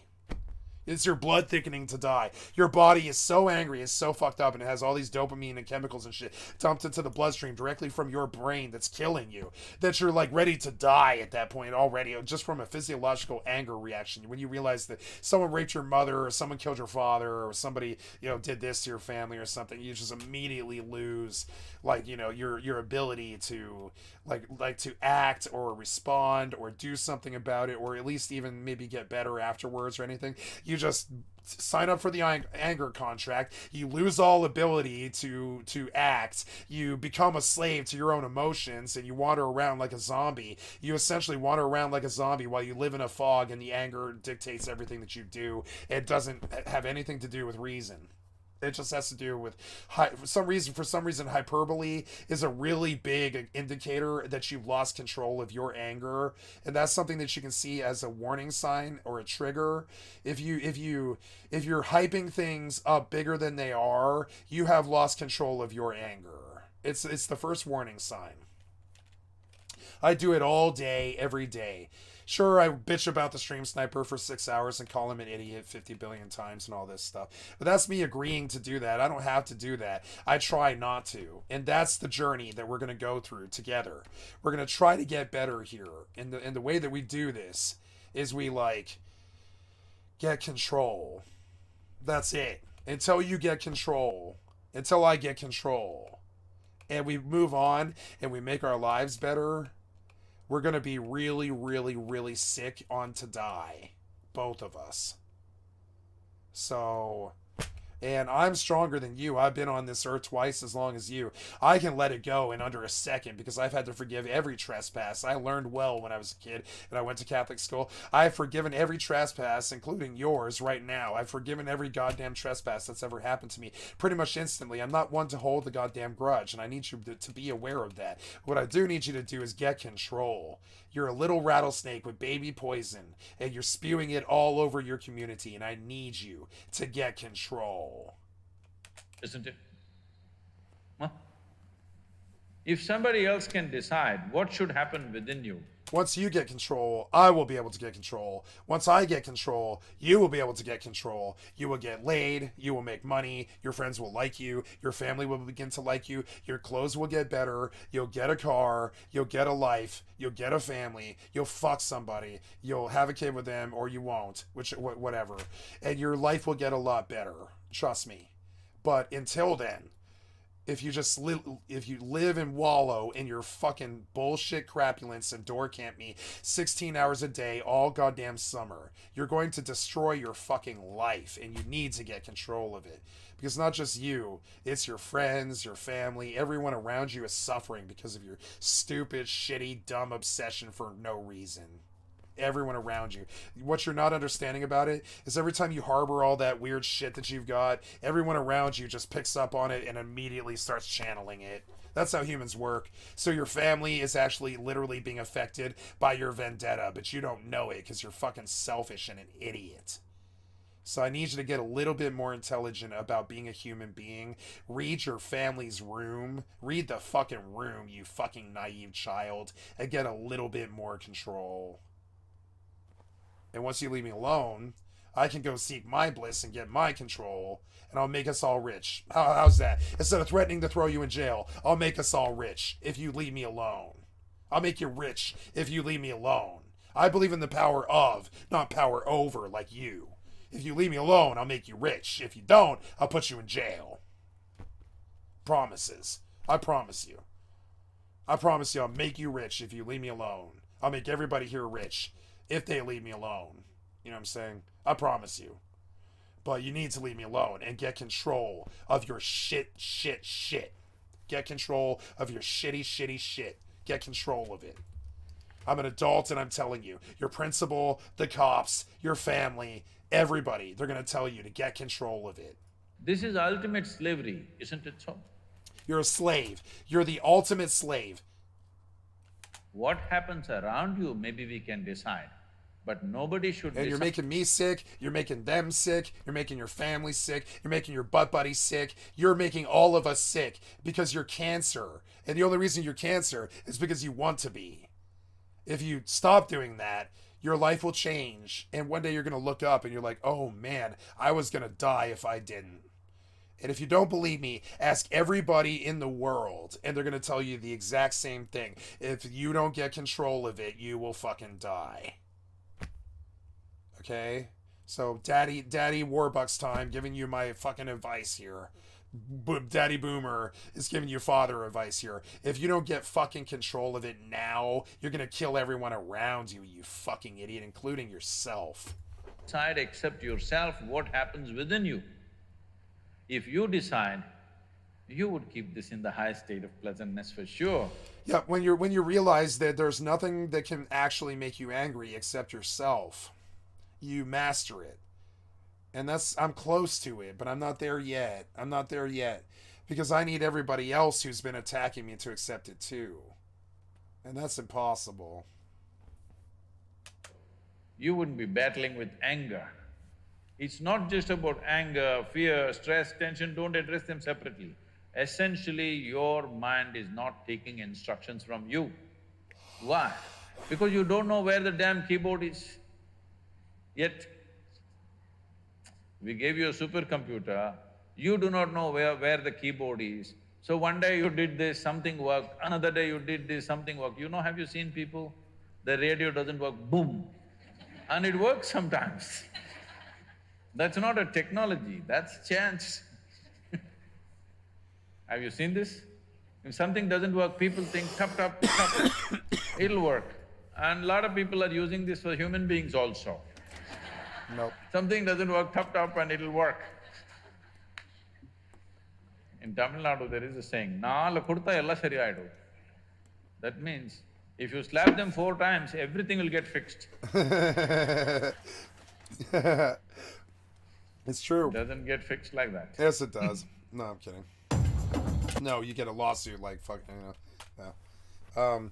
So a little, that's all I have for my stream today, guys. I love you guys. I'm going to bed. I'm going to wake up. I'm going to go walking in the sun, and I'm going to try and get control of my anger. You know what I'm saying?